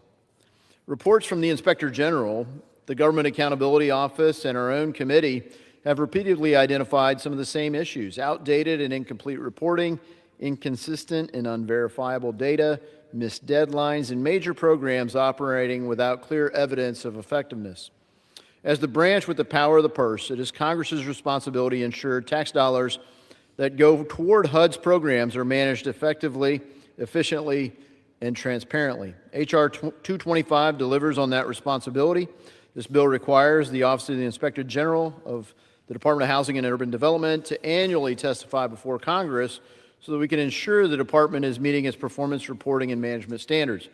By requiring the HUD Inspector General to appear in front of Congress, Ms. Dela Cruz's bill makes HUD take the necessary steps to publish key performance information, report program outcomes in a timely manner, and makes the data available so Congress and the public can better ensure federal housing programs are meeting their goals. The HUD Transparency Act is a straightforward, bipartisan solution to a long-standing problem. HUD needs to use consistent reporting formats so Congress can compare outcomes across programs and track progress over time. It ensures that the American people can see how their tax dollars are being used. These are basic principles of good governance. Transparency strengthens public trust and improves program performance. It allows Congress to address problems early instead of after tax dollars have been wasted or ones in need have been left behind. Importantly, this bill does so without imposing new burdens on state or local governments and without slowing down the delivery of critical housing assistance. H.R. 225 simply ensures that HUD operates with the openness and accountability the American people expect and deserve. Again, I thank Ms. Dela Cruz for this important measure, and I urge our colleagues to support it. I reserve. Gentleman from Ohio reserves. The lady from California is recognized. I yield myself such time as I may consume. Lady's recognized. I rise in support of H.R. 2225, the HUD Transparency Act of 2025, sponsored by Representative Dela Cruz. Oversight is a core function of the Financial Services Committee. Inspectors General also play a critical role in providing transparency about the functions of government, as well as holding government officials accountable. They're able to do this because they are independent of the officials they oversee, and until recently were only removed for cause. However, since taking office, President Trump has fired over 20 IGs across the government. The majority of these IG firings took place in the first week President Trump took office and violated lawful removal procedures as they came with no warning or rationale. In fact, the Trump administration has kept more than 3 in 4 presidential appointees inspector general positions vacant without Senate-confirmed leadership.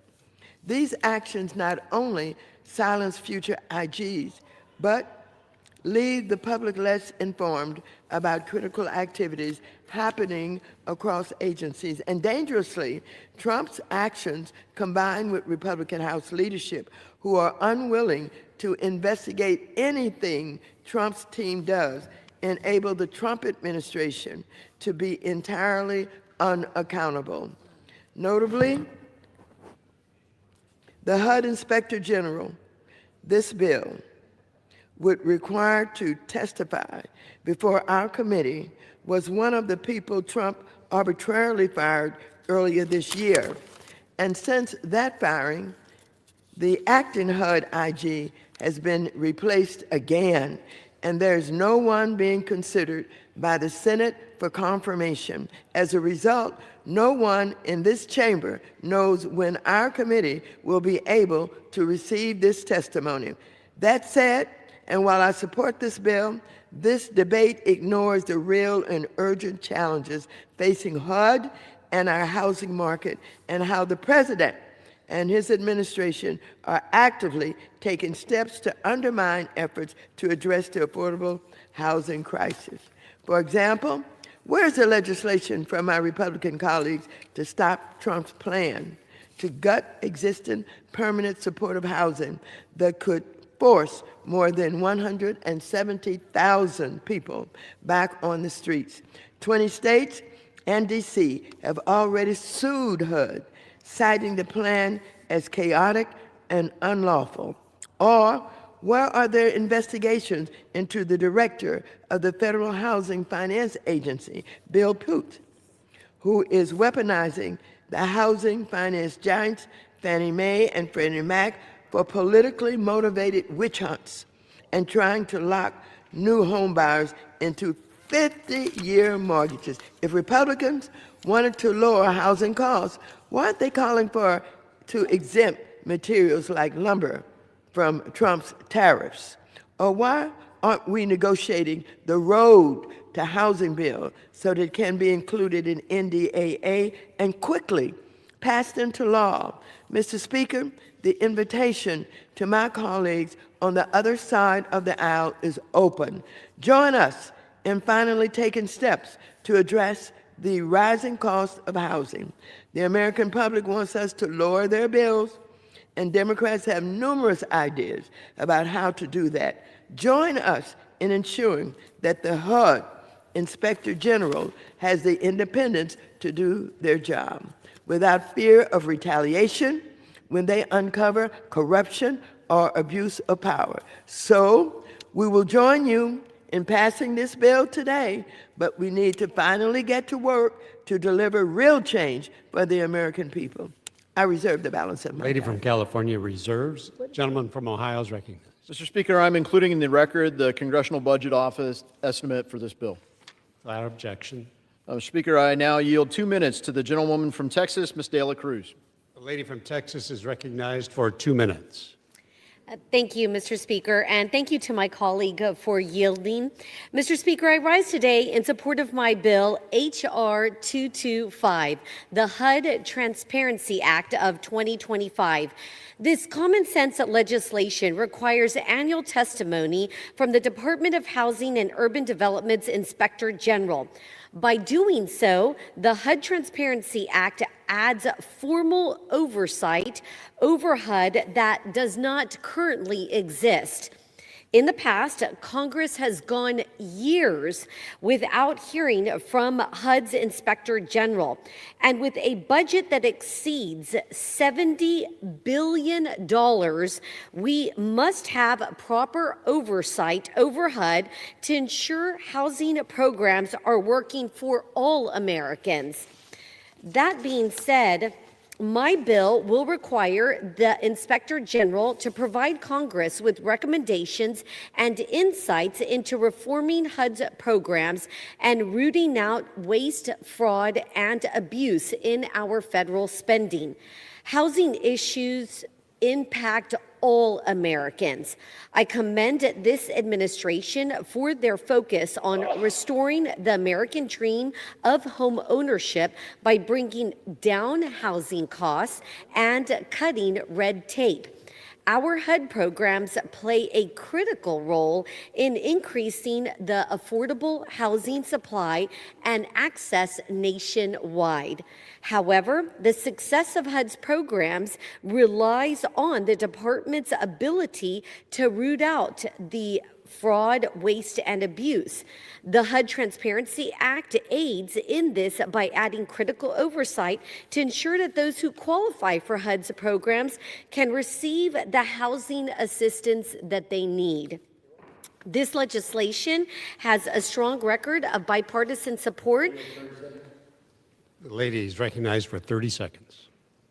This legislation has a strong record of bipartisan support, including passage in the House in the 118th Congress. As this legislation continues to receive overwhelming bipartisan support, I strongly urge my colleagues on both sides of the aisle to join me in passing this important piece of legislation, the HUD Transparency Act of 2025. Thank you, and I yield back. Lady from Texas yields. The gentleman from Ohio reserves. Lady from California is recognized. Mr. Speaker, I have no further speakers, and I'm prepared to close if the gentleman from Ohio has no further speakers. I am also prepared to close. Gentlelady from California is recognized. Mr. Speaker, I'll yield myself the balance of the time. HUD plays a vital role in providing safe and affordable housing to families all across the United States. Families depend on HUD programs to keep a roof over their heads. H.R. 225 would allow Congress and the public to hear directly from an independent oversight authority, provided one is ever confirmed, and offer more transparency into the functions and operations of HUD, especially at a time when Trump's appointees are abusing their power. I again urge my colleagues to support this bill, and I yield back the balance of my time. Lady from California yields back. The gentleman from Ohio is recognized. I yield myself the remainder of my time. For the reasons I explained earlier, I urge my colleagues to support this bill, and I yield back.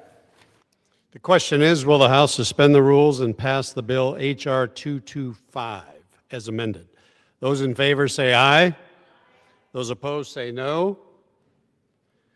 In the opinion of the chair, 2/3 being in the affirmative, the rules are suspended. The bill is passed, and without objection, the motion to reconsider is laid on the table.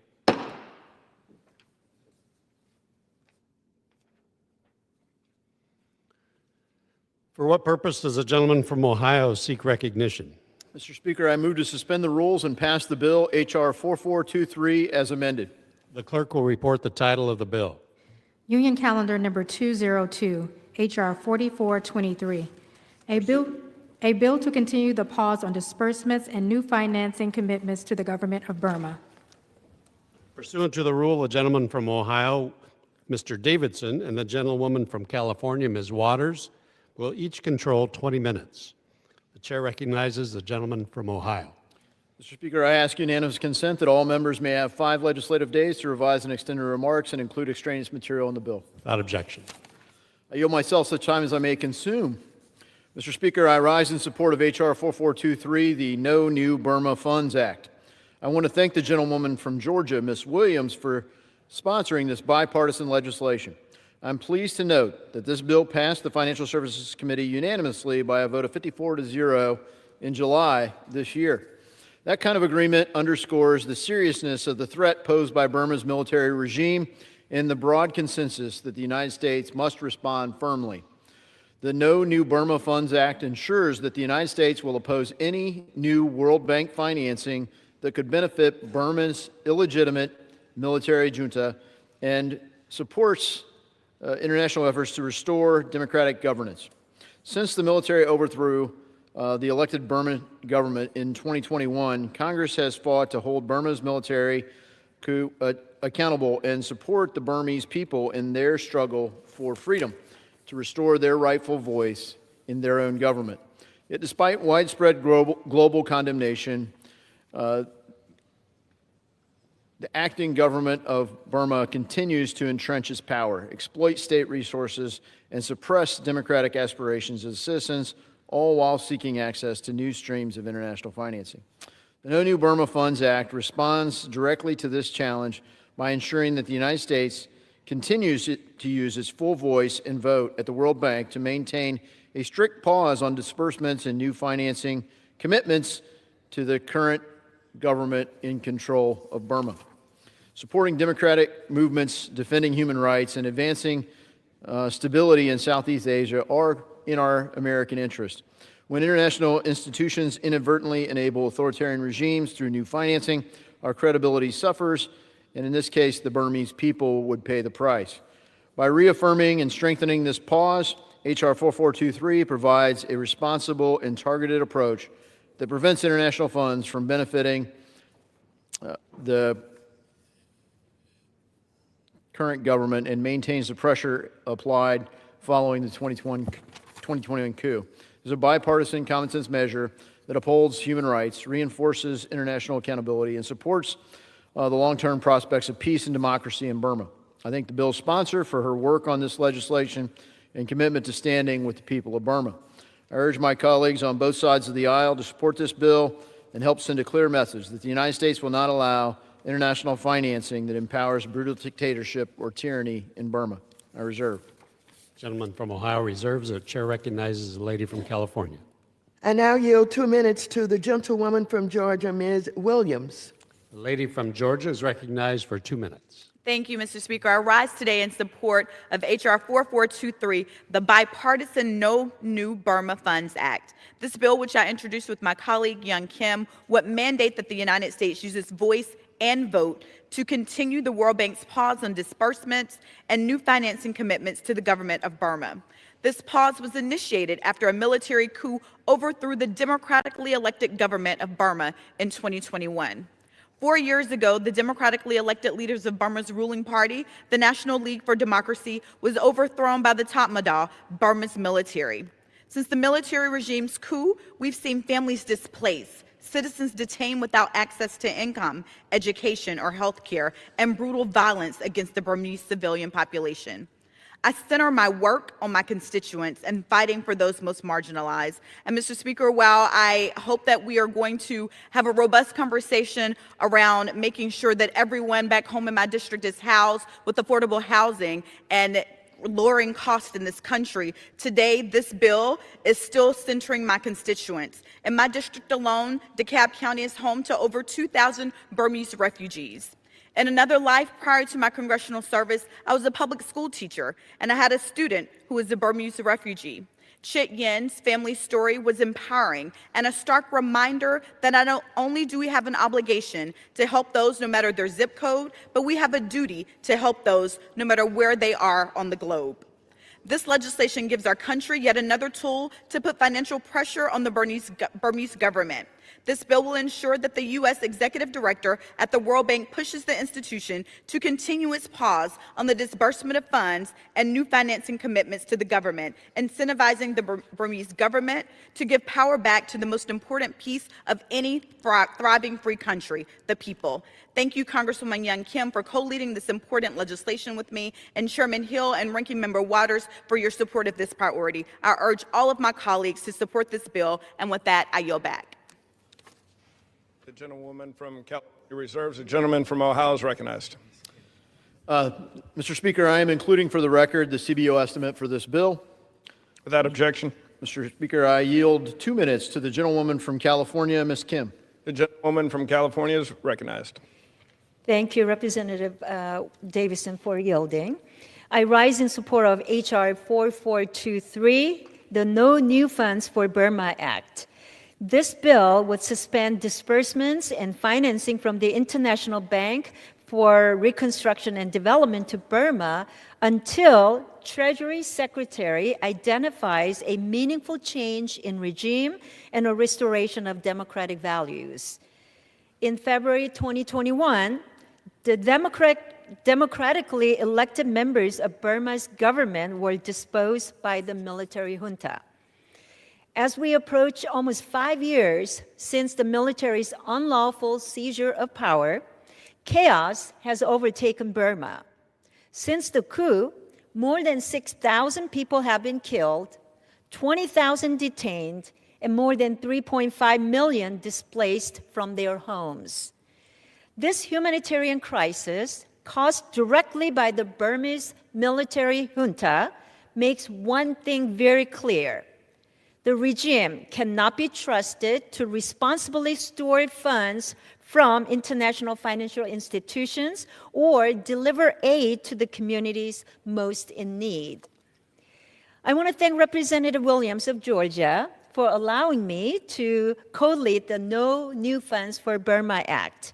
And I urge my colleagues to join us in condemning the ongoing violence in Burma and supporting this legislation. Thank you, and I yield back. Reserve. The gentleman from Ohio reserves. The gentlewoman from California is recognized. Thank you very much, Mr. Speaker. I have no further speakers, and I'm prepared to close if the gentleman does not have more speakers. Gentlewoman from California reserves. The gentleman from Ohio is recognized. I'm prepared to close.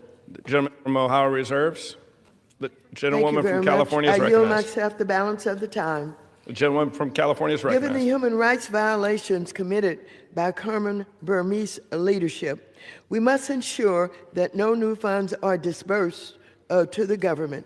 In line with long-standing U.S. policy, America should urge multilateral institutions like the World Bank to avoid rewarding those who breach international laws and who also and the norms that they should be respecting. I again urge my colleagues to support this bill and yield back the balance of my time. The gentlewoman from California reserves. The gentleman from Ohio yields. The gentleman from Ohio is recognized. I yield myself the remainder of my time. For the reasons that I explained earlier, I urge all of our colleagues to support this bill, and I yield back. The gentleman from Ohio yields. The question is, will the House suspend the rules and pass the bill H.R. 4423 as amended? Those in favor say aye. Those opposed, no. In the opinion of the chair, 2/3 being in the affirmative, the rules are suspended. The bill is Speaker, passed. I request a recorded vote. Does the gentleman request of yeas and nays? I do request the yeas and nays. The yeas and nays are requested. All those in favor of taking this vote by the yeas and nays will rise and remain standing until counted. A sufficient number having risen, the yeas and nays are ordered. Pursuant to Clause 8 of Rule 20, further proceedings on this question will be postponed. For what purpose does the gentleman from Ohio seek recognition? Mr. Speaker, I move to suspend the rules and pass the bill H.R. 3716 as amended. The clerk will report the title of the bill. Union Calendar Number 169, H.R. 3716, a bill to amend the Federal Deposit Insurance Act to require reports on the use of systemic risk authority applicable to winding up a failed insured depository institution and for other purposes. Pursuant to the rule, the gentleman from Ohio, Mr. Davidson, and the gentlewoman from California, Ms. Waters, each will control 20 minutes. The chair recognizes the gentleman from Ohio. Mr. Speaker, I ask unanimous consent that all members may have 5 legislative days to revise and extend their remarks and exclude extraneous material on this bill. Without objection. I yield myself such time as I may consume. The gentleman from Ohio is recognized. Mr. Speaker, I rise in support of H.R. 3716, the Systemic Risk Authority Transparency Act. I thank Mr. Green for offering this bill. I'm pleased to note that this legislation earned unanimous support of the House Financial Services Committee in July, passing 51-0 in June. So I want to thank Mr. Green for offering this bill, and I reserve. And from Ohio reserves, a gentlewoman from California is recognized. I now yield 3 minutes to the gentleman from Texas, Mr. Green.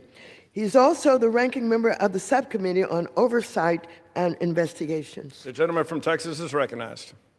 And still I rise, Mr. Speaker, and I thank the chairman, Mr. Hill.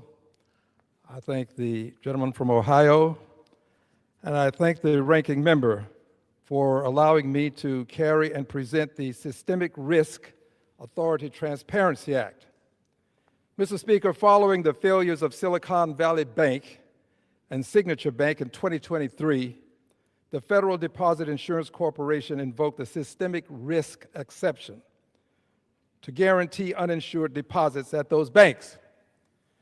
Before 2023, the systemic risk exception was invoked but 5 times, all occurring between September 2008 and March 2009. It's important to note at this point, Mr. Speaker, the importance of knowledge of what has occurred in Congress. We call it institutional knowledge. Institutional knowledge is important because this legislation gives us the opportunity to explain why institutional knowledge can make a difference. It is because the Honorable Maxine Waters was president in 2008 and saw what occurred when banks were afraid to lend to each other, that she was able to give the necessary input when we had the Silicon Valley and Signature Bank failures, the necessary input to prevent a further run on banks in this country. Institutional knowledge should never be undervalued. We must maintain, we must keep our institutional knowledge. To prevent further panic in the financial system following the collapse of Silicon Valley Bank and Signature Bank, the FDIC chose not to follow the typical resolution process for failed banks, in which a failed bank is immediately sold to a competitor. The Systemic Risk Transparency Act would continue this practice, requiring that for any use of a systemic risk exception, the Government Accountability Office would have to produce the same post-failure report within 60 days of invocation of a systemic risk exception and a more comprehensive report in 180 days. We deserve transparency, we the members of Congress, but the people in this country deserve transparency also. It is this transparency that helps people to have the confidence in the system necessary to prevent runs on banks. Again, I would want people to understand that institutional knowledge is a supreme exemplar of what can occur when we have these circumstances that require bold action. But you can't have bold action without bold people. I thank the ranking member for her bold action, and I yield back. The gentlewoman from California reserves. The gentleman from Ohio is recognized. Mr. Speaker, I have no further speakers, and I'm prepared to close if the gentleman from Ohio has no further speakers. I, too, am prepared to close. The gentlewoman from California is recognized. Thank you. Again, I thank my friend and colleague, Ranking Member Green, for his good work on this bill. H.R. 3716 will ensure that if we have another banking emergency, as we did 2 years ago with several regional banks, and regulators respond by using systemic risk tools that Congress and the American people promptly receive detailed information from GAO and others on what went wrong and what should be done to promptly fix it. This bill is supported by Americans for Financial Reform and public citizen. I urge my colleagues to support this bill, and I will yield back the balance of my time. Gentleman from California yields. The gentleman from Ohio is recognized. Mr. Speaker, I'm including in the record the CBO estimate for this bill. No objection. I yield myself the remainder of my time. The gentleman from Ohio is recognized. For the reasons I explained earlier, I urge all of our colleagues to support this bill, and I yield back. The question is, will the House suspend the rules and pass the bill, H.R. 3716, as amended? Those in favor say aye. Those opposed, no. In the opinion of the chair, 2/3 being in the affirmative, the rules are suspended, the bill is passed, and without objection, the motion to reconsider is laid on the table. For what purpose does the gentleman from Ohio seek recognition? Mr. Speaker, I move to suspend the rules and pass the bill H.R. 4429 as amended. The clerk will report the title of the bill.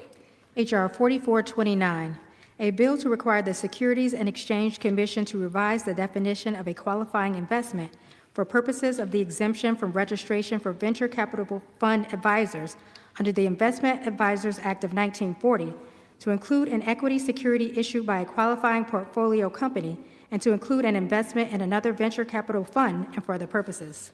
Pursuant to the rule, the gentleman from Ohio, Mr. Davidson, and the gentleman from California, Ms. Waters, will control 20 minutes. The chair recognizes the gentleman from Ohio. Mr. Speaker, I ask unanimous consent that all members may have 5 legislative days to revise and extend their remarks and include extraneous material on this bill. Without objection. Mr. Speaker, I yield 5 minutes to the gentleman from Missouri, Ms. Wagner. The gentlewoman is recognized. I thank the Speaker, and I thank my friend from Ohio for yielding. Mr. Speaker, I am proud to sponsor H.R. 4429, the Developing and Empowering Our Aspiring Leaders, or DEAL Act. This bill, which passed with almost unanimous support out of the Financial Services Committee, seeks to ensure the United States remains the most entrepreneurial country in the world, where the next great companies are founded and funded. It is often said that small businesses are the engine of the American economy, and that is an absolute truth. Small businesses make up 99% of U.S. employers, and they are the driving force behind the creation of a majority of new jobs. The entrepreneurs leading these companies are building something new, taking real risks, and driving growth in communities across the nation. But too often, they can't get a fair shot at investment. Right now, our capital markets suffer from an extreme geographic imbalance. The data is stark. Nearly 70% of venture capital flows to just 3 states, Mr. Speaker: California, New York, and Massachusetts. This leaves an entire regions of the country struggling to access funding. It leaves communities in the Midwest and the South without the capital they need to build and scale businesses. Access to capital is not just a coastal issue. It is a national economic necessity. This capital divide is why the DEAL Act is so critically important. This bill is a targeted, forward-looking effort to modernize outdated rules and channel investment to where it is needed the most. The DEAL Act fundamentally strengthens the ability of capital to reach more founders and more communities. It achieves this by allowing larger venture funds to invest directly in smaller regional funds, fund-to-funds investment. This mechanism is a game changer, Mr. Speaker. It means more funding for startups, more opportunities for businesses that might otherwise be overlooked, and more innovation happening everywhere, not just in a handful of elite zip codes. Newer regional venture funds are often best positioned to back the entrepreneurs who are building businesses on Main Street.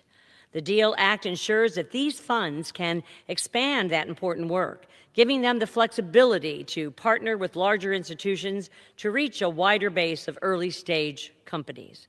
H.R. 4429 ensures our policies are helping capital move efficiently and effectively, empowering those taking risks to build something new and helping good ideas grow into great companies. I want to thank Chairman Hill for his support. I'd also like to thank Congressman Caston for joining me in co-leading this common sense and bipartisan piece of legislation. I yield back the balance of my time. The gentleman from Ohio reserves. The gentlewoman from California is recognized. I now yield 3 minutes to the gentleman from Illinois, Mr. Caston, who is also the vice ranking member of the Committee on Financial Services. The gentleman from Illinois is recognized. Thank you, the ranking member. Mr. Speaker, I also rise in support of H.R. 4429, the Developing and Empowering Our Aspiring Leaders Act, or DEAL Act, which is a critical bill to support innovation, entrepreneurship, and capital formation. So the venture capital industry provides vital funding for early-stage startups at points in their life cycle when they're generally deemed too risky for traditional bank financing or for raising money on the public market, which basically means that if we're going to have a growing and innovative economy, we have to have a healthy venture capital sector. Historically, venture capital earns investor returns and frees up more capital to recycle into other companies by selling their mature portfolio companies to strategic investors or taking them public on public markets. Now, for a variety of reasons, including public company reporting obligations, economic uncertainty, and the rise of private equity, U.S. companies today are staying private much longer, which has reduced the opportunities for venture capital firms to recycle their investment dollars. Some venture capital firms have sought to create new liquidity options through secondary acquisitions and investments in other VC funds. This is what Congresswoman Wagner was referring to. But that option right now is constrained by provisions in the Dodd-Frank Act of 2010 that limit venture capital funds' ability to invest in these so-called fund of funds to only 20% of their commitments. Now, that rule was very well intentioned when passed, and the intent was to ensure that VC firms remain focused on direct investments in early-stage startups, but it was crafted for a very different financial market than we have today. I'd also note that that constraint is irrelevant to the larger, more well-known VC funds who have the resources to shoulder the compliance burdens associated with registering with the SEC as registered investment advisors. So they can already do this, but they're the big ones. They're the ones based in San Francisco and New York. That option isn't available for these emerging regional fund managers located in the middle of the country. And many of those funds increasingly depend on that fund-to-fund model. So what the DEAL Act does is just provide greater flexibility to those smaller VC funds while still ensuring that investors are protected and that fund managers continue to prioritize direct funding in small businesses. It does this by revising the existing rules to raise the cap from 20% in fund of funds up to 49%, but still requiring that the majority of their investments are directly in portfolio companies. In other words, the DEAL Act supports growth in the startup economy and ensures that capital reaches the communities and innovators who need it most. I'd like to thank my fellow Midwesterner and friend, Congresswoman Wagner, for her leadership on this. I'm proud to lead this important legislation. I urge all my colleagues to support, and I yield back. Gentleman from California reserves. The gentleman from Ohio is Prepared recognized. to close. The gentlewoman from California is recognized. Mr. Speaker, I have no further speakers, and I'm prepared to close if the gentleman from Ohio has no further speakers. Woman from California is recognized. Mr. Speaker, I yield myself the balance of the time. Our economy is struggling. People cannot afford groceries and gas, and every day it seems more and more people are getting laid off. The American dream is increasingly out of reach. A core engine of our economy has always been the entrepreneurs that take the risk of starting their own company. By implementing key changes to the legal definition of a venture capital fund, H.R. 4429 will make it easier for capital to flow into American small businesses. So I, again, urge my colleagues to support this bill, and I yield back the balance of my time. The gentlewoman from California yields. The gentleman from Ohio is recognized. Mr. Speaker, I'm including in the record the CBO estimate for this bill. Without objection. I now yield myself the balance of my The time. gentleman from Ohio is recognized. For reasons I explained earlier, I urge all of our colleagues to support this bill, and I yield back. The question is, will the House suspend the rules and pass the bill, H.R. 4429, as amended? Those in favor say aye. Those opposed, no. In the opinion of the chair, 2/3 being in the affirmative, the rules are suspended, the bill is passed, and without objection, the motion to reconsider is laid on the table. For what purpose does the gentleman from Ohio seek recognition? Mr. Speaker, I move to suspend the rules and pass the bill, H.R. 4431, as amended. The clerk will report the title of the bill. H.R. 4431, a bill to amend the Investment Company Act of 1940 with respect to the definition of qualifying venture capital funds and for other purposes. Pursuant to the rule, the gentleman from Ohio, Mr. Davidson, and the gentlewoman from California, Ms. Waters, each will control 20 minutes. The chair recognizes the gentleman from Ohio. Mr. Speaker, I ask unanimous consent that all members may have 5 legislative days to revise and extend their remarks and include extraneous materials on the bill. Without objection.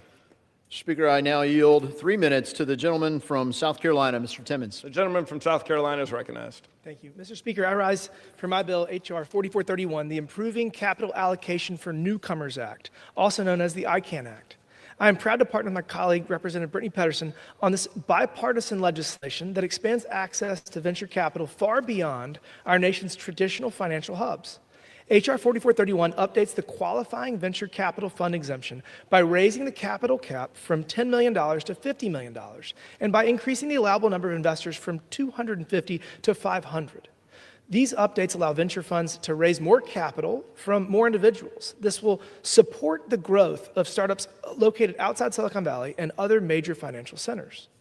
Today, nearly half of the United States venture funding goes into companies in California alone, and more than 70% is concentrated in only 4 states. Meanwhile, many entrepreneurs in other regions struggle to secure critical Series A funding, which limits their ability to grow and attract later stage investments. Mr. Speaker, an entrepreneur in Spartanburg, South Carolina deserves the same access to capital as an entrepreneur in Silicon Valley.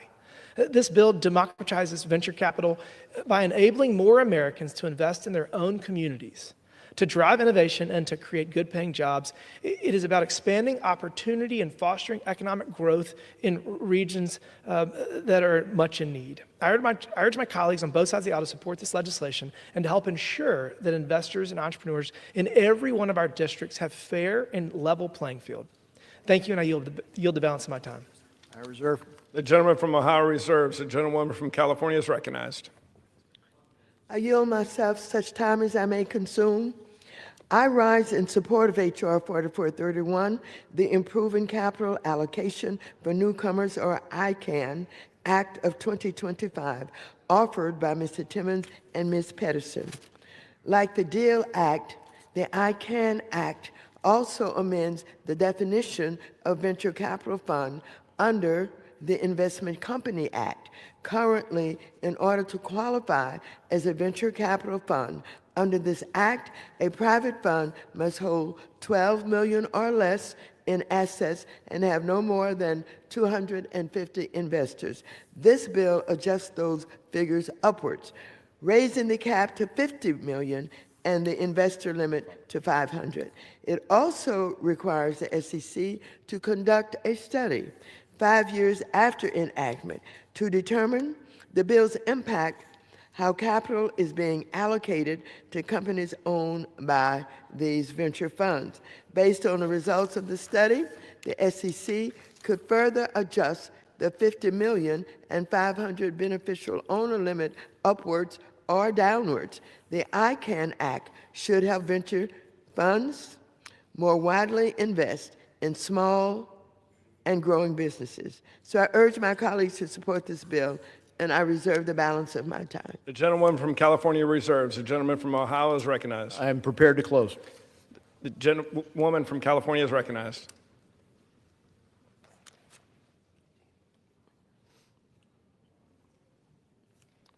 I'm going to close on this with this. Yes. I yield myself the balance of the time. I urge all colleagues to support H.R. 4431 to make it easier for capital to flow to startups and small businesses. This bill does so by increasing the dollar sign and number of investors for venture funds. Additionally, it requires the SEC to conduct a study that examines how funds are invested across several metrics, including veteran status of a company's founders, geographical location, and industry sector, size, and state of development. Based on the results of this study, the SEC would be authorized to adjust the bill's limits upwards or downwards by a tailored amount if needed. I urge my colleagues to support this bill, and I yield back the balance of my time. The gentlewoman from California yields. The gentleman from Ohio is recognized. Mr. Speaker, I'm including in the record the CBO estimate for this bill. Without objection. I yield myself the remainder of my time. The gentleman from Ohio is recognized. For the reasons I explained earlier, I urge all of our colleagues to support this bill, and I yield back. The question is, will the House suspend the rules and pass the bill, H.R. 4431, as amended? Those in favor say aye. Those opposed, no. In the opinion of the chair, two-thirds being in the affirmative, the rules are suspended, the bill is passed, and without objection, the motion to reconsider is laid on the table. For what purpose does the gentleman from Ohio seek recognition? Mr. Speaker, I move to suspend the rules and pass the bill, H.R. 4430, as amended. The clerk will report the title of the bill. Union Calendar Number 204, H.R. 4430, a bill to lower the aggregate market value of voting and non-voting common equity necessary for an issuer to qualify as a well-known seasoned issuer. Pursuant to the rule, the gentleman from Ohio, Mr. Davison, and the gentlewoman from California, Ms. Waters, each will control 20 minutes. The chair recognizes the gentleman from Ohio. Mr. Speaker, I ask unanimous consent that all members may have 5 legislative days to revise and extend their remarks and include extraneous material in this bill. Without objection. I now yield 3 minutes to the gentleman from Wisconsin, Mr. Stile. The gentleman from Wisconsin is recognized. Thank you, Mr. Speaker. I thank my colleague, Mr. Davidson, for his broad work in the capital market space and for leading us here on the floor today. I rise to urge my colleagues to support the expanding WICSE's Eligibility Act. I want to thank my co-leads, Mr. Fields, as well as Chairman Hill and Ranking Member Waters for their support. We have far too many regulations in the United States, and this bill is about right-sizing our regulations in support of investments and jobs. The Common Sense bill will help more well-run companies responsibly raise money in the public markets. It right-sizes regulatory burdens and frees up more resources for companies to invest in American jobs and in American innovation. Well-known seasoned issuers, also known as WICSEs, the status was first implemented around 20 years ago. It allows qualified public companies in good standing to use automatic shelf registrations. This reduced costs and complexity of a public offering allows companies to be more responsive to market conditions. The WICSE construct has a track record of success in expanding access to public markets while protecting investors. According to Joel Trotter, one of the authors of the Jobs Act, he said, quote, "Decades of successful experience shows that well-known seasoned issuer category is long overdue for expansion," end quote.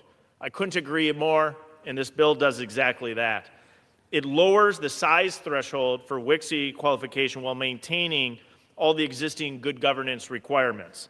In other words, more small and mid-sized American public companies will be able to benefit from the privileges that already exist to larger businesses with similar compliance records.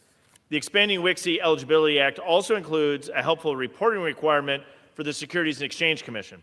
This report will provide Congress and the public with a better understanding of how many previously ineligible companies are trying to regain their WICSE status. In doing so, we'll gain the insight needed to make future legislative adjustments. The Expanding WICSE Eligibility Act is a tailored regulatory improvement that will support small and mid-sized businesses, job creators, and investments. I ask my colleagues to support this legislation, and I yield back. I reserve. The gentleman from Ohio reserves. The gentlewoman from California is recognized. I yield myself such time as I may consume. I rise today in support of H.R. 4430, which expands the number of public companies that can qualify as well-known seasoned issuer, or WICSE. This designation is a special status conferred on companies that frequently raise money by issuing securities from the public. Think of WICSE status like having frequent flyer privileges. It allows companies that are well known to regulators and the public to raise money without needing permission. These companies are widely followed in the markets, so there are a lot of eyes, so to speak, watching what they're doing. The main requirement for a company to meet WIXI status is that it has previously issued 700 million or more in securities. The current bill would lower that threshold to 400 million. By reducing the current WIXI threshold, the bill allows an additional 400 companies to qualify, on top of the 2,000 or so companies that qualify today. One final thing this bill does is provide transparency around companies that have been disqualified from operating as WIXIs. Notably, a company can lose its WIXI status if it has been convicted of a securities-related felony or a misdemeanor, or has violated the anti-fraud provisions of the securities laws. Notable examples include UBS and Bank of America, which each previously lost their WIXI status due to fraud violations. However, even if a company loses their status for such violations, it can ask the SEC for a waiver to continue operating as a WIXI. And Bank of America both sought, UBS and Bank of America both sought and received such waivers. Importantly, though, waivers are rarely formally denied because SEC staff normally gives the company a heads up that their waiver is likely to be denied. So many companies simply withdraw their waiver requests. The final provision of this bill provides investors on an annual basis a view into the number of waiver requests that have been withdrawn. So, Mr. Speaker, I support this bill and urge all members to do the same. Thank you, and I reserve the balance of my time. The gentlewoman from California reserves. The gentleman from Ohio is recognized. Mr. Speaker, I'm prepared to close. The gentlewoman from California is recognized. I support this bill, and I yield back the balance The of my time. gentlewoman yields. The gentleman from Ohio is recognized. Speaker, I am including in the record the CBO estimate for this bill. Without objection, I yield myself the balance of my time. the gentleman is recognized. For the reasons I explained earlier, I urge my colleagues to support this bill, and I yield back. The gentleman yields. The question is, will the House suspend the rules and pass the bill H.R. 4430 as amended? Those in favor say aye. Those opposed, no. In the opinion of the chair, two-thirds being in the affirmative, the rules are suspended, the bill is passed, and without objection, the motion to reconsider is laid on the table.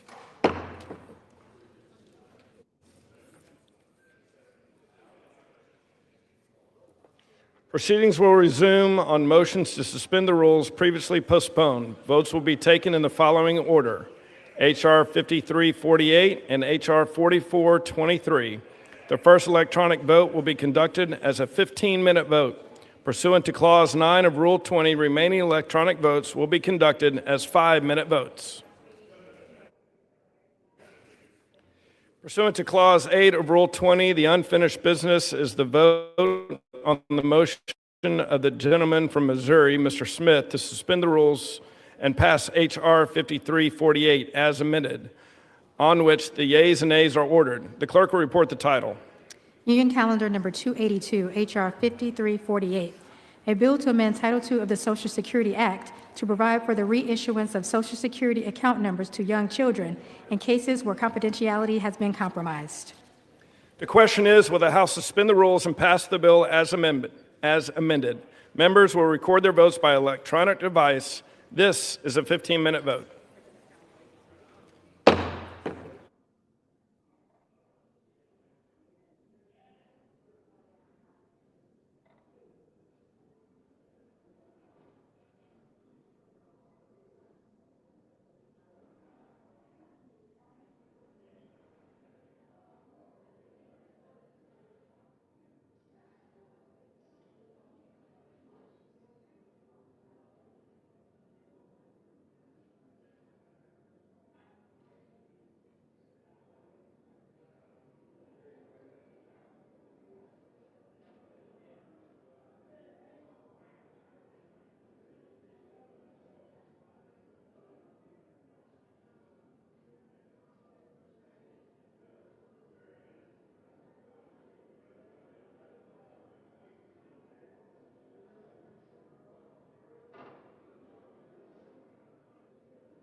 On this vote, the yeas are 386, the nays are 0.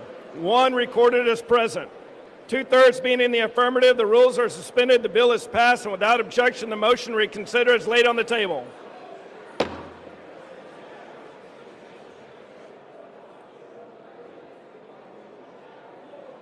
Pursuant to Clause 8 of Rule 20, the unfinished business is the vote on the motion of the gentleman from Ohio, Mr. Davidson, to suspend the rules and pass H.R. 4423 as amended, on which the yeas and nays are ordered. The clerk will report the title. Union Calendar Number 202, H.R. 4423, a bill to continue the pause on disbursements and new financing commitments to the government of Burma. The question is, will the House suspend the rules and pass the bill as amended? Members will record their vote by electronic device. This is a 5-minute vote.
On this vote, the yeas are 385, the nays are 0, and 0 recorded as present.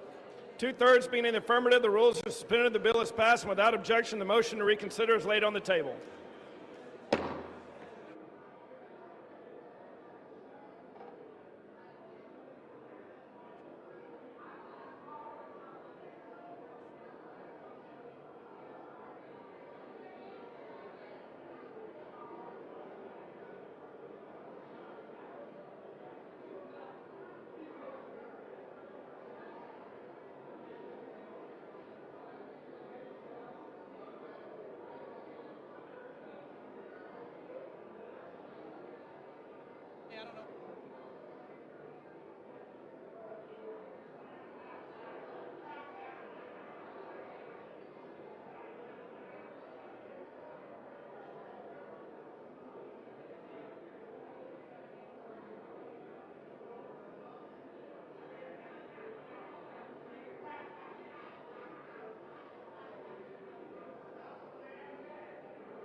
All right, the House will be in order.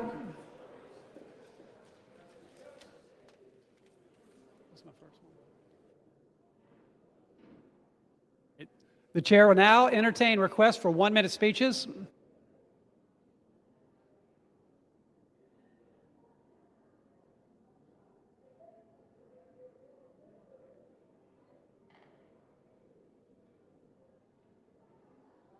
For what purpose does the gentleman from Georgia seek recognition? Unanimous consent to address the House for 1 minute and to revise and extend my remarks. Without objection, the gentleman is recognized for 1 minute. Mr. Speaker, the House is not in order. The House will be in order. The gentleman is recognized. Mr. Speaker, I rise today to celebrate the unanimous appointment of Matt Harris as President and Chief Executive Officer of the Northwest Georgia Joint Development Authority. Mr. Harris brings a strong track record of innovation and leadership in education and community development. Previously, he served as principal and coordinator of innovation for Walker County Schools, where he led Gilbert Elementary to national recognition by establishing Georgia's first public school forest kindergarten and earning U.S. Department of Education Green Ribbon status. Beyond his work in public education, Mr. Harris has private sector experience as a business owner and operator. In his new position, Mr. Harris is charged with advancing business recruitment, strengthening site and infrastructure readiness, and fostering prosperity across Northwest Georgia. The Board of Directors noted his professionalism and commitment as key reasons for his selection. Please join me in congratulating Matt Harris on this important appointment and thanking him for his service to our region. Thank you, Mr. Speaker, and I yield back.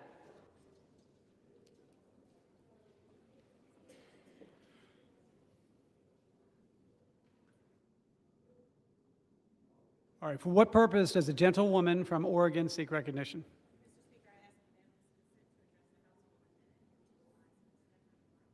Without objection, the gentlewoman is recognized for 1 minute.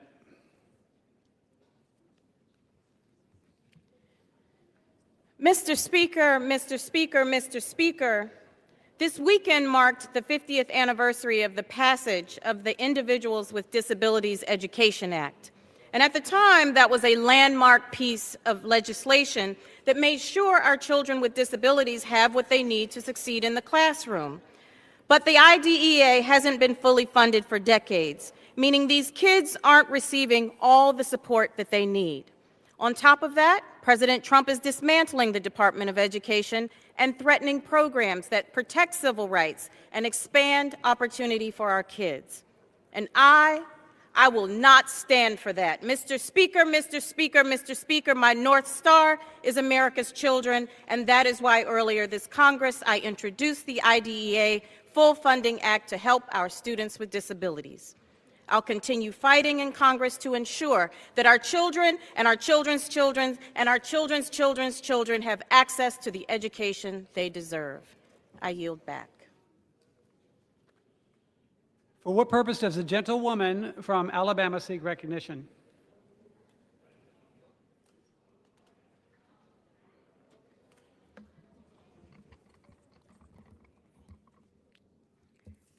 Mr. Speaker, I rise to commemorate the historic... Will suspend. For what purpose does the gentlewoman from Alabama seek recognition? To make comments and provide unanimous consent for 1 minute. Without objection, the gentlewoman is recognized for 1 minute. How long have I been here? Mr. Speaker, I rise to commemorate the historic arrest of Rosa Parks, which took place in Montgomery, Alabama, exactly 70 years ago today. Rosa Parks' legacy is one of remarkable bravery and moral fortitude.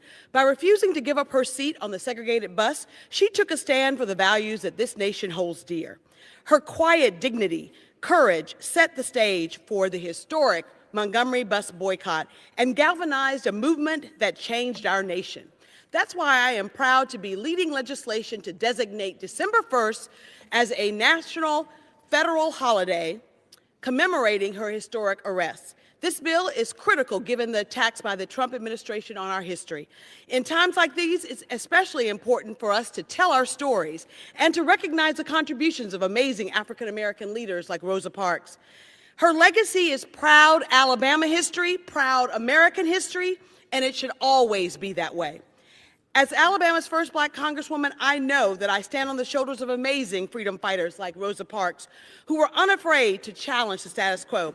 I can think of no one more befitting to honor with a new federal holiday than Rosa Parks. And I ask my colleagues to join me.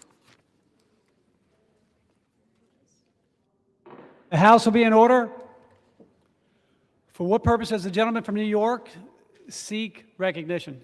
I ask unanimous consent to address the House for 1 minute and revise and extend my remarks. Without objection, the gentleman is recognized for 1 minute. Mr. Speaker, I rise today to honor the life and legacy of Rafael Bueno, a devoted public servant and pillar of the village of Haverstraw. Rafael dedicated more than 20 years to the community he loved.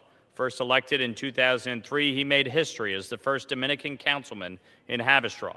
He quickly became a steady, trusted voice on the village board, helping guide decisions on infrastructure, public safety, and community services with the real understanding of what local families needed. But Rafael's connection to Haverstraw started long before he entered public service.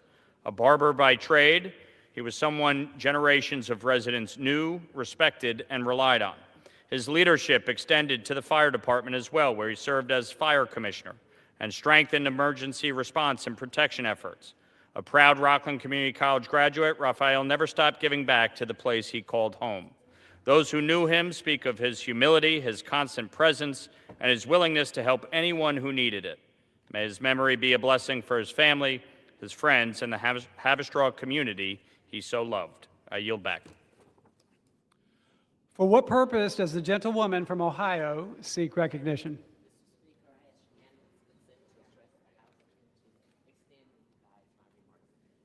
Without objection, the gentlewoman is recognized for 1 minute.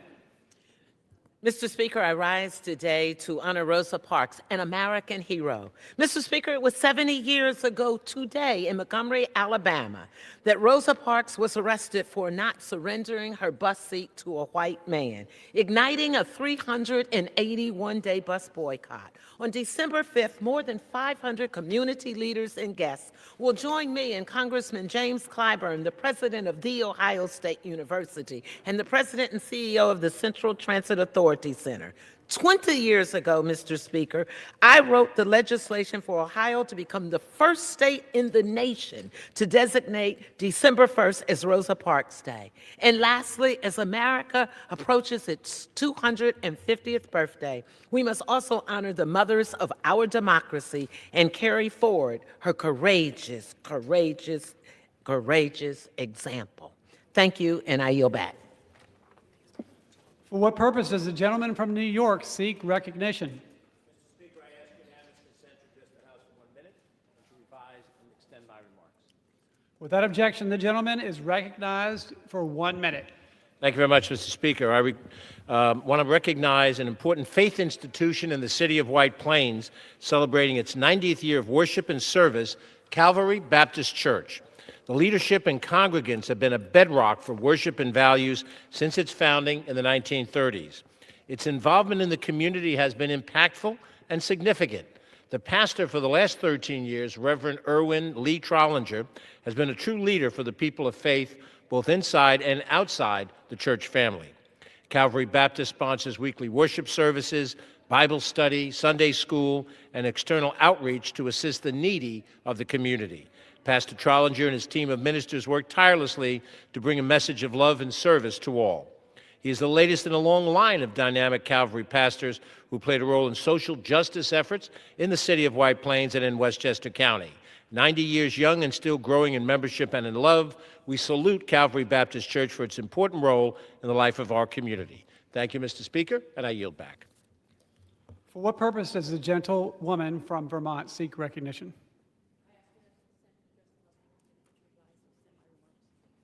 Without objection, the gentlewoman is recognized for 1 minute.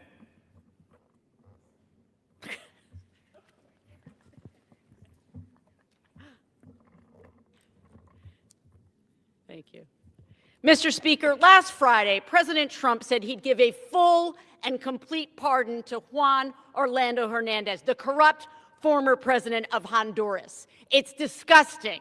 Trump's going to erase a major drug trafficking conviction against Hernandez, who's serving 45 years in federal prison for his crimes. He was convicted by an American jury for working with drug cartels to move 400 tons of cocaine through Honduras to the United States. He got millions of dollars in kickbacks and bribes. What the hell is the President of the United States doing giving this thug a full pardon? A man who helped bring deadly drugs into our communities. Trump is literally rewarding a narco-terrorist. What will it take for my Republican colleagues to speak up? There is no way to spin this. He's literally standing with a drug trafficker and against us. I yield back. For what purpose does the gentleman from North Carolina seek recognition?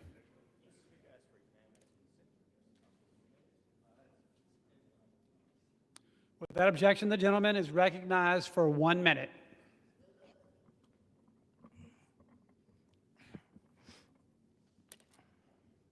Mr. Speaker, members of my team and I have recently traveled to all 22 counties in North Carolina's 1st Congressional District all on the same day in what we call pies of thanks. At each stop, we delivered pecan, apple, and pumpkin pies to law enforcement officers, firefighters, EMS professionals, and our 911 telecommunicators. These dedicated public servants are the backbone of safety and emergency care in our communities. They work long hours, often on weekends and holidays, answering the call during some of the most difficult times for families. Thanksgiving offered us a moment to pause and to honor these heroes. A simple pie, maybe small, but it carries a heartfelt message. To all of our first responders, the people of Eastern North Carolina see you, appreciate you, and we're grateful for you. I yield back. For what purpose does the gentlewoman from Ohio seek recognition? Without objection, the gentlewoman is recognized for 1 minute. Thank you. Mr. Speaker, I rise today to share a story of renewal of history and heritage, rediscovered, and of deep respect for heritage in the American heartland. For 167 years, one of the world's greatest collections of coins, doubloons, silver dollars, and denarii that tell the story of civilization and economic progress itself sat largely unseen in vaults in Manhattan, New York. Coins that crossed oceans, witnessed empires rise and fall, and marked the turning points of human history, rested largely unseen. In New York, this priceless collection had few visitors, little space, and no real home. But now, these treasures are coming to Northwest Ohio, to the world-class Toledo Museum of Art. The American Numismatic Society has chosen Toledo, located on beautiful Lake Erie, as the place where its future can flourish. We are so grateful. The Society saw what we know so well, a community that opens its doors wide to history, and also a world-class museum that inspires. Mr. Speaker, children will be able to learn about heritage in this great location, and I will thank and congratulate Adam Levine, the director of the museum, and the inspired board of the Toledo Museum of Art. We give you a salute. Thank you. Congratulations. For what purpose does the gentlewoman from Oregon seek recognition? Mr. Speaker, I request unanimous consent to address the House for 1 minute and to revise and extend my remarks. Without objection, the gentlewoman is recognized for 1 minute. Thank you, Mr. Speaker. I rise today to share how my office has been hard at work for the people of Oregon's 3rd Congressional District. Since coming to Congress, our office has helped constituents recover more than $500,000 owed to them by the federal government through our casework services. That is $500,000 returned to veterans waiting for care, to families caught in bureaucratic limbo, to seniors who depend on their Social Security checks to live with dignity. If you need help navigating a federal agency, my team is here for you. Visit dexter.house.gov or call 231-2300. I certainly cannot reverse every agency's decision, but I can ask questions, I can press for answers, and work to move stalled cases forward. We do that every day, for veterans seeking care, for seniors needing their benefits, for families waiting for tax refunds, and for neighbors who simply need someone in their corner. That is what representation looks like. Thank you, Mr. Speaker. I yield back. The chair lays before the House the following personal request. Leave of absence requested for Mr. Davis of Illinois for today.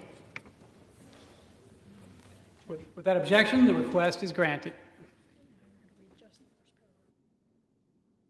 Under the Speaker's announced policy of January 3rd, 2025, the gentlewoman from Virginia, Ms. McClellan, is recognized for 60 minutes as the designee of the Minority Leader.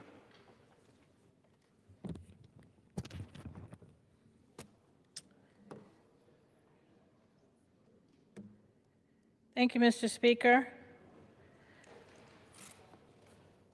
Today is December 1st. At midnight, in 30 days, at least 5 million Americans could lose access to their health insurance. 22 million Americans who benefit from enhanced premium tax credits under the Affordable Care Act, as they began open enrollment a month ago, started to see their health insurance premiums spike. Last week, in honor of Prematurity Awareness Month, I stood on this floor to talk about how the Affordable Care Act expanded insurance to millions of Americans, how Medicaid expansion expanded insurance to millions of Americans, and how critically important to a full-term birth with a non-fatal outcome for mother and child, how critically important that health insurance coverage is. In the middle of the week, with several other mothers of preemies, I talked about my story, my birth story. 10 years ago, when I woke up one morning and my placenta ruptured, and after almost bleeding to death, my daughter, Samantha, was born by emergency C-section. It was the scariest moment of my life. And the hardest moment was the fact that I could not hold her, see her, or touch her for 24 hours as she was in the NICU. And then the moment when I walked out of the hospital and had to leave her in the NICU for 6 more weeks. I don't remember how much that NICU bill was, because I was one of the lucky ones who had health insurance cover that stay. But on average, a NICU stay is $70,000 a day.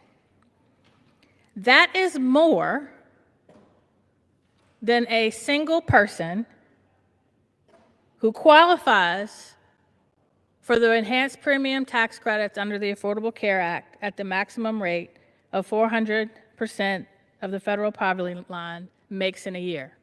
That person makes $62,600. The average NICU stay is $70,000. Now, I was lucky not only because I was able to take my daughter home 6 weeks later, but that entire 6 weeks, I didn't have to worry about how I was going to pay that bill. All I had to worry about was her and my recovery. There are a lot of people that aren't that lucky. There are a lot of people trying to decide right now whether to start a family. There are people right now who are in the process of starting a family, who wonder if they will be able to afford their health insurance come January 1st.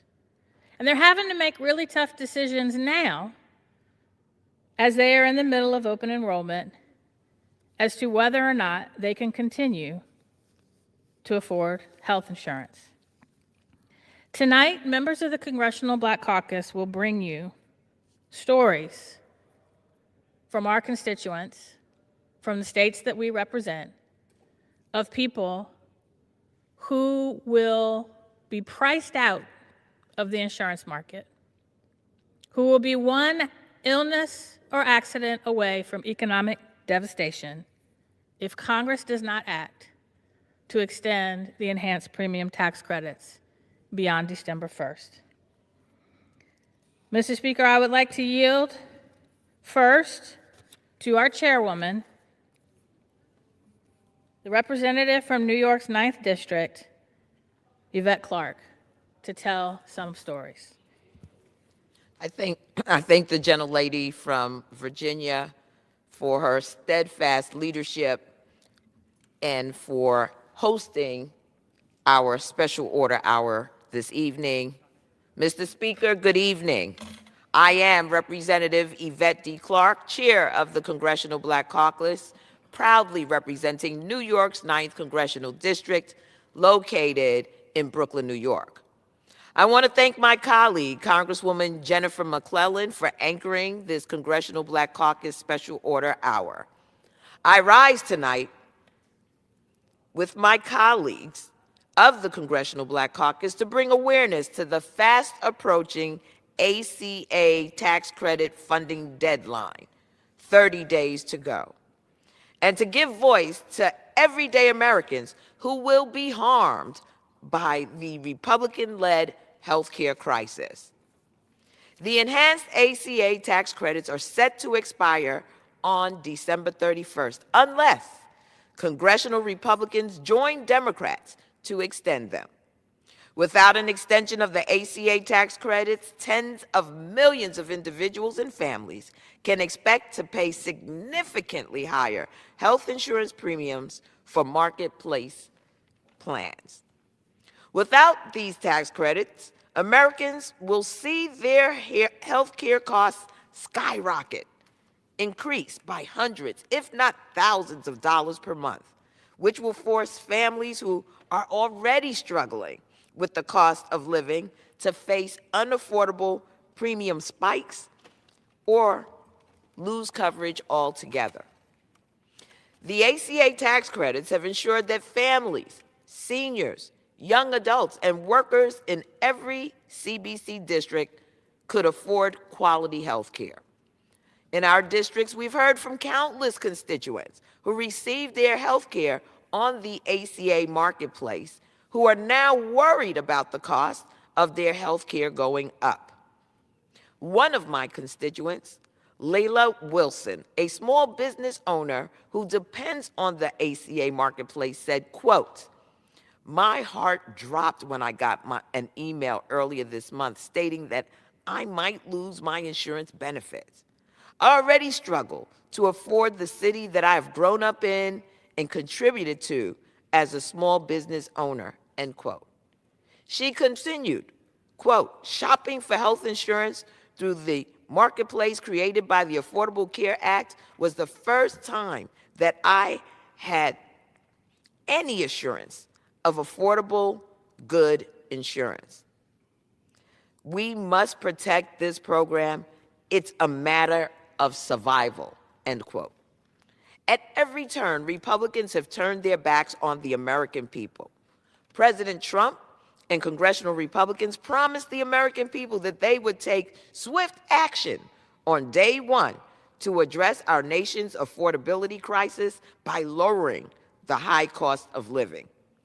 Well, instead, they unleashed the most aggressive assault on our nation's health care in history, and the damage has been devastating.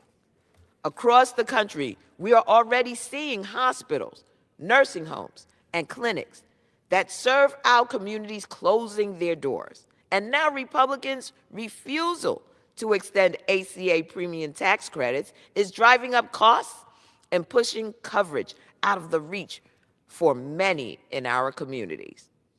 The CBC and House Democrats stood united for more than 40 days to prevent exactly this outcome, while Republicans refused to negotiate and left working families to bear the consequences.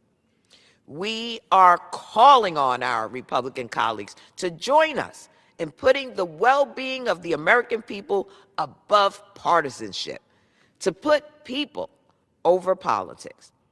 This is not an abstract policy debate. It's about real lives. It's about parents deciding whether to fill a prescription or pay the rent. It's about seniors choosing between a doctor's visit and groceries. It's about young adults, gig workers, caregivers, and small business owners who depend on the ACA marketplace for the coverage that keeps them healthy and financially secure. So let me be clear. Allowing these tax credits to expire is a choice. It's a choice of greed. It's a choice of cruelty. And it is the wrong choice. With that, I yield back. Mr. Speaker, I thank our chair for those remarks. And I was so excited to begin telling these stories that I forgot to ask unanimous consent that all members have 5 legislative days to revise and extend their remarks and include any extraneous material on the subject of this special order. Without objection. Thank you. I would like to now yield to the representative of Georgia's 4th District, Congressman Hank Johnson.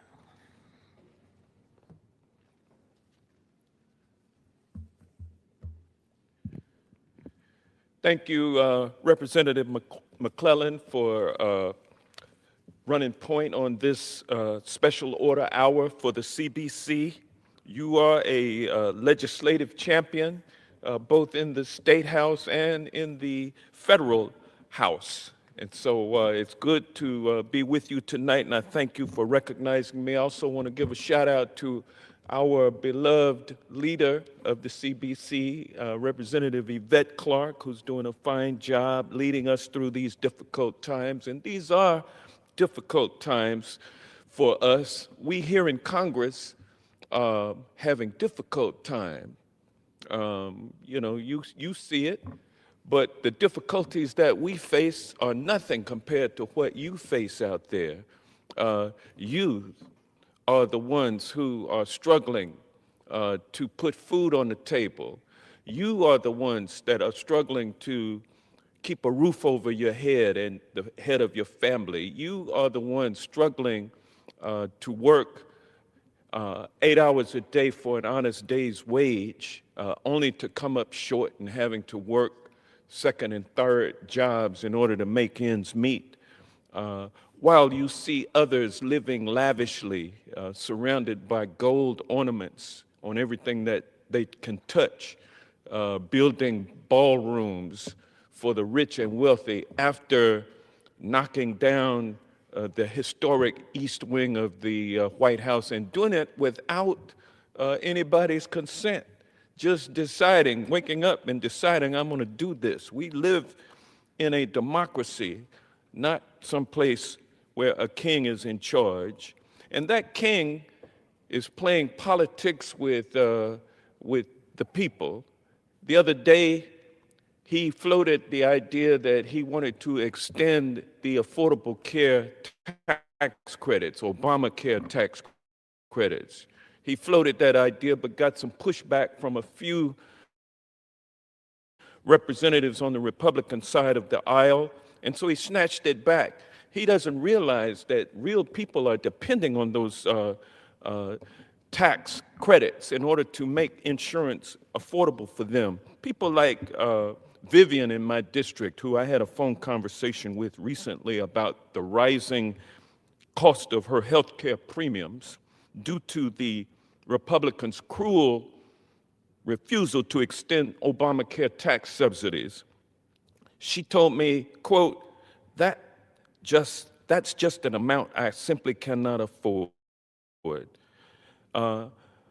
Representative McClellan and Mr. Speaker, her premiums are going from $50 a month all the way up to $1,260 a month, from $50 a month to $1,260 a month. There's no way that she can afford that. Vivian has suffered from psoriatic arthritis since she was 27, and she now has vision problems in one eye. She relies on specialty medications to deal with her conditions. And while Vivian faces skyrocketing healthcare costs, her husband is dealing with cancer. Luckily, he's on Medicare and is receiving the care that he needs. But if Vivian is cut off from her access to care, there's no way that she can keep going and taking care of him at the same time. Without the Obamacare subsidies, she said, my quality of life will be non-existent. Vivian told me that without health care and access to her medications, she would lose vision in one eye. And because the medications help keep her arthritis at bay, it allows her to do seemingly simple things, just to tie her shoes or walk without pain. Obamacare subsidies, she said, have saved my life. I don't know what I'll do without it. People are people. Access to quality, affordable care shouldn't be a partisan issue, she said. And I agree. Americans like Vivian, who are out there, those are the people that Democrats are fighting for. In the wealthiest country in the world, no one should have to worry about affording medical care. That's why I will work with anybody in Congress, including Marjorie Taylor Greene, who believes that access to quality health care is a human right and not a privilege reserved only for those who can afford it. Mr. Speaker, I've got a number of other testimonials from people in my district, the 4th District of Georgia, who have written and emailed what their situations are all about. They are many, and they are excruciatingly painful to listen to. Over 1.5 million Georgians are in the health exchange, in the marketplace, and 340,000 of those, or about a third or a fourth, will lose their coverage if we don't do something about these expiring tax credits. A family of 4 earning $82,000 a year will see their annual premiums double to around $7,000 per year. It's just unsustainable for people to have to go through this month after month. And so we need to do something. I appreciate our caucus for hosting this special order hour. And with that, Mr. Speaker, I yield back. I thank the gentleman, and to hear more stories from Georgia, I now yield to the representative from Georgia's 7th District, Congresswoman Lucy McBath. Thank you so much. Thank you. Mr. Speaker, I rise today to speak out on the rising cost of health care, which are putting undue burdens on the American people. And I want to thank my colleague, Representative Jennifer McClellan, for consistently continuing to elevate the voices of the Congressional Black Caucus members as we talk about the stories of our communities and the stories of our people and those that we represent, highlighting the needs of those in our nation that are suffering right now. I want to thank our chair of the Congressional Black Caucus, Yvette Clarke, for her earnest, continued work to also make sure that the Congressional Black Caucus is standing on the front lines, trying to each and every day to make sure that we are defending people's right to exist in this country freely and fairly without these undue burdens. Earlier this year, we watched as this Republican congressional leadership reached historic new lows in their inability to work in a bipartisan fashion to meet the needs of the people that we were elected to serve. For 43 days, Speaker Johnson refused to come to the table and extend the health care subsidies, which will prevent premiums from skyrocketing for the millions of Americans who get their insurance from the Affordable Care Act marketplace. And that's about more than 70,000 people, constituents in my district alone. And during that same time, we watched President Trump and his administration play politics with federal food assistance, jeopardizing benefits for hungry families. I heard a story in my district in Georgia from Rich about the impact that these cost increases would have on his livelihood.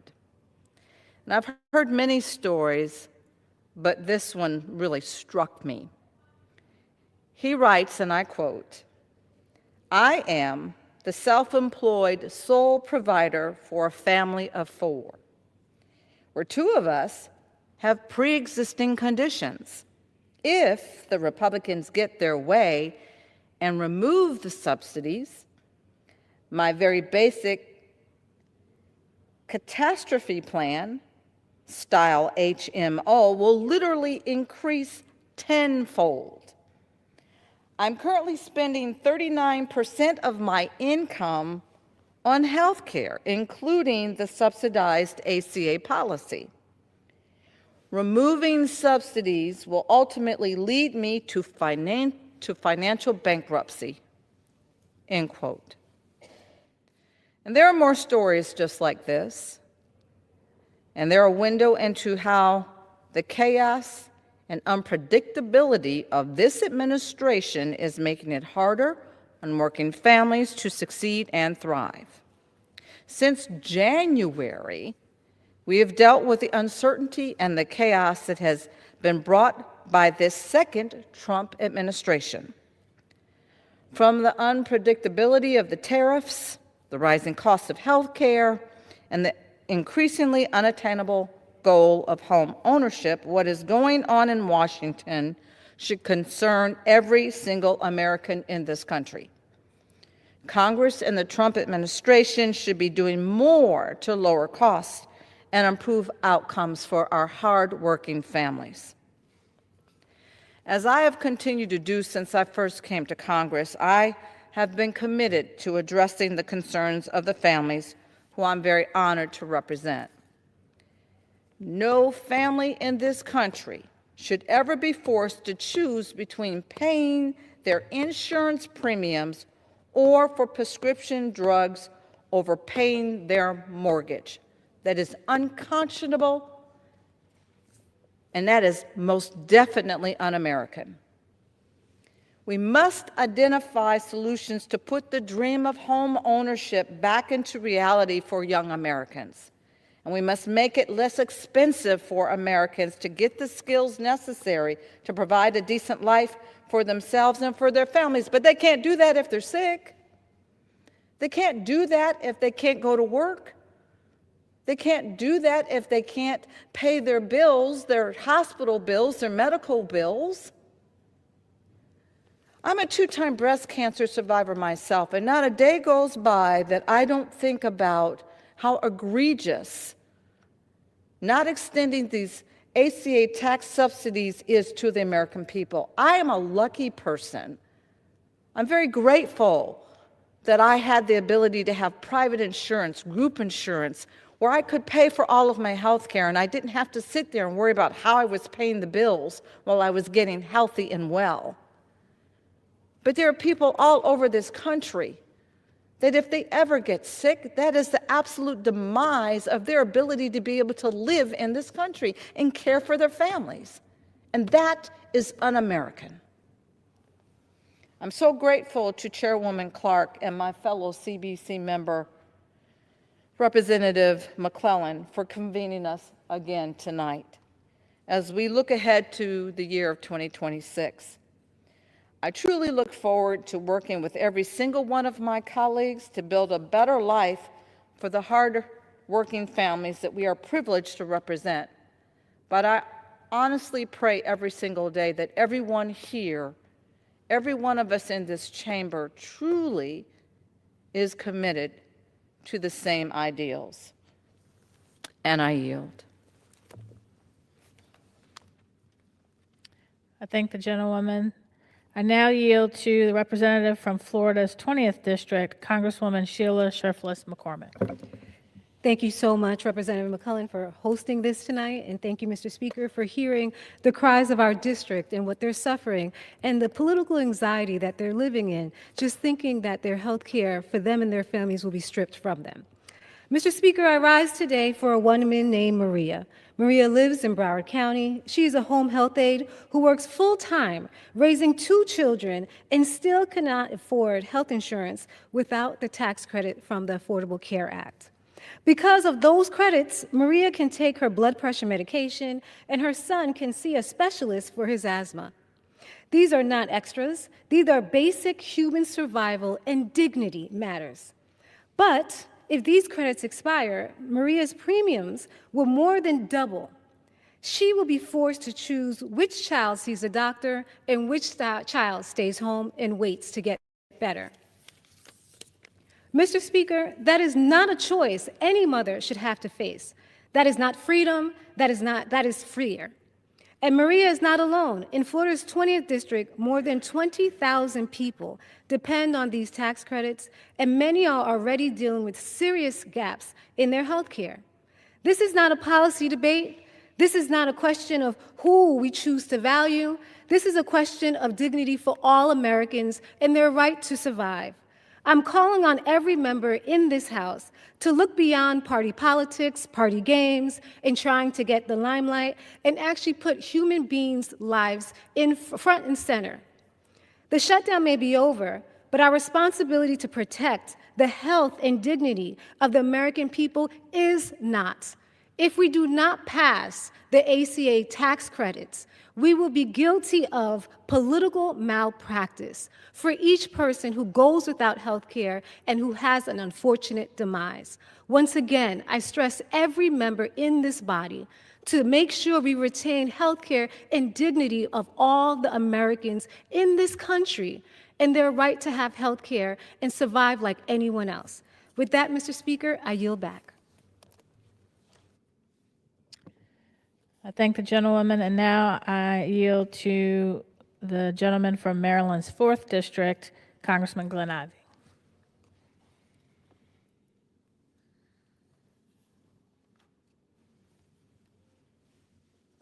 I thank my colleague from Virginia for yielding to me now and for putting this together. I appreciate the fact that you took the leadership and the initiative to bring this forward. And I want to thank my colleagues in the Congressional Black Caucus as well for taking a stand on this issue, and the House Democratic Caucus overall. This is the issue we fought about with respect to the government shutdown. This is the issue that has not gone away.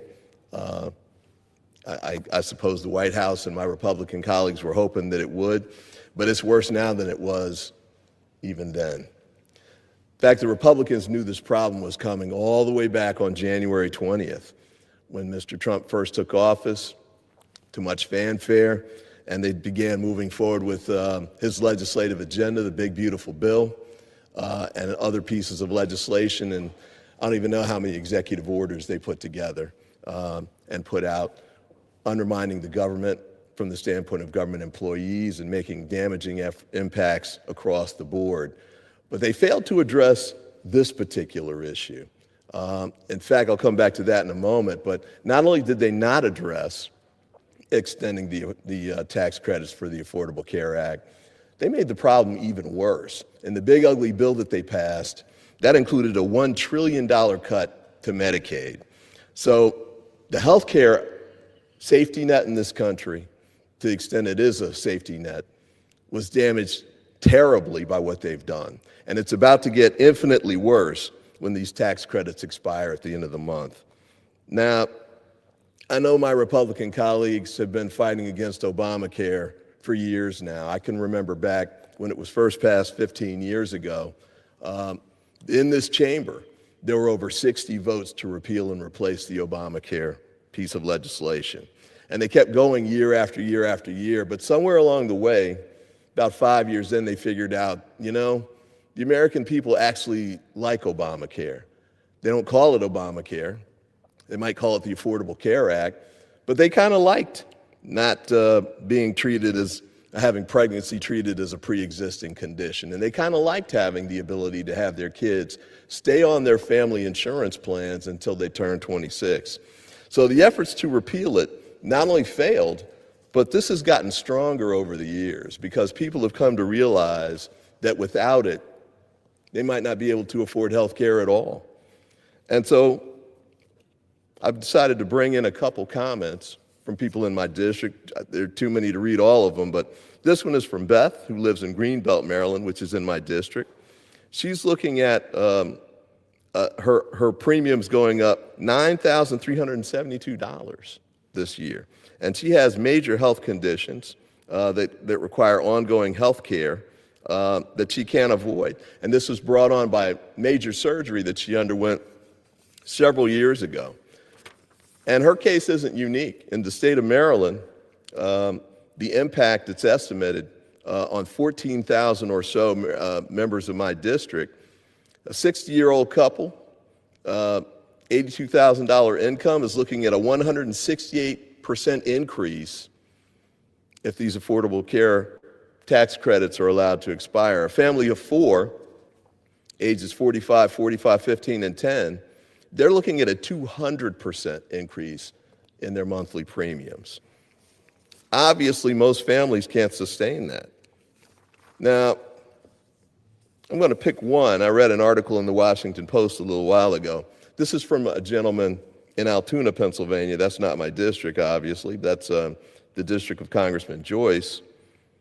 But his name was Matt Hornberger. He's 61 years old in Altoona, Pennsylvania.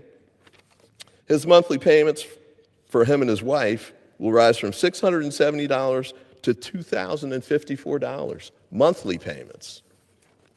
And he said this: between the high deductible and $25,000 in premiums, this is 40% of our income. I'm just trying to live a life here and be able to go to the doctor when you need to go to the doctor. He ought to be able to do that. In fact, every American ought to be able to do that. So what have we gotten from our Republican colleagues in the 9 months or so since they took over the White House, the House, and the Senate? Well, not much. I remember the president saying in the debate that he didn't have a plan, he had a concept of a plan. I'm not sure we've gotten much past the concept point 9 months later. But he did say, what about HSAs? What about that? Well, you know, I was looking at that, doing a little research, and an economist, Doug Holtz-Eakin, who works for the American Action Forum, a conservative think tank, said this: there's a place for health savings accounts to augment insurance and fill things out around the edges, but it can't be the core insurance product. And the reason for that is because it's not designed to be the core insurance product. Matter of fact, we've got HSAs in place now, but 66% of these or so only have $1,000 or less in the account. Now, as you heard from my colleague in Virginia, $1,000 doesn't go a long way in our healthcare system. $70,000 a day for the NICU system. I remember I'm a kidney cancer survivor. $1,000 sure wouldn't have covered my insurance for the surgery that I underwent. Matter of fact, it wouldn't even have covered the MRI that allowed us to find it, fortunately very early on. Now, what's the path forward? I'll say this, I've got to complain a bit, because we've been talking about this issue the whole time. I'm a father, I've got 6 kids. And this reminds me a little bit of one of them. He came home from school one day and he looked at his mom and he said, looked at his mom, of course, and said, Mom, will you help me with this project I've got? And she said, honey, I'm a little tied up right now. Can I help you out later? And he said, well, we can't really wait on this. And she said, why not? And he said, it's because it's a big part of my grade. It's a huge part of my grade. And she said, okay, well, I'll help you out with it, but when's it due? He said, tomorrow. And she said, when did you know about this project? And it turned out he knew he had this assignment months ago, but he hadn't done anything to get ready for it. He hadn't let us know that he needed the help to work on it, and he certainly hadn't done any work to prepare the project. That's what our Republican colleagues are doing right now. They came in office on January 20th, knowing that these ACA tax credits were going to expire, didn't do anything to address it. And not only that, we brought it to their attention when this bill was moving through, the big ugly bill, and tried to address it then, but they refused to extend the tax credits then. We tried to offer amendments at the committee level. I'm on the Appropriations Committee. We offered four of those to try and amend this piece just to extend it. We can try and fix it. If you got other things you want to do with it, let's extend it now so it doesn't expire. They refused to do it, voted it down 4 times on a party line vote. Over and over and over again, just like they had done over the previous 15 years when they were trying to get rid of it. Maybe this is death by 1,000 cuts in their minds, but something strange happened along the way. The American people started getting these notices in the mail that their premiums were about to double or triple. And the American people, millions of them across the country, started realizing that there is no way I can afford to pay that. I'm going to be forced into the choice of either dropping the insurance or taking some other drastic measure, selling my house. One lady said she might have to pull her kid out of college to pay for this health care coverage.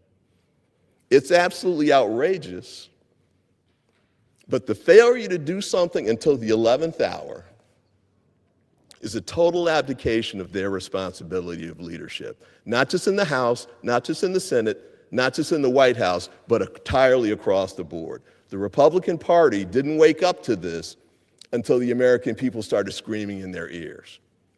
Well, now here we are. What's the path forward? Well, Senator Schumer, this is back during the government shutdown piece, at the end of it, he said, well, tell you what, why don't we just extend it for a year, put a task force together to try and work out differences, because I understand my Republicans don't agree with everything. Let's take a year and extend it and try and work it out. Not only did the Republicans in the Senate reject that, they actually called him, they said, this is stupid. I can't believe he would propose this. Those were the types of comments that he got from his Senate colleagues for proposing a 1-year extension.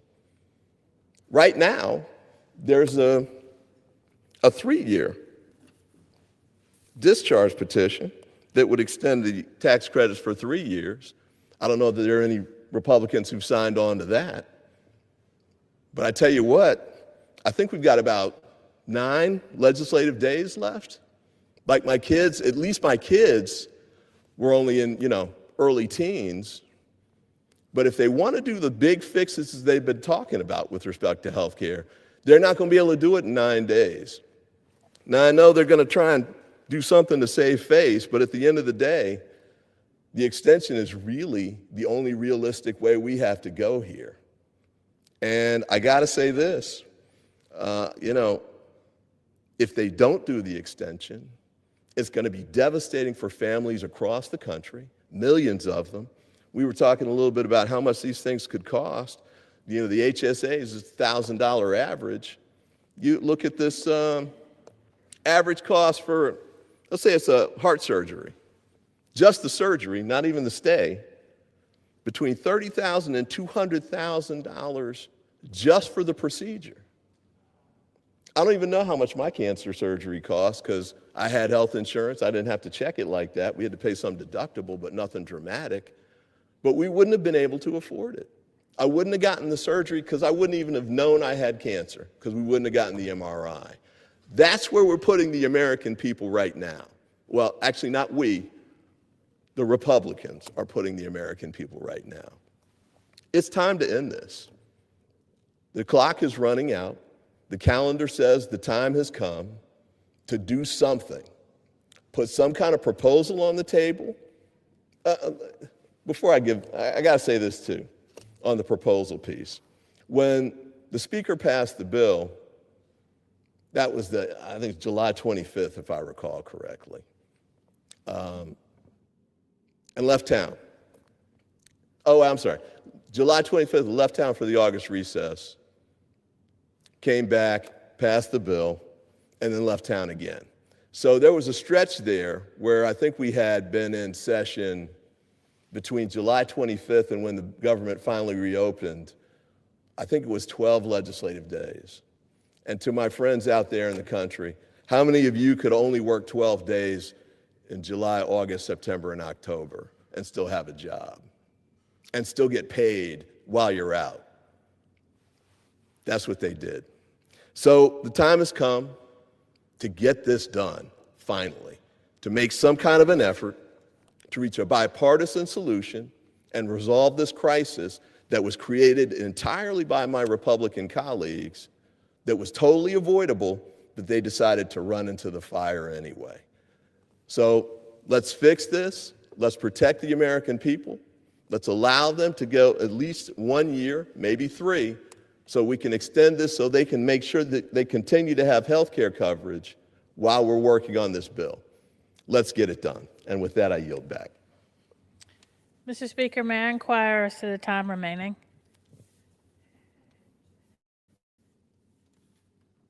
The gentlelady has 20 minutes remaining. Thank you, Mr. Speaker.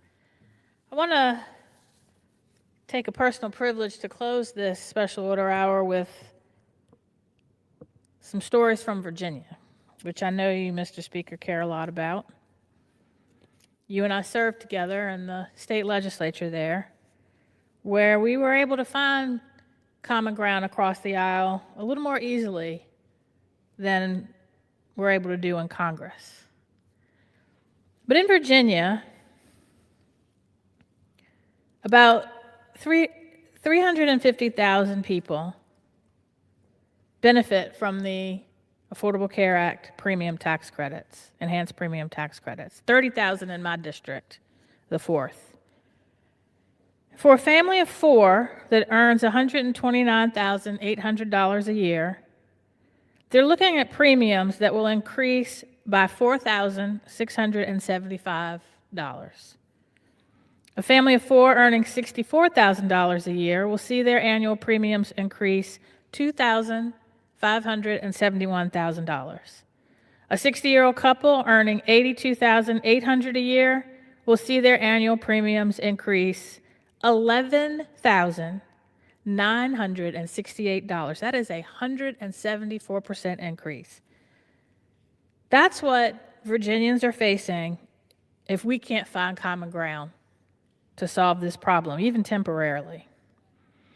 Our former colleagues in the General Assembly have predicted that at least 60,000 Virginians would end up canceling their insurance coverage due to affordability if they lose access to the enhanced premium tax credits. Let's put some faces and names.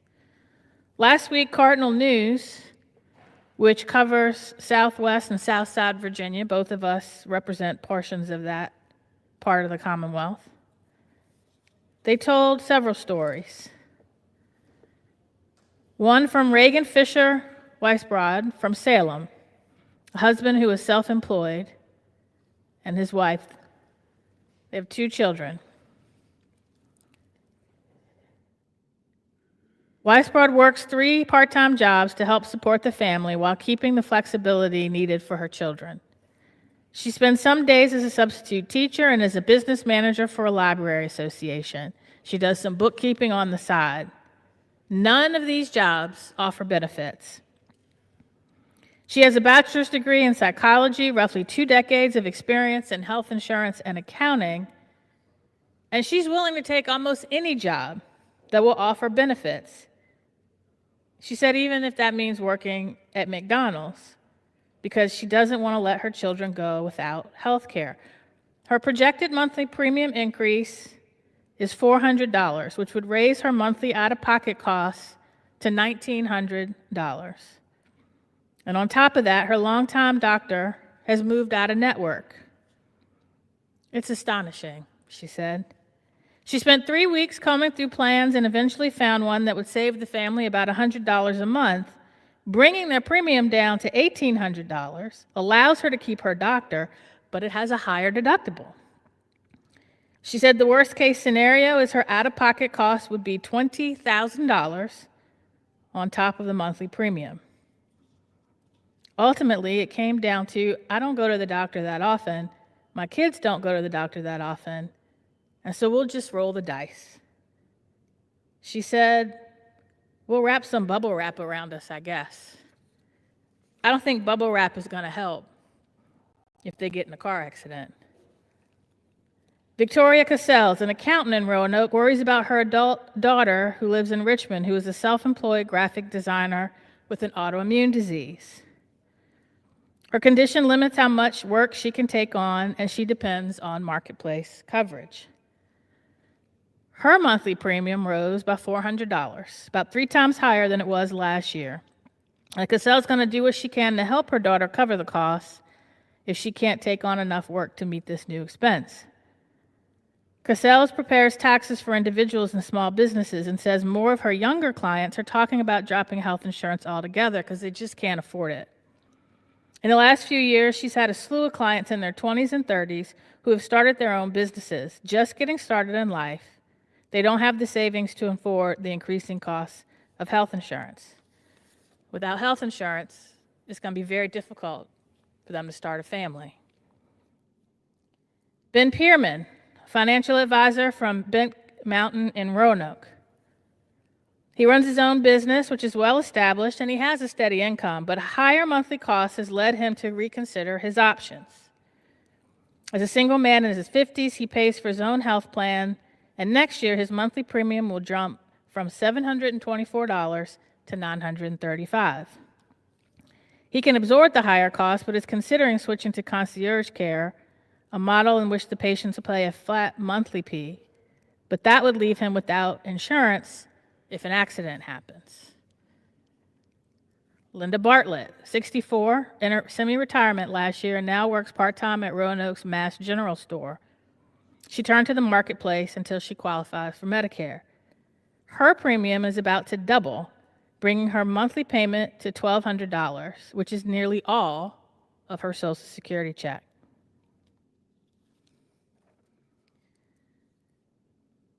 Mr. Speaker, I'd like to yield now to the gentlewoman from Illinois' 2nd District, Congresswoman Robin Kelly. Thank you, my colleague. Mr. Speaker, I rise today as the chair of the Congressional Black Caucus Health Brain Trust to urge my colleagues across the aisle to extend the ACA tax credits. As you know, they're set to expire at the end of the year and will cause monthly health bills to skyrocket for millions of Americans. The rising cost of health care goes beyond the individual.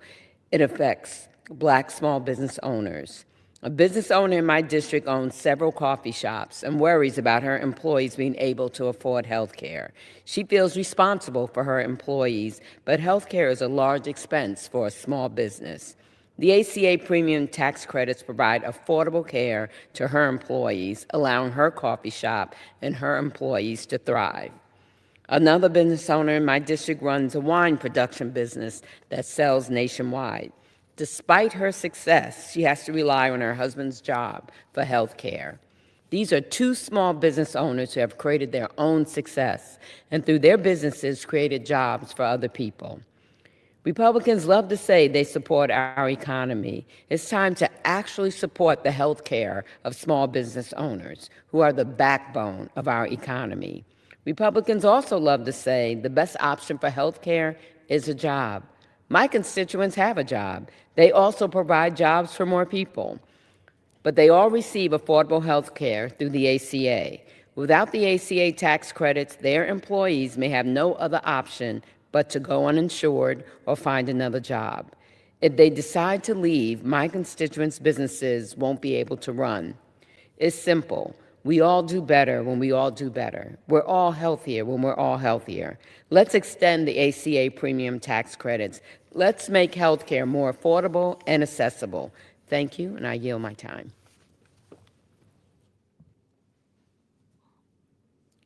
So I want to put this debate in a larger context. I was in the state legislature when the Affordable Care Act passed. It wasn't perfect. Our healthcare system's never been perfect. But what it did between the marketplace and expanding Medicaid is it got the number of uninsured to record lows, at least in Virginia. I can't speak to nationwide, but in Virginia, we saw our uninsured rate go to record lows. We were able to expand Medicaid on a bipartisan basis because it didn't just benefit urban cores, but suburban centers and rural communities. Rural communities that had high numbers of uninsured, who were worried about how their healthcare centers, their hospitals, were going to have the volumes to stay open. So we expanded Medicaid, and during I call it the big ugly bill, we put millions of Americans at risk of losing their health insurance through cuts to Medicaid. We saw a list of over 300 hospitals in rural areas identified as being at risk of closing. And during the August recess, I traveled all over Virginia, not just to talk to my constituents, but as one of only 2 members of the Energy and Commerce Committee, to talk to a wide cross-section of Virginians. I visited a dental clinic in Abingdon. 80% of their patients are covered by Medicaid, 80%. The other 20% uninsured. Before that clinic opened, that community got dental services once a year when a mobile dental clinic showed up, and the line was incredibly long to get 1 day of dental service a year. When I visited this clinic, I didn't come in with any talking points. I just came to tour and I asked, what keeps you up at night? And the director says, I don't know how we're going to keep our doors open with these Medicaid cuts. 2 TV stations were there who were there when the clinic opened because they understood what a big deal this clinic was, not just for Abingdon, but the entire southwest corner of the Commonwealth. And my colleague who represents that area in response to that visit said, Democrats are just fear-mongering. Well, lo and behold, less than a month later, 3 rural clinics closed, citing Medicaid cuts in H.R. 1. A hospital in Farmville closed its labor and delivery unit. I ran for office because I grew up listening to my parents tell stories when they grew up in the segregated South during the Depression. They saw the best of government and they saw the worst of government. And the best of government is when people came together to solve problems, to help people who were hurting through no fault of their own, who were working day in and day out and couldn't afford to put food on the table, couldn't afford health care when they got sick, couldn't afford a roof over their head.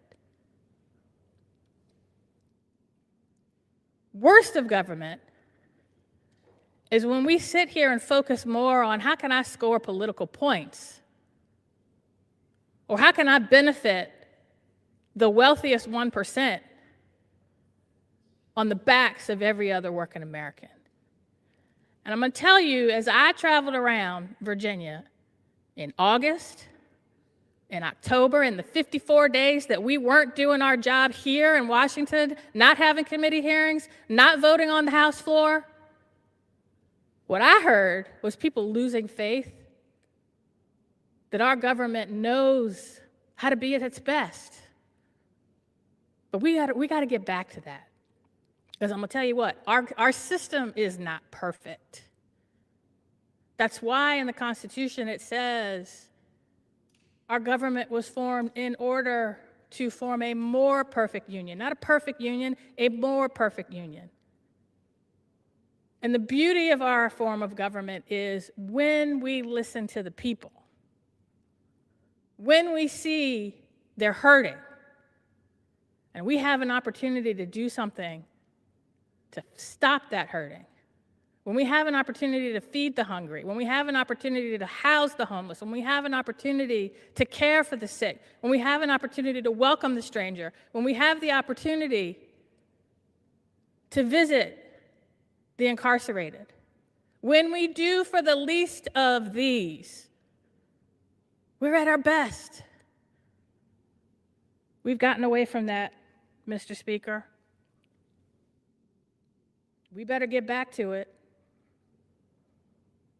because the American people are losing faith that this body, Congress, will do its job.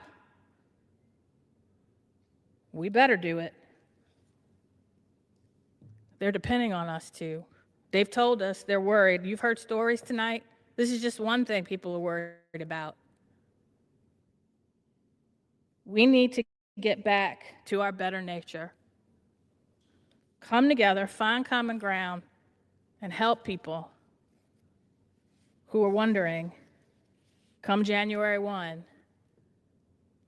how am I going to afford this health insurance? What am I going to do when my kid burns their hand, ends up in a burn unit with a $15,000 bill that I can't afford to pay? What am I going to do if my baby is born prematurely and has to stay in the NICU at an average price of $70,000 a day? People are wondering, do we hear them, and are we going to act? And with that, I yield back. Gentlewoman yields back. Under the Speaker's announced policy of January 3rd, 2025, the gentleman from Georgia, Mr. Carter, is recognized for 60 minutes as the designee of the Majority Leader. Mr. Speaker, I ask unanimous consent that all members may have 5 legislative days in which to revise and extend their remarks and include extraneous material on the topic of this special order. Without objection.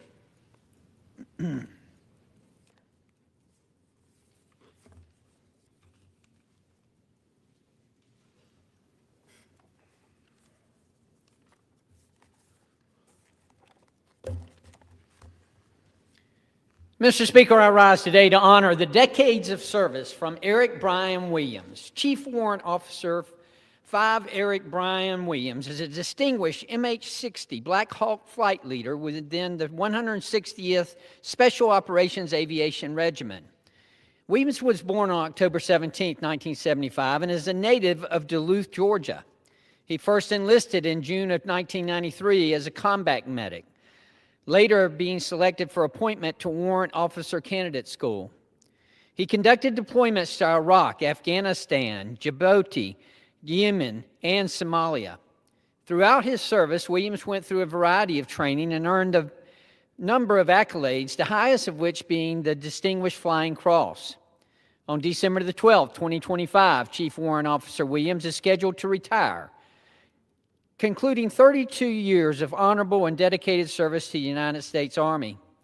His exemplary career within the prestigious 160th Special Operations Aviation Regiment reflects a commitment to excellence and unwavering dedication to the defense of our nation. We thank him for his service.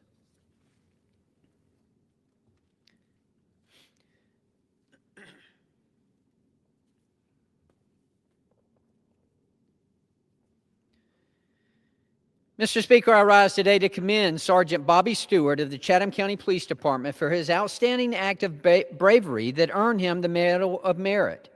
On a critical day in Savannah, Sergeant Stewart disarmed a suicidal individual who was armed with a firearm and prevented what could have become a tragic outcome. His calm demeanor, compassion, and quick thinking not only safeguarded the life of the individual involved, but allowed that person to receive the help and care they needed. According to his supervisors, Sergeant Stewart's actions exhibited extraordinary kindness, courage, and unwavering service to the public. In recognizing Sergeant Stewart, we honor more than just a singular act. We uphold the standards of leadership and humanity that define public service. Please join me in thanking Sergeant Bobby Stewart for his courageous efforts and in acknowledging the many officers who keep our community safe every day.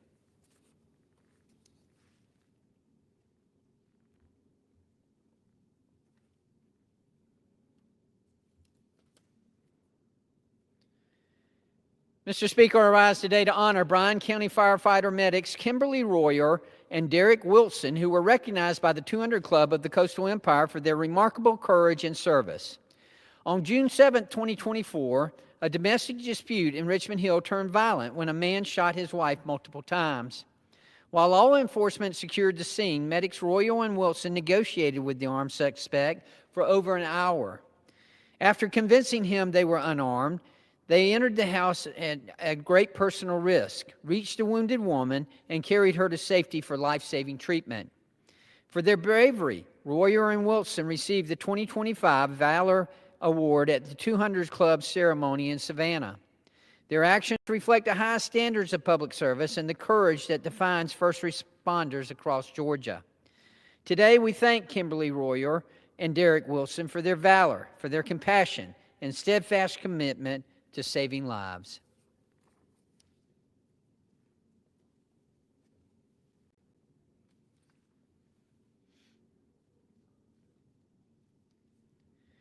Mr. Speaker, I rise today to commend Chatham County Tax Commissioner Sonia L. Jackson, who recently received the Presidential Award from the Savannah Branch NAACP at their 2025 gala. This award recognizes individuals whose leadership and service strengthen our communities through integrity, innovation, and impact. Commissioner Jackson earned this honor for her unwavering commitment to public education, exceptional customer service, and operational excellence in one of Chatham County's most vital government offices. Since assuming office, Commissioner Jackson has led efforts to make tax service more accessible and efficient for all residents. Her Tax Commissioner University initiative empowers citizens with the knowledge and confidence to navigate local government processes, building trust and transparency in government operations. Her leadership exemplifies how public service can strengthen the bonds between government and community.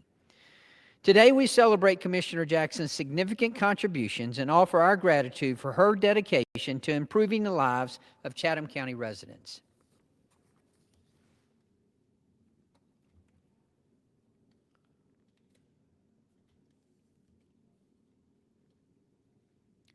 Mr. Speaker, I rise today to congratulate Dr. Deshawn McGee, Assistant Principal at Bradwell Institute in Hinesville, for being named Georgia's Assistant Principal of the Year by the Georgia Association of Secondary School Principals.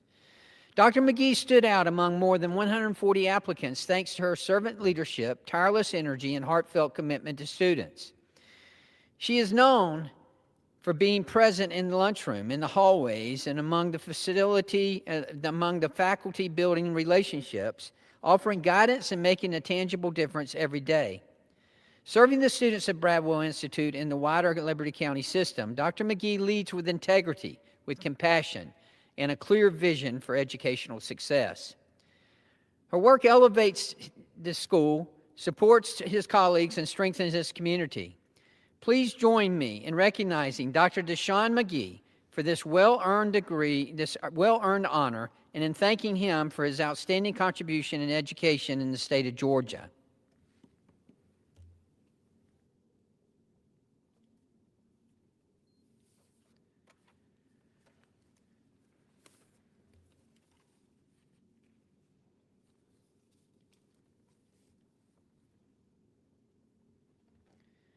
Mr. Speaker, I rise today to recognize Marchese Construction, LLC, a Savannah-based company that has been named one of America's top 100 small businesses by the U.S. Chamber of Commerce in its small business platform, CO.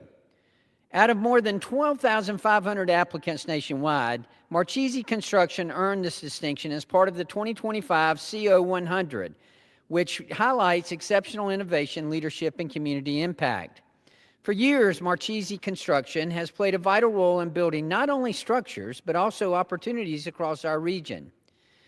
Their commitment to excellence and their dedication to local partnerships have strengthened the Savannah's economy and showcased the entrepreneurial spirit that drives small business success throughout Georgia. This recognition is a testament to their hard work and the values they bring to every project. We are proud to see a business from Georgia's 1st District receive national recognition for excellence and community leadership.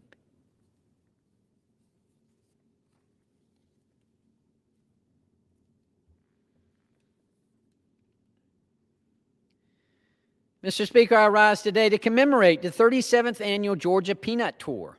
The 37th tour began in Valdosta, Georgia, right around the onset of harvest season, making it the perfect time to showcase some peanuts.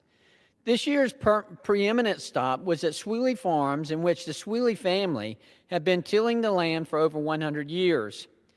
Danny Swiller continues to honor his family legacy, operating alongside his 2 brothers and his father. The Georgia Peanut Tour contacted Sweely and other local farmers, allowing them to showcase their farms and support the industry. The tour forges relationships, providing these businesses with the opportunity to connect with their customer base. Tourists can gain insight into the peanut harvesting process, infrastructure, production, handling, and processing and utilization. I want to congratulate the Sweely family for highlighting their stories in the peanut industry, from digging to managing disease that can ruin the harvest.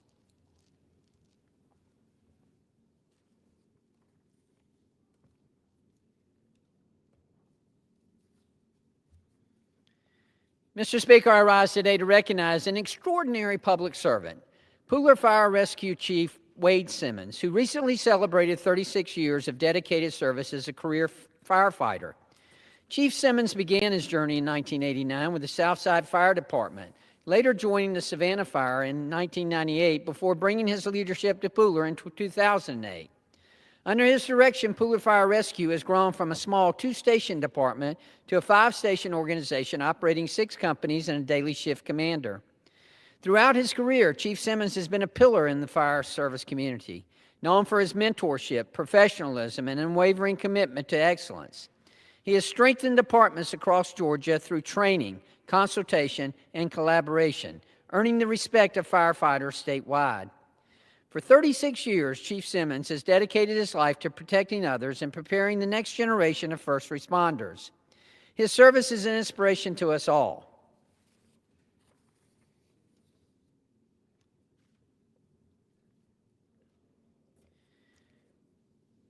Mr. Speaker, I rise today to celebrate excellence that extends far beyond the football field. Joe Fusel, a Georgia Tech student, Richmond Hill High School alum, and civil engineering major, has been named a semifinalist for the 2025 William V. Campbell Trophy. Known as college football's premier scholar athlete award, the Campbell Trophy honors the absolute best for combined success in academics, athletics, and leadership. This year, the National Football Foundation announced 177 semifinalists across all of college football. The average GPA among them is an extraordinary 3.6, with more than half already holding degrees. To be nominated, a player must be a senior or graduate student, carry at least a 3.2 GPA, excel on the field, and demonstrate strong character and citizenship. Participating in the Uplifting Athletes Organization, a group that raises awareness for individuals with rare disease, Mr. Fusel exemplifies what it means to be a true Georgia Tech student athlete, off and on the field.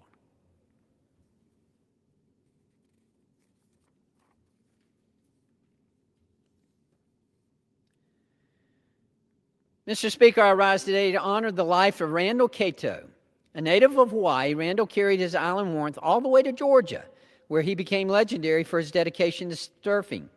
He made the daily drive from Hinesville to Tybee Island just to greet the waves and his friends. Cato was not only the first one in the water and the last one out, but also a devoted father, friend, and mentor, uplifting everyone he met with his kindness and wisdom. Those who were lucky enough to know him saw him as a role model with a peaceful spirit and positive outlook on life.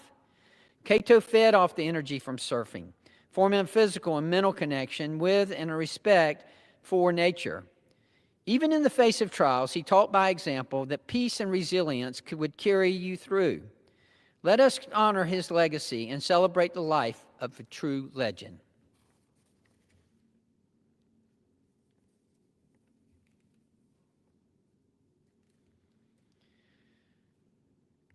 Mr. Speaker, I rise today to celebrate an important leadership appointment for the University of Georgia. Go Dogs! Mr. Blake Rollison has been named the University of Georgia's next Vice President for Government Relations, a position he has earned through his dedication and results for the university. Rollison has spent the last 4 years representing UGA, first as Director of State Government Relations and most recently as Associate Vice President.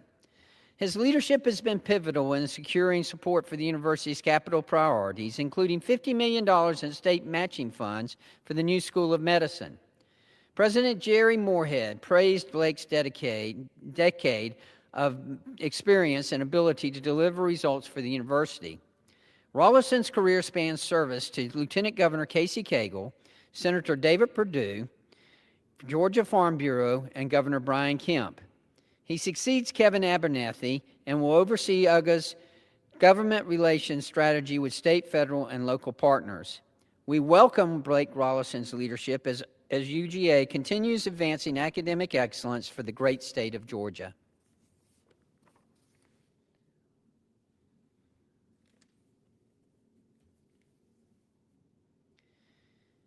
Mr. Speaker, I rise today to recognize the College of Coastal Georgia, a public college in Brunswick. The college earned its 4th consecutive semester win of the Chancellor's Cup from the University System of Georgia.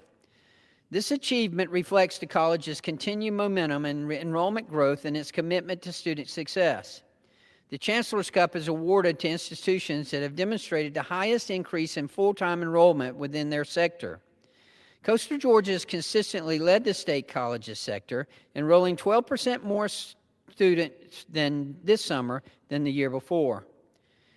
After the Challengers Cup win, the college began the 2024-2025 academic year with its highest first-day numbers and broke last year's dual enrollment record.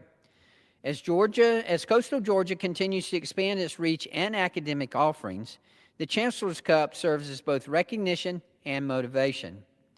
Coastal Georgia is a place where students thrive, and that's a legacy to keep building on. Congratulations.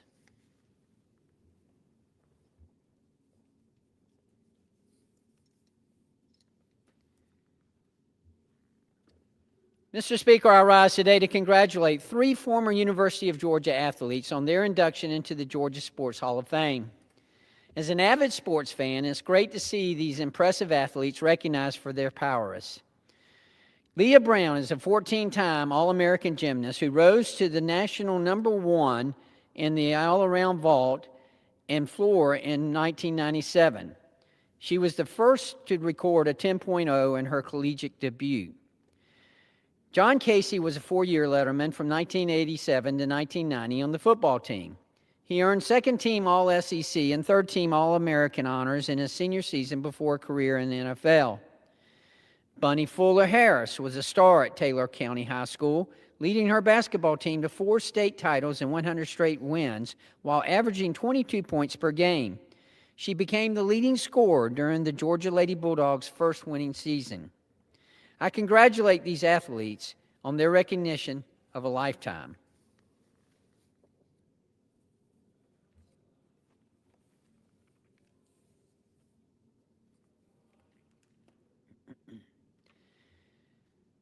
Mr. Speaker, I rise today to celebrate a true jewel of Georgia's cultural heritage, the Ritz Theater in historic Brunswick, marking its 125th anniversary this year. Since its opening in 1899 as the Grand Opera House, the Ritz has entertained generations through silent films, live theater, and modern performances.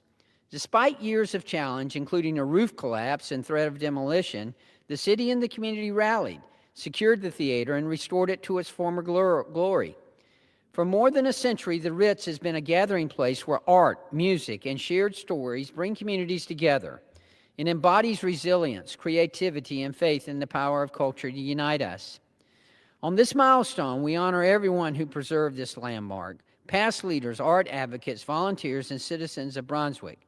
May the next 125 years see the Ritz grow stronger, welcome new audiences, and continue to light up hearts across our state.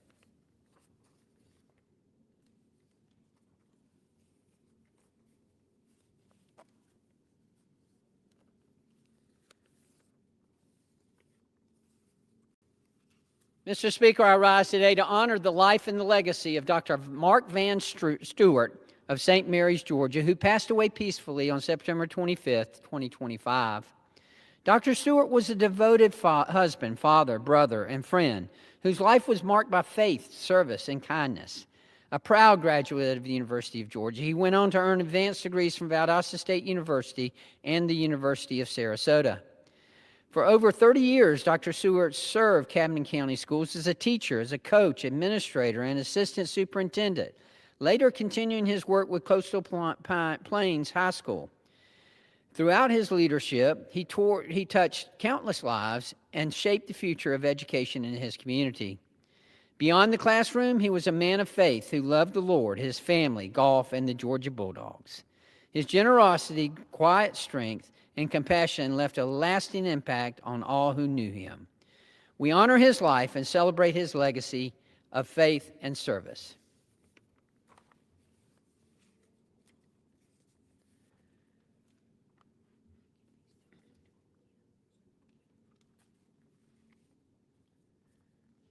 Mr. Speaker, I rise today to honor Dawn Baker, a news anchor from WTOC TV in Savannah. She was inducted into the Georgia Association of Broadcasters 2026 Hall of Fame class.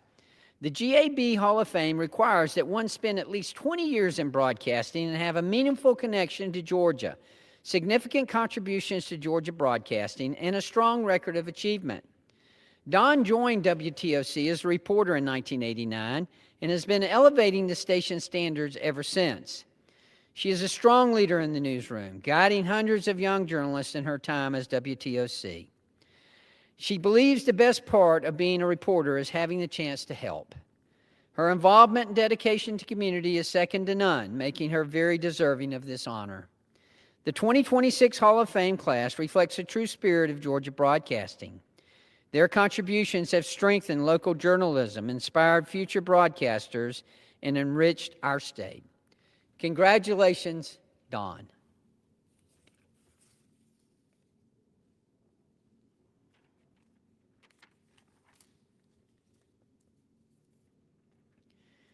Mr. Speaker, I rise today to congratulate Dr. Deshaun McGee, Assistant Principal at Bradwell Institute in Hinesville, for being named Georgia's Assistant Principal of the Year by the Georgia Association of Secondary School Principals. Dr. McGee stood out among more than 140 applicants thanks to his servant leadership, tireless energy, and heartfelt commitment to students. He is known for being present in the lunchroom, in the hallways, and among the faculty, building relationships, offering guidance, and making a tangible difference every day. Serving the students at Bradwell Institute and the wider Liberty County system, Dr. McGee leads with integrity, with compassion, and a clear vision for educational success. His work elevates his school, supports his colleagues, and strengthens his community. Please join me in recognizing Dr. Deshaun McGee for this well-earned honor and in thanking him for his outstanding contribution to education in the state of Georgia.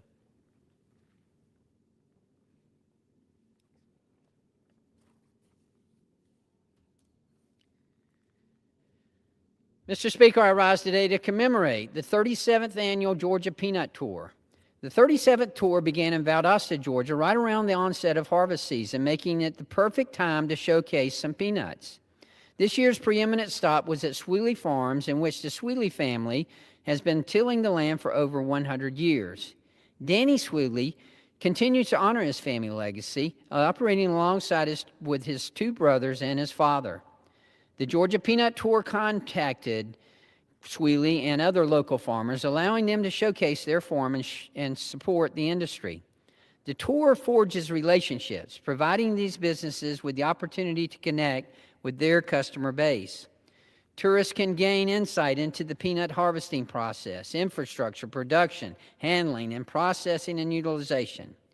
I want to congratulate the Sweeley family for highlighting their stories in the peanut industry, from digging to managing diseases that can ruin the harvest. Thank you, Mr. Speaker, and I yield back. Does the gentleman have a motion? Mr. Speaker, I move that the House do now adjourn. The question is on the motion to adjourn. Those in favor say aye.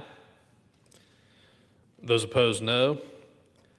The ayes have it. The motion is adopted. Accordingly, the House stands adjourned until 10 a.m. tomorrow for morning hour debate.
Enjoy more of our videos on the Community Advocate Network channel, and don't forget to like, share, and subscribe.